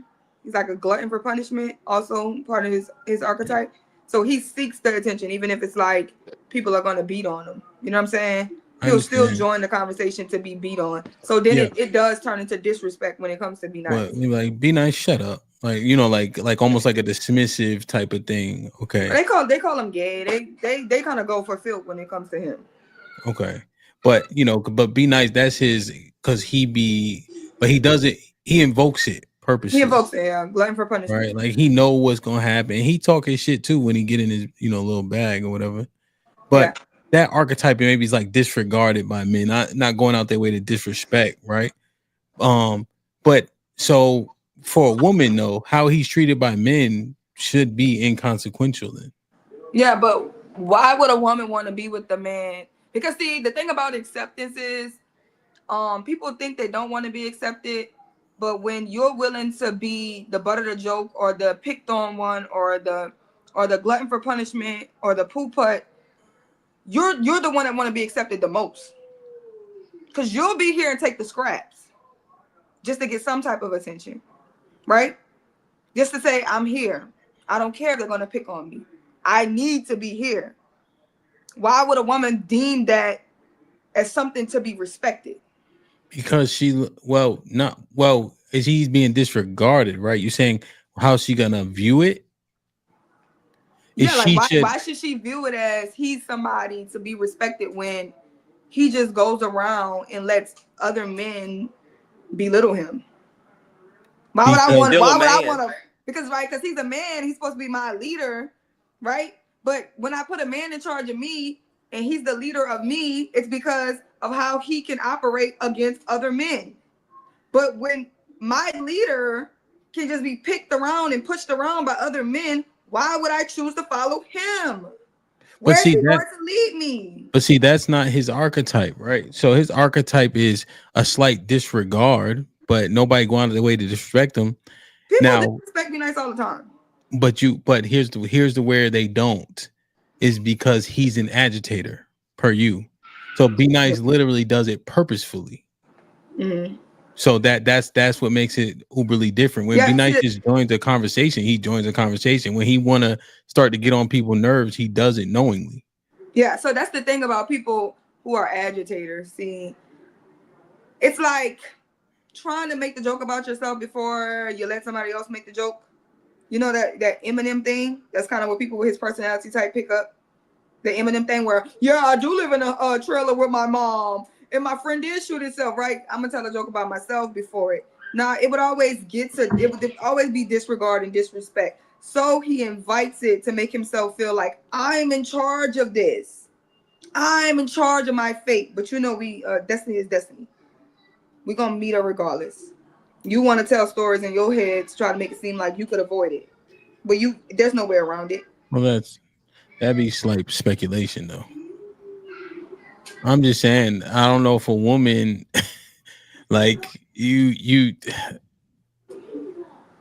I don't know. I think it's a slippery slope for her. It's like fat people, like when we make jokes about being fat, we think that means nobody's gonna call us fat when they get mad. They were still gonna say fat ass when they get mad. Are y'all short people? Short people love to get on top of the joke, and then you're still short, and the joke's still on you, and you think you're laughing with us, and we're still laughing at you because you're the short one, and we still winning. You know what I'm saying? Whatever it is, people when they like to take their insecurities, joke about their own insecurities.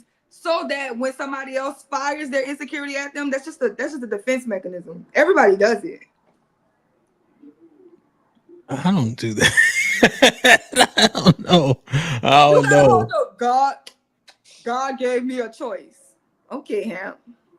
That's a joke, but I don't be like, oh, I'm. That's why you still ashamed to tell people I'm talking to you. You're not taller than me. For real, how tall are you? Whatever Ham say, I'm 1 inch taller than him. Because if I say I'm 5'5", he gonna say he 5'6". If I say I'm 5'6", he gonna say he 5'7". If I say I'm 5'8", he gonna say he 5'9". So if he 5'8", I'm 5'9". If he say he 5'9", I'm 5'10". Whatever Hemp is, I'm an inch taller. That's how it works. That's crazy. Sherelle, are you an inch taller than DJ Hemp though? For real? I am an inch taller than DJ Hemp. I definitely am. She's not. That ain't going nowhere, scam. He tipped the bartender. The bartender, the only person live for him. But the women at the restaurant was definitely letting him know I'm taller. The girl, Granville said it. Granville siding with Hemp against Sherelle. He love me. Sounds like I'm almost Granville height. Almost don't count. I never seen a nigga almost win. I'm just saying, you not almost his height. I'm almost his height. Only the losers say almost. People almost win all the time. Mm-hmm. Almost got you. Nigga, you lost. For real. what I'm saying is, I don't think you should talk to Be Nice the way you talk to him. However, I don't think that means you have to date him. That was a similar what I was trying to say to your earlier question. Wait, what he said? That ain't got no neck. What? You shouldn't have to talk, or I don't think you should talk to Be Nice the way that you talk to him because he is still a man. However, you don't have to date Be Nice. Oh no, yeah, I understand what you're saying. I think that lions should not take the opinions of sheep nowhere.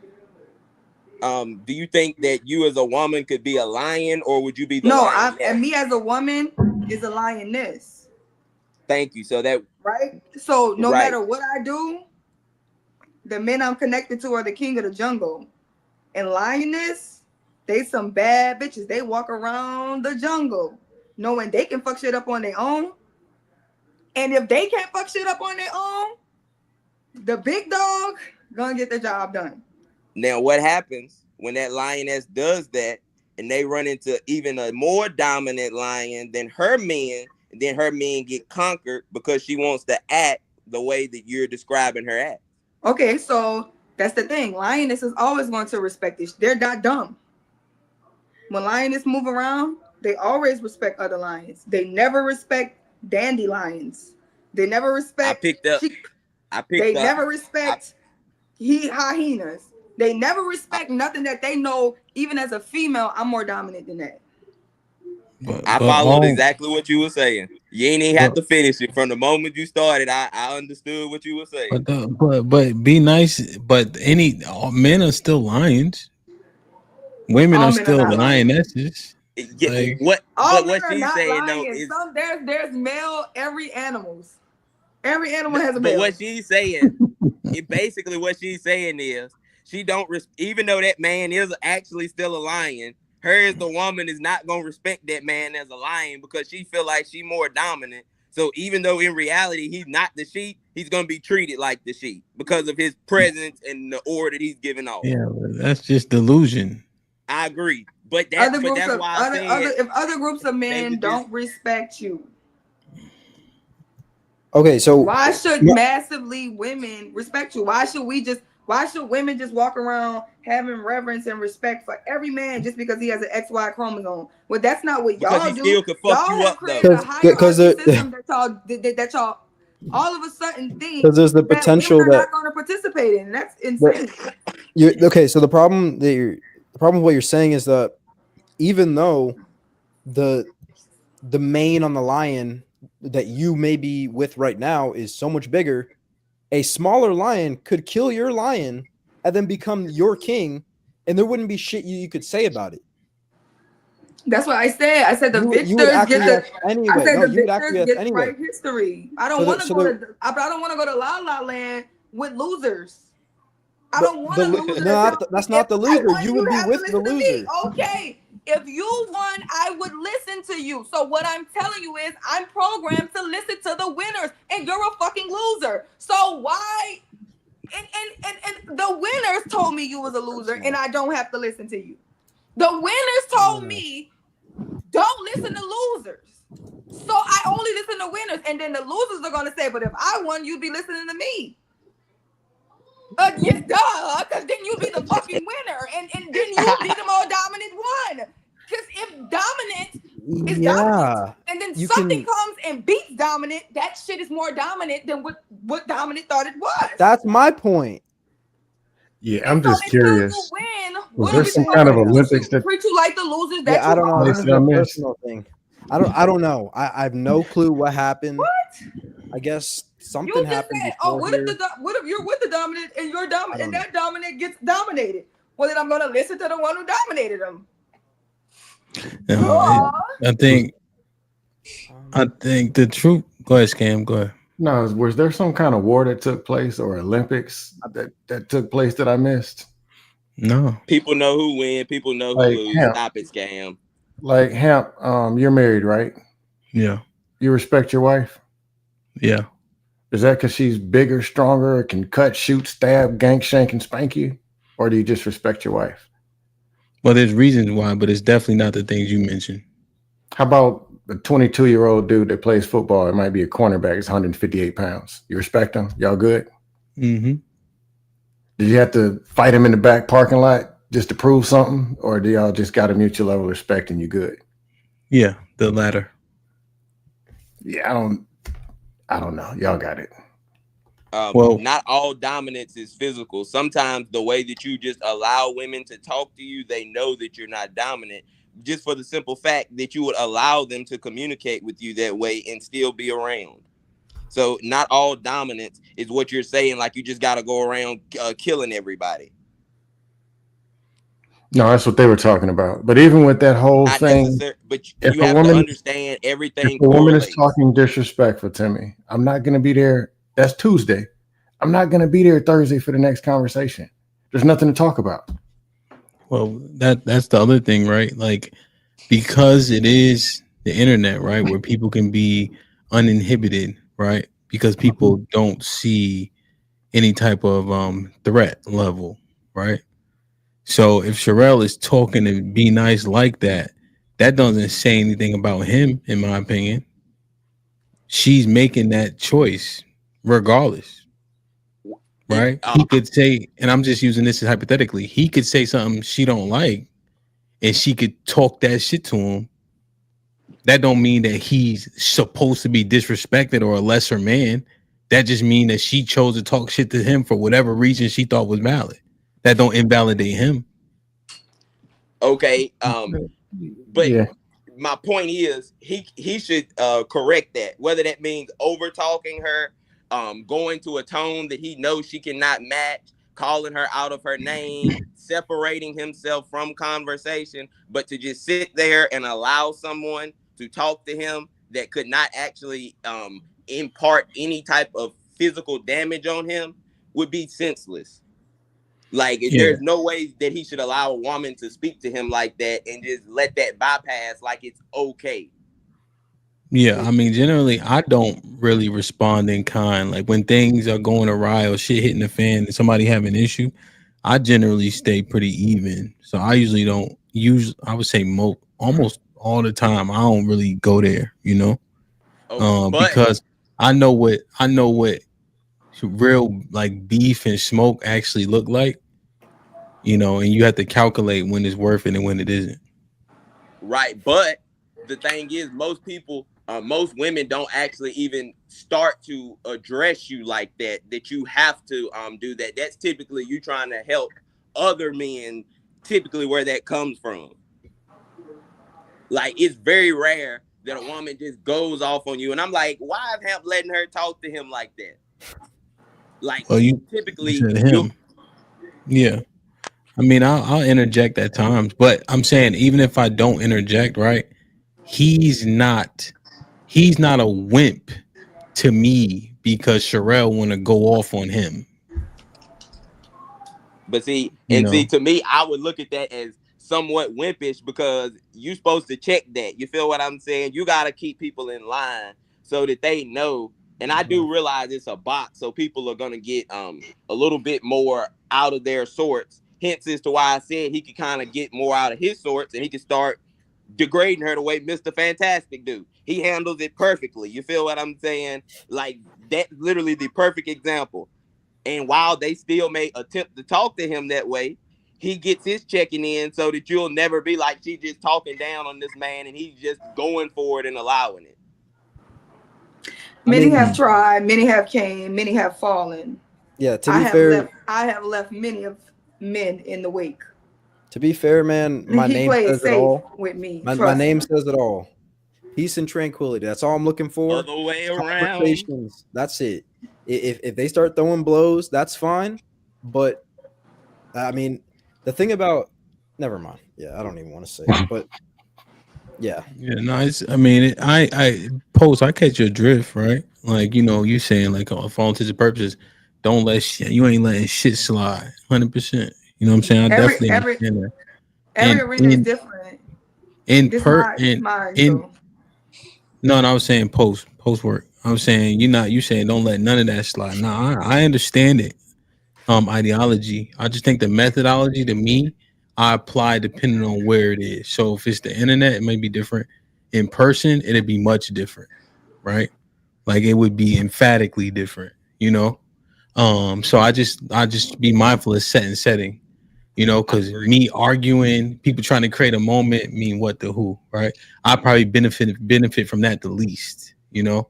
But in person, it would go much differently. You know what I'm saying? So I understand the ideology for sure. So I don't want to dismiss it, like, you know what I mean. But And I ain't saying that you gotta fully all the time engage in a full back and forth. A lot of times you can deliver a line or two and that shut it down. And at that point, even if they keep going, it's not like you just sat there and you didn't say nothing and it looked like you just curled up in your corner and she just going to town on you.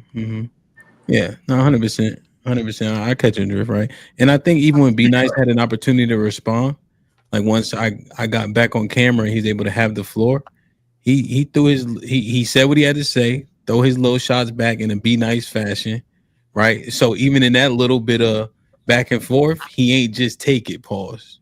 You know what I mean? So, you know, but to get in a yelling match with Sherelle don't make sense for most people. Yeah, like how she talk. Now you seem like you got a voice that's annoying and loud, so you might be able to do it. You know what I mean? Because her voice is annoying and loud. You need to match that. Like CJ voice isn't loud enough, but it's annoying enough. You see? So I'm like, okay, that'd be a good matchup, but it ain't loud enough. He in my wake too. That's a zombie. You know what I'm saying? So I catch your drift. Dead nigga walking. Yeah, and see, you know, I You talking about boxing, CJ?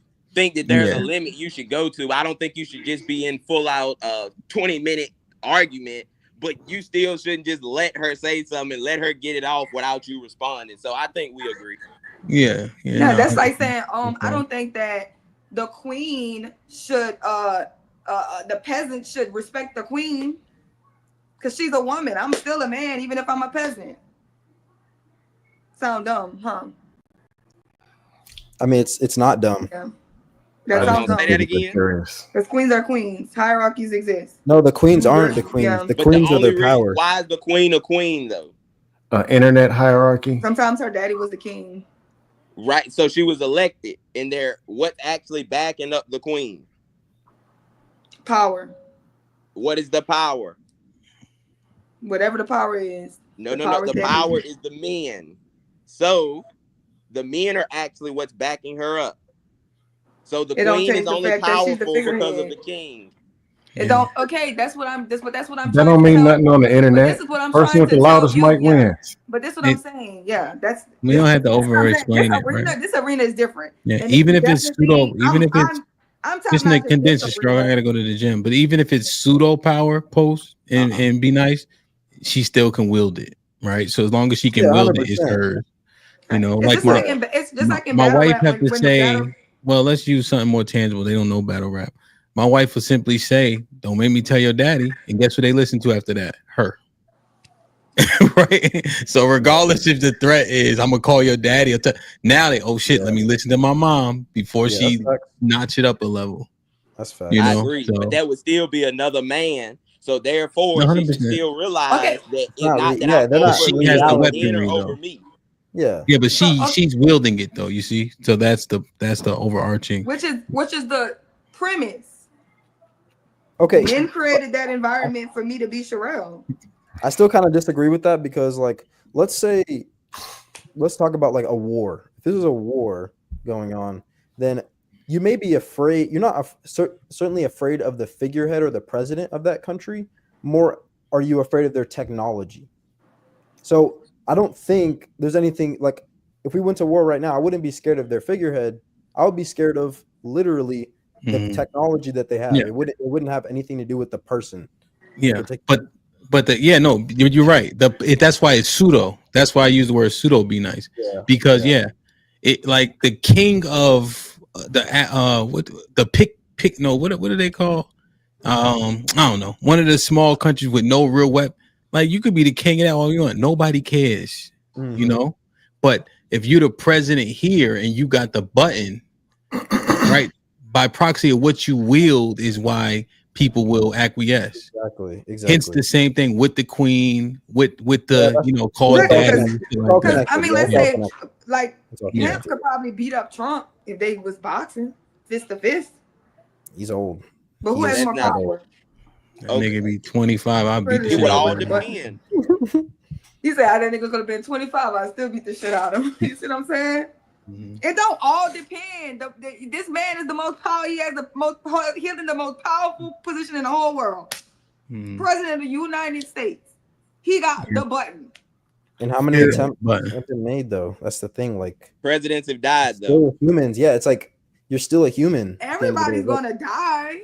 Nah, but been like killed. You know what I mean? When the last time a president got killed? It only takes one. It's any given killed in an arena. You have to just because Trump might, if Hamp tried to literally go at Trump, he couldn't touch him. But if Trump put himself in Hamp's presence, there would be a completely different scenario. If your auntie had a dick, she would be your uncle. Yeah. I don't know. Fear and respect are not interchangeable. Y'all want to go and talk about what if? There is a what is. Because that's why they died, because they still can get touched. That's why they have to listen to their Secret Service so that they don't get empowered. Because just because you have the power, don't mean you can't get overrun. Yeah, any given Sunday, any given Sunday you can lose, right? Yes. You know, that's all. Any given Sunday you can lose, but we're just talking about probability, right? Yeah, 100%. You know what I'm saying? And who's backing you makes a big difference for most people. And we grew up seeing that shit all the time. I'm gonna call my big brother. Facts. Right. So that person who got a big brother, they conduct usually be poor when they saying that. What you gonna do? Because they literally wielding that over you. You know, and you know they big brother don't got no sense. So if he come out there for whatever the little sibling said, is going down. Ain't gonna be no explaining. And that's why everybody tend to acquiesce because of the pseudo power. Yeah. You know. This is true. I would definitely fear and respect ain't the same.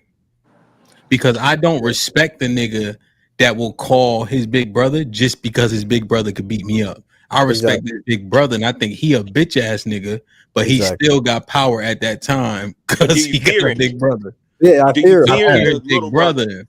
I fear his big brother. But by proxy, you wouldn't be able to tell the difference if you were standing from afar and the little brother talking shit to me and I'm just taking it. You wouldn't know why. I got a question though. Does that mean that you necessarily would take it, or because sometimes, let me not say sometimes, minority, yeah, right, minority of the time, some people will do things because the big brother isn't actually around. So even though you know he can, if you think you can actually get away with it, people will still try it because it's not you. Yeah, that's what I'm saying. But they just wielding the power of another for sure. Well, Ham, do you really respect the word pseudo? That's why I made sure to qualify. Pseudo is the word that's key. Yeah, no, you don't respect the brother either. You don't even respect the brother because of his decision. Oh, you fear the brother. Yeah, exactly. Yeah, if you had a baseball bat, you'd see how much you really respect him, even if he's bigger than you. If I had an equalizer, yeah. Like he didn't ask any questions, didn't try to figure anything out. It was just, all right, I'm going with that. And what if he got a big brother, but you could beat his big brother up? Tomato. Me in trouble. Or what if he got a big brother, right? So what if somebody go call their big brother and they calling it on your little brother?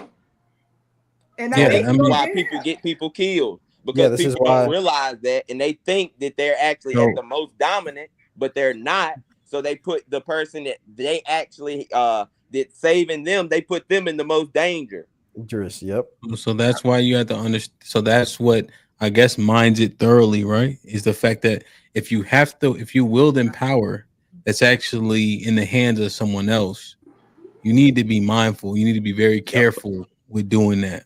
Empathy, right? Because you're not the person that gets put in the line of fire either way it goes, right? So if you have to call your brother and your brother fucking slip, you know what I mean, slip in the process, right? He the one that's gonna get hurt because of that, you know. So you got to. So when you're moving, it's not necessarily that you respect the person, even if you avoid it, right? Because that's me, right? I respect my soldiers to keep them off the front line. I care enough about my soldiers to keep them off the front line. Yeah, well, yeah, because ain't That's what nobody respect fighting comes. anyway. Yeah, by the time you're talking about all this fighting, there is no respect anyway. All the respect been gone. Yeah. Man. Yeah, and it's just all You disagreeing, don't fight right? So people it's that like you respect. consistently when we Yeah. seeing like, okay, Mr. Will says this, they don't agree. Somebody comes up here, disrespects Mr. Will. Mr. Will has to disrespect them back. And now it's no woman on the panel, but I'm watching men disrespect each other over differences of opinions. But when Sherelle come out up here and do the same thing, it's gonna get called out.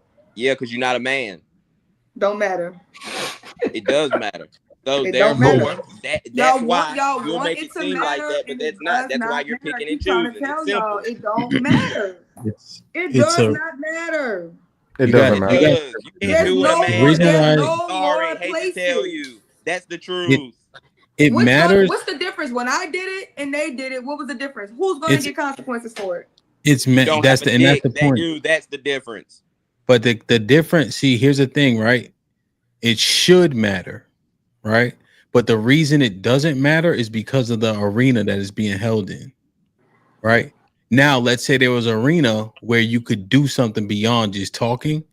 At that point, I think gender and weight class, all that shit starts to matter more. But when it's words, right? Mhm.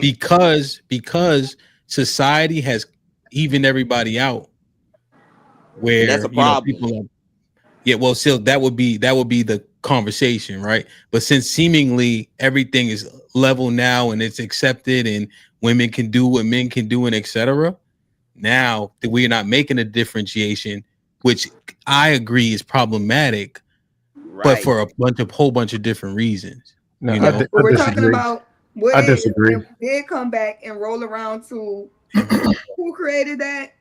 The recessive, not the dominant. The recessive made the playing field more equalized because smart niggas wasn't about to let big dumb niggas run the world. yeah. Yeah. Go ahead, Some Scam. equalizers because we're not about to just sit down and let them run the All world. right, let's Scam get in because I gotta roll. Go ahead, No, Scam. You say you disagree real quick. Go ahead. I disagree with how it should be. Once the disrespect and violent, once that's open, there's no more rules. So if a woman shanks you, if a dude beats up a woman and you throw the kids take you, it's disrespect and it's already out of control. So you can't have organized chaos. It's not gonna work. Yeah, I see what you're That's saying. what the neutralizer is for. So if a woman can dangle her vagina and get 3 dudes in the parking lot to stab you in the back, that's just what it is. Mm-hmm. Or if a woman says, you know what, the police gonna get you, but I can just yak or you won't hit a girl, so I'm gonna go.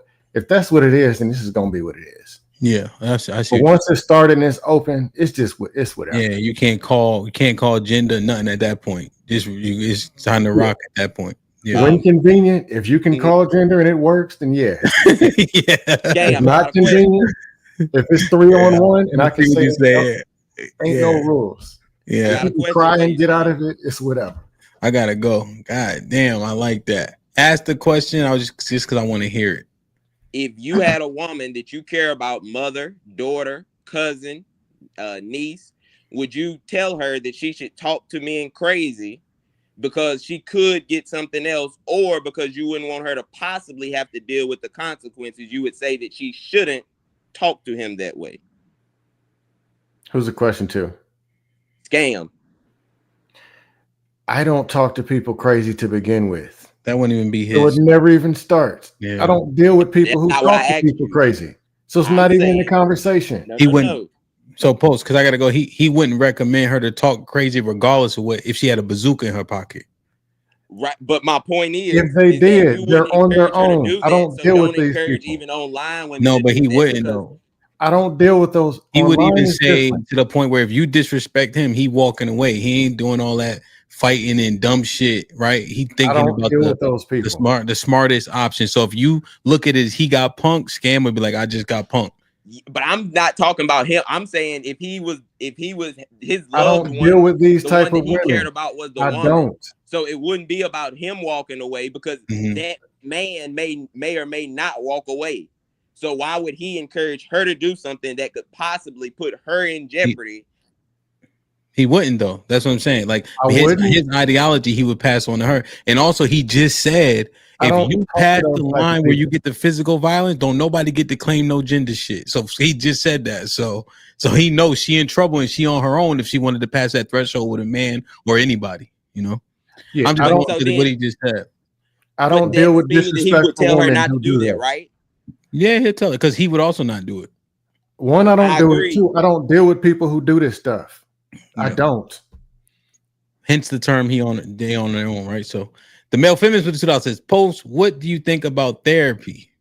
Anything that can get you Real quick, help, Post. I would not disagree with. So if therapy helps you, go. Yeah. Black Dawn with the $5 says, HAMP. Cardio, I don't really know how to do so well. Cardio sucks. Yeah. You have to learn about it, man. Like, because football, you work out for bursts, you know? And Scam won't believe me. I was 21, Scam. I ran a mile in 6:15. I know you won't believe me. No, I can believe it. You're an athlete. Yeah, I was like tip top.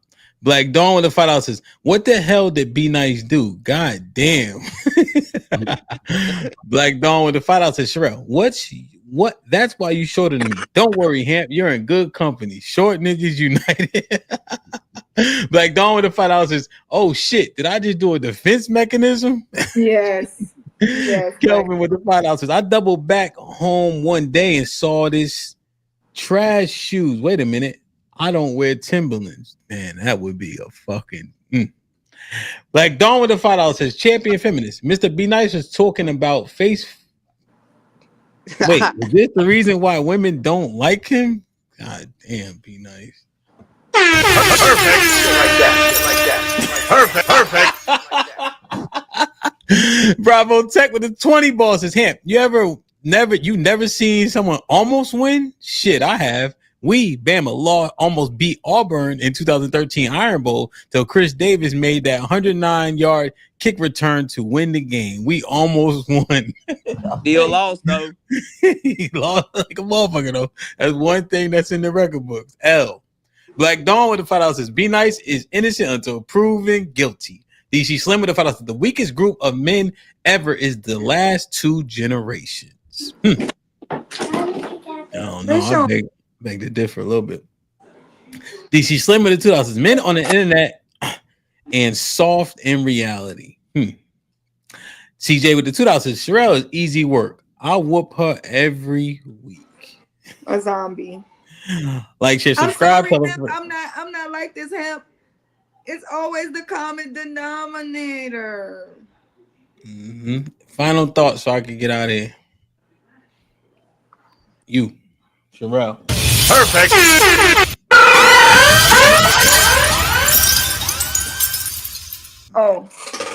Yeah.